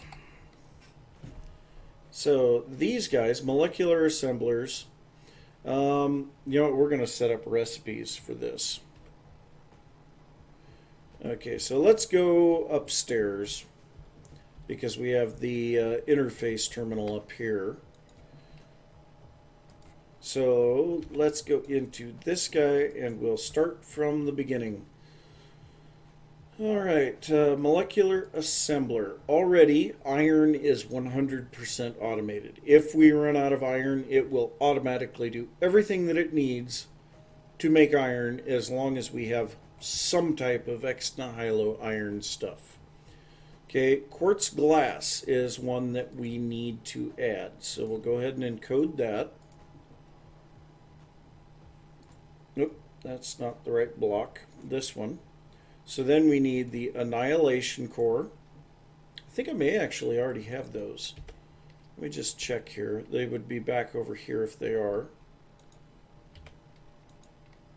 Yeah, so we already have the annihilation and formation cores available. Alright, so we don't need that.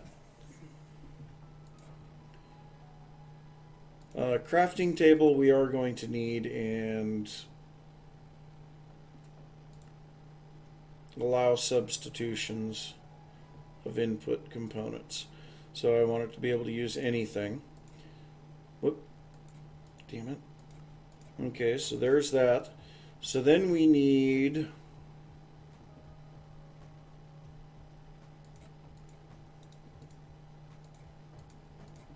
that. Okay. So that's raw materials being produced. And then we finally can do this, and we have all of it. All right. So let's take a look at our molecular assemblers and figure out where we can put these. Oh, well, we already had quartz glass in there. So that one we can erase the pattern on.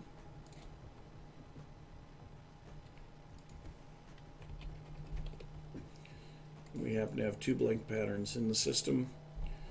All right, so then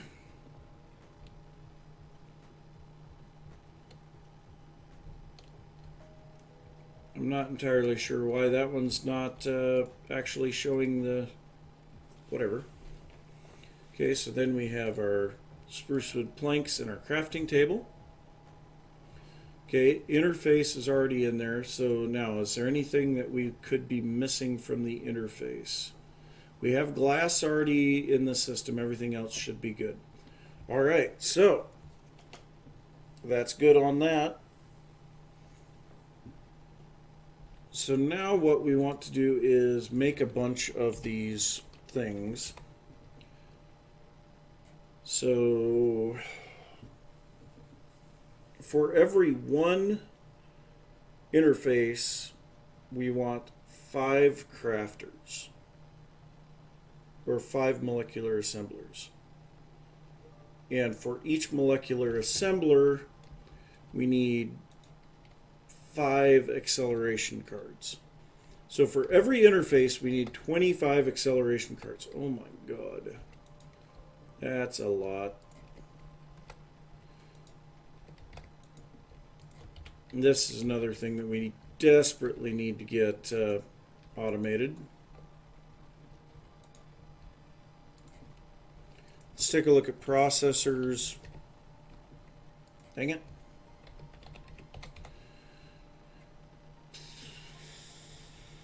Yeah, we're going to have to get that automated, and I want to keep at least like 320 processors of each kind in the system at any given time. So that would be something that I could work on. Let's throw all of this stuff in there. We don't need it at the moment. Keep our memory card out. So this stuff we will take down here and put into this chest with all of the other stuff. The light gray concrete powder should not be in there.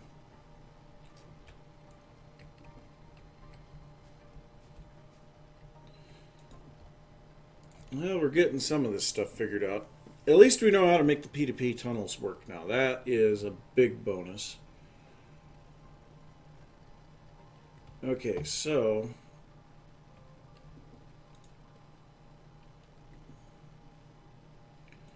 let me grab a storage drawer.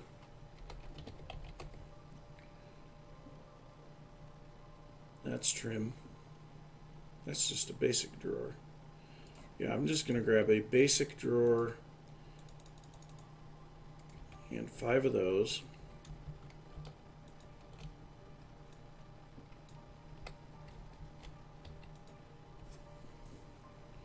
And then we'll get silicon.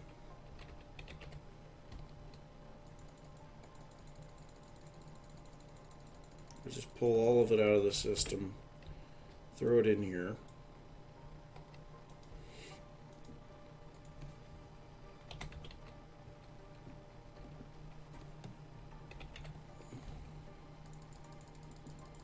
There we go.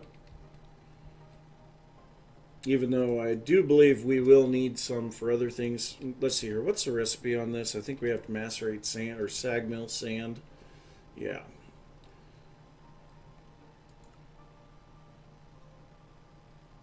If we sag milled redstone, we have a chance, but looks like we just need to sag mill sand. Double compressed sand would be the best. So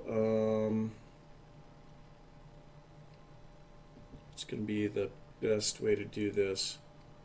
We have 70,000 sand in the network. Let's just grab some export stuff. Applied. So we will grab an export bus, some cable. Sure, smart cable, why not? Export bus cable, and then sand. Because we have a sag mill down here that is not being used for anything.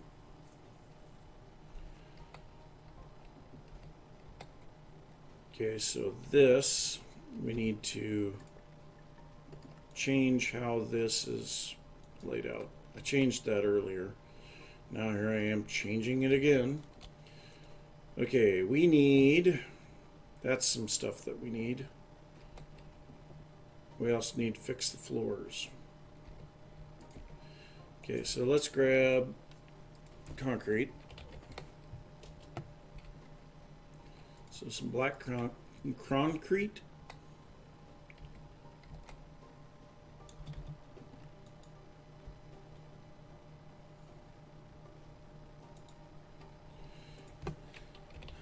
Concrete. Grab a white one.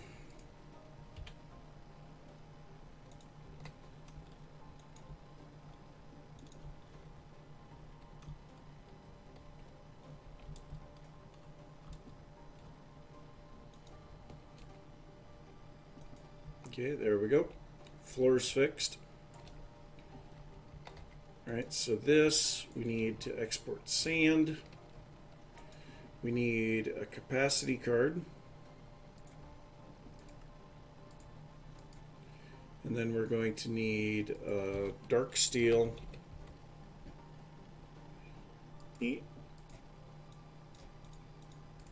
Dark steel ball. Okay. Throw in the capacity card. We need a crafting card as well.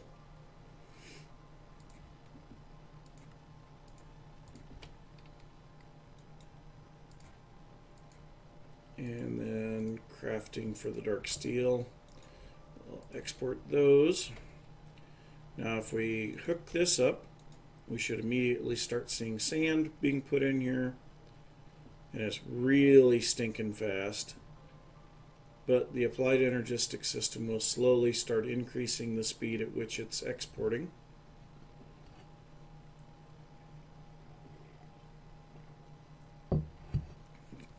To that point right there. So that's making, we can see we're getting silicon pretty fast out of that. So now we need to add the dark steel balls to this. So let's clear this. We'll get dark steel.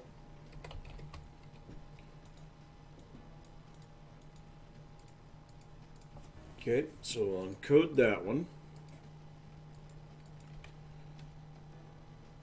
Go in here. Put that guy in there. Okay, so now it will automatically craft dark steel balls to go into that.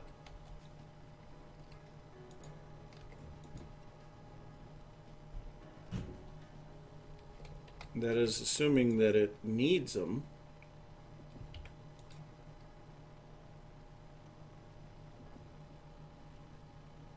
Okay, I'm kind of confused as to why it's not exporting them at the moment. It should be.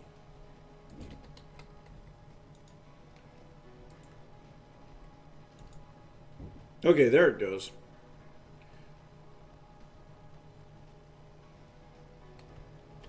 So now it will keep that loaded with dark steel balls.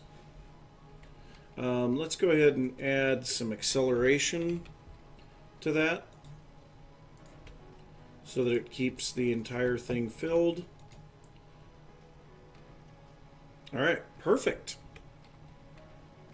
So now we are making plenty of sand. So actually, I think what I want to do here, I'm going to remove that momentarily, because I think what we actually want here is instead a crafting setup. So let's grab an interface, and we're going to want one of these smaller interfaces.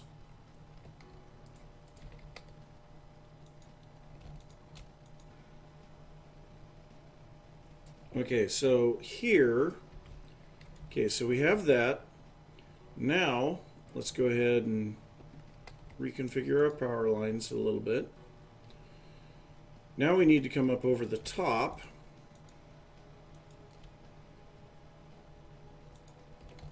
and export the dark steel balls. No. So we'll add a crafting card to that, export dark steel balls, and it has exported to 64 again. So now if we clear that, We have a couple more things to add here. So next up, we need a pattern that one sand. Oh, we need processing pattern. One sand. Hello, one sand. Okay, there we go. Equals one silicon.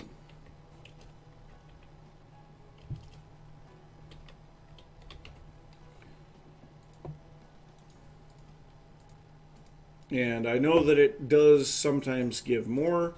I don't care. Okay, so now we should be able to go in here, and we should see one for a sag mill, which would be this one.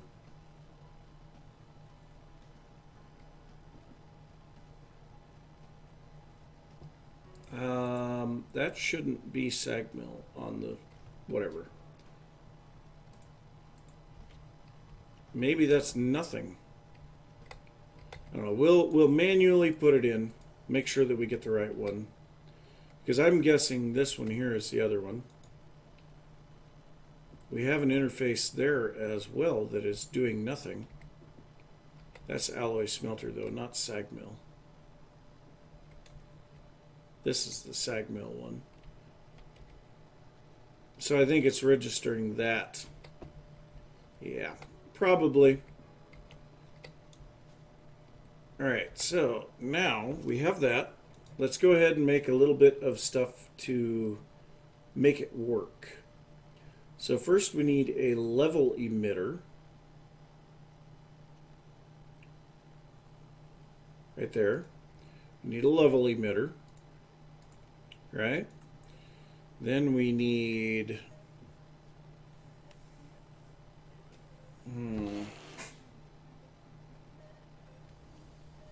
How do we do this?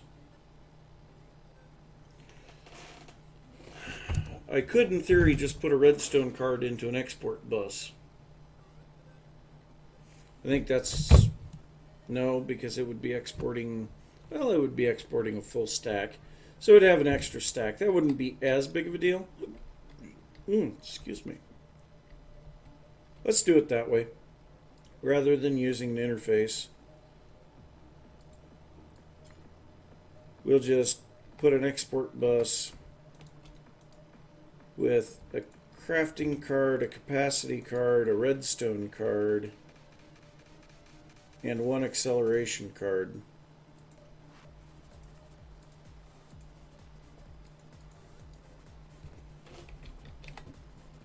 I already had a redstone card in there, that's fine. Okay, so there's the capacity card, one acceleration card. Alright, so we'll put these all in there. We're going to say active with a signal. We'll grab a dark steel ball. Put that as one of the things that it will attempt to export. Shouldn't be exporting right now.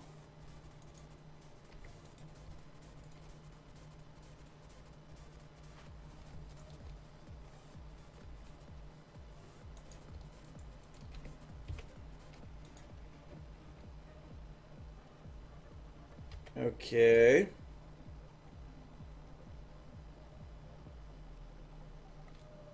Active with a signal. There's no redstone signals around here.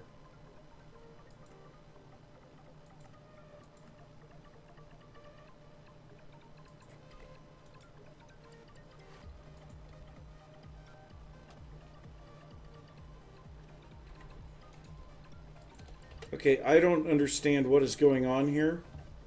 It should not be exporting the dark steel balls right now.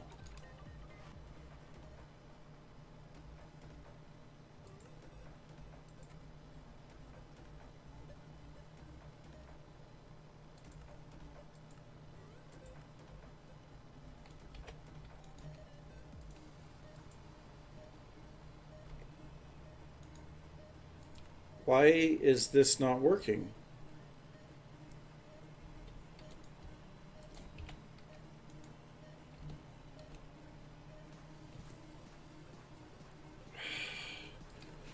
Okay, fine. We'll just use this. So we'll remove the redstone card from here because obviously it's not doing us any good. Get another acceleration card. And then grab some sand.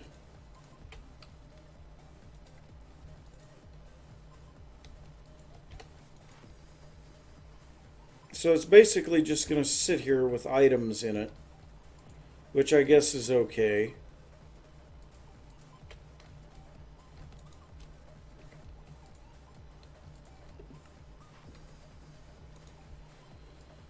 Alright, so now if we put another smart cable here and then put our emitter, we need some silicon.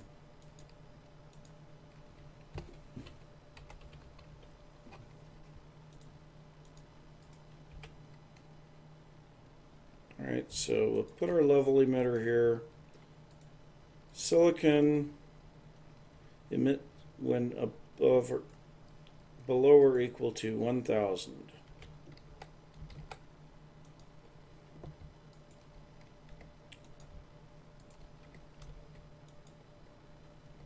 Okay, so let's take a look here.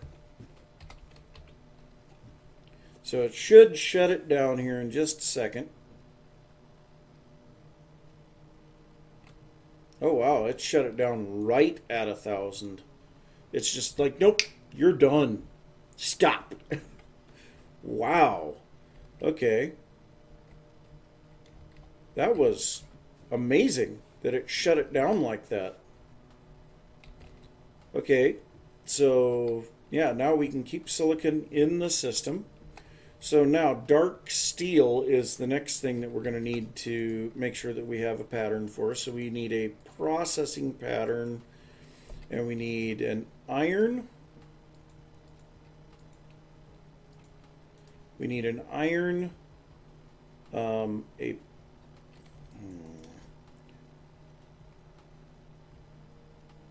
pulverized coal.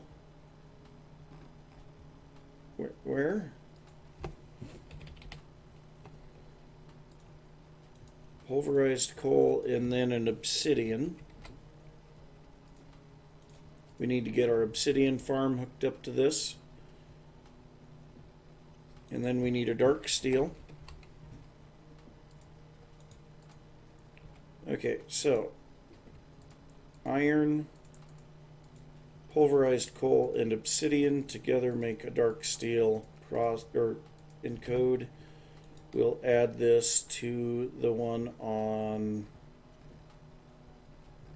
the alloy smelter. What? It's registering that one as being for the sag mill. Okay, so this guy, actually, this one should be over here in this interface, because this one is set for alloys, or it was. Okay, so let's throw all of this back in there. So now if it needs dark steel, it will make dark steel. Oh, we are out of flint. Okay.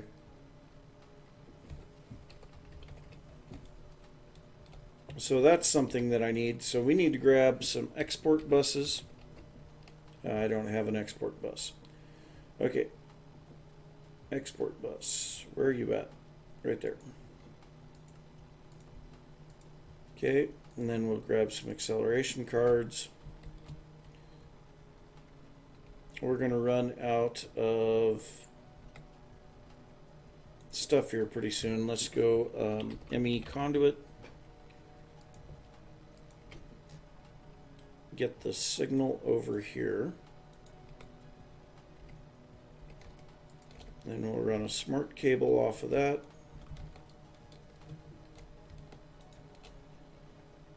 Export bus. 2 acceleration cards. Grab a bit of flint.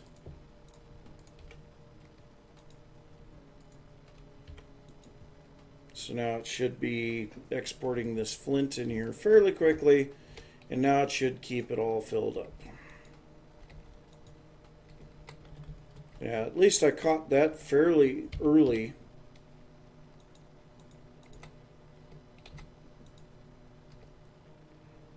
Yeah, that was definitely cutting down on our ability to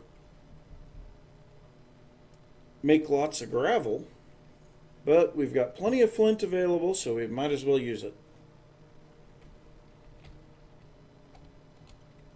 Okay. So now, this guy here is not pulling anything out. So let's grab some item conduits. And basic filters should be fine.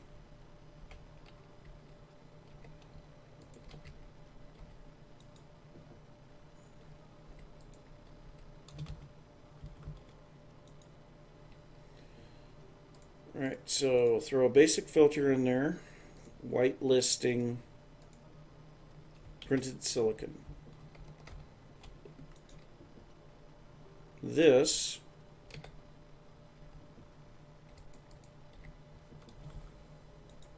make sure that we set that always active.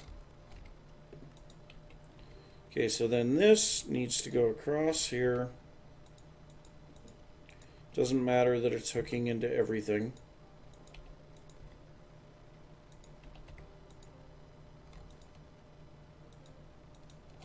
Because eventually I probably will have it hook into everything.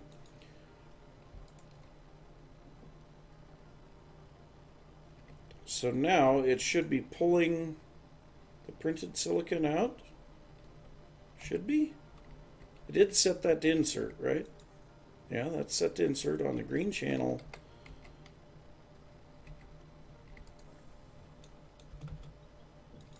Set to extract, always active on the green channel. White listing printed silicon.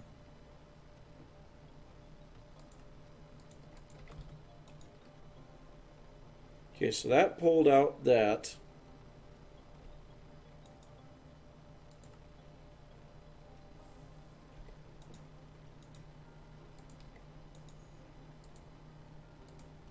White list printed silicon.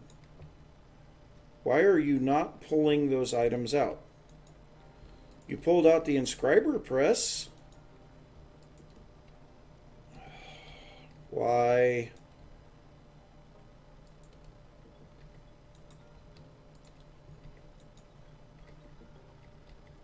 I am very much confused. I've made these systems work before. Yeah, it's just refusing to pull out of the output slot.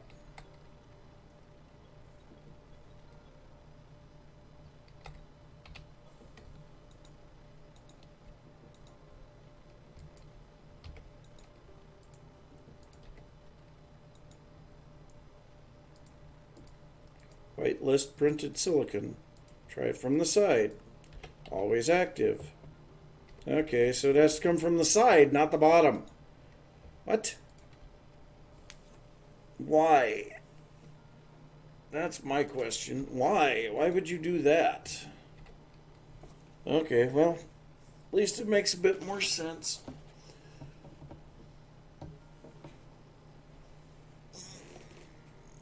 Oh, jeez. That didn't feel good. Just twisted my back funny. Well, at least that's sending the printed silicon over here, so it will fill this chest up completely. Perfect. Well, that's all good information to know. So now what we need to do is get some gold going, because we're running low on gold, as you can see. So one thing that I want to do is set up a pattern that 1 gold ore dust equals 1 gold ingot. Let's go put this into our normal alloy smelter thing. And then we need gold. So I'm going to pull out the gold that we have. We need to make a couple thousand gold. Okay, so we don't have gold set up properly yet. So we'll drop these into which one? I think it's this one. Is the yep, that's the logic press. Okay, so we'll put that in there.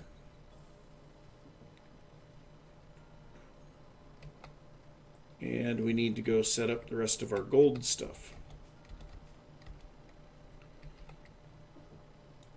So we have the gold ore dust, but I would assume then we do not have, we do not have the gold powder. And like I said, for that we're going to need another channel. So interface,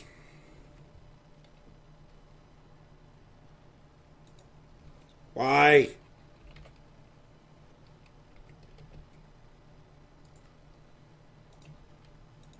Okay, so we'll grab one of those, put it right there. Then we need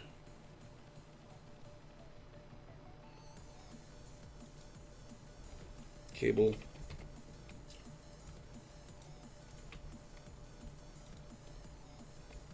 So now at this point we should be using, we're using 7 of 8 channels over here. We have space for that one more that we still need. And we're now using 16 of 32 out of the main input from up above. Alright, so now we need a pattern. Processing pattern. Oh, excuse me. Okay, so 1 gold ore sand turns into 5 powdered gold.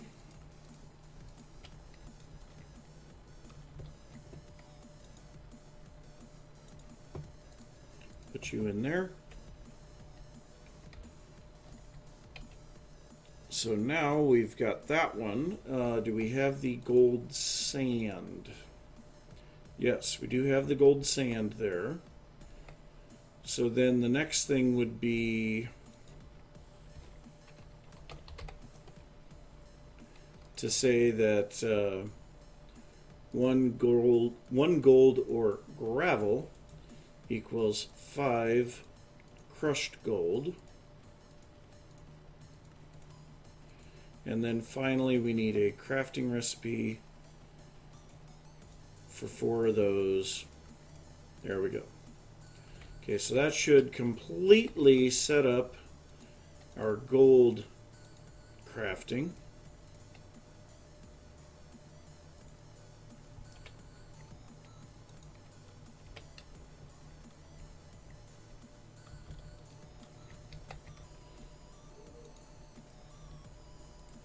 And there we go. All right, so now if we go back up and tell it to make a couple thousand gold ingots, it should be able to make it.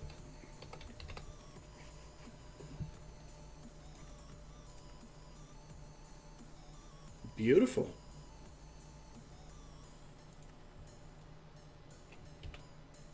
And it looks like it chose the one down at the bottom, so let's just see what's going on. Yep.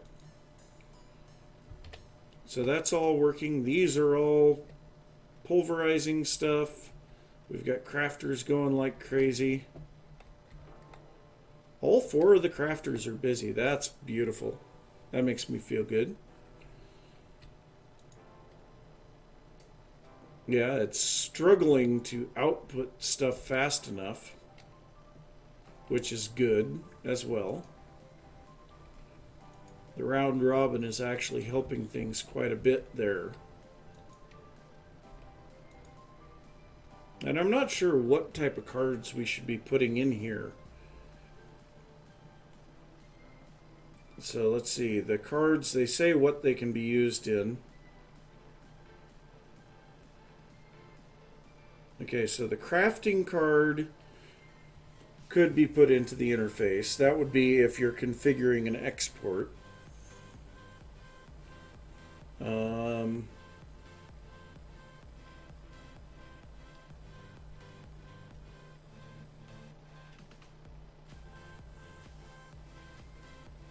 Yeah, that's it. The only card that could be put in there is a crafting one, and I don't need it. Oh, geez, it's almost 3 o'clock. Wow, time flies. Well, we're doing good here on all of this now. So let's head back up.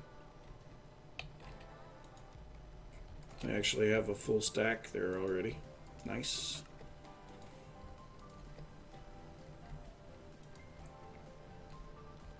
So throw all of that in there. Let's grab some more gold. Oh, that was a nugget. I'm amazed how much gold we actually use here. It's a bit insane. And then this is working very nicely at this point. We could use some more redstone to fill there.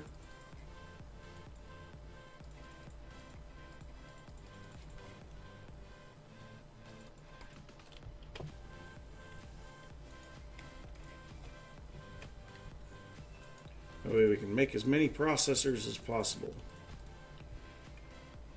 Yeah, redstone was a problem here not too long ago. But you know, it is kind of amazing to think that I have actually been running this world for almost 3 months now.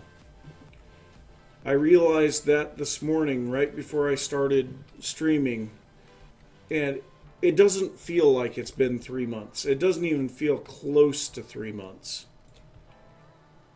But I guess.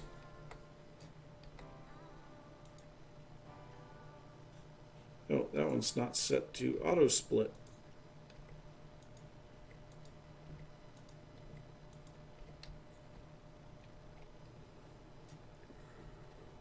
Oh. But yeah, we've got Witten75 and Xuma here pounding out our stuff there. This stuff is now automatically being exported from the Applied Energistic system. We will need to get the crafting set up for the iron meshes. We have this storage system down here that only contains our ore pieces, and the ore pieces do not show up in, or well, they don't go into the other drives. They show up on the other terminals, but they don't go into the other drives. We got some P2P tunnels set up. Definitely got a bunch of other stuff cleaned up. Made a couple more double crushers. What else did we do? Got a little bit of semi-automation here. So like here we have this guy set up to make silicon. We're limiting it to 1,000 silicon, and we've got tons of dark steel balls now. The dark steel balls also, or the dark steel also is set up for auto crafting now. So I mean, yeah, we made some really good progress today.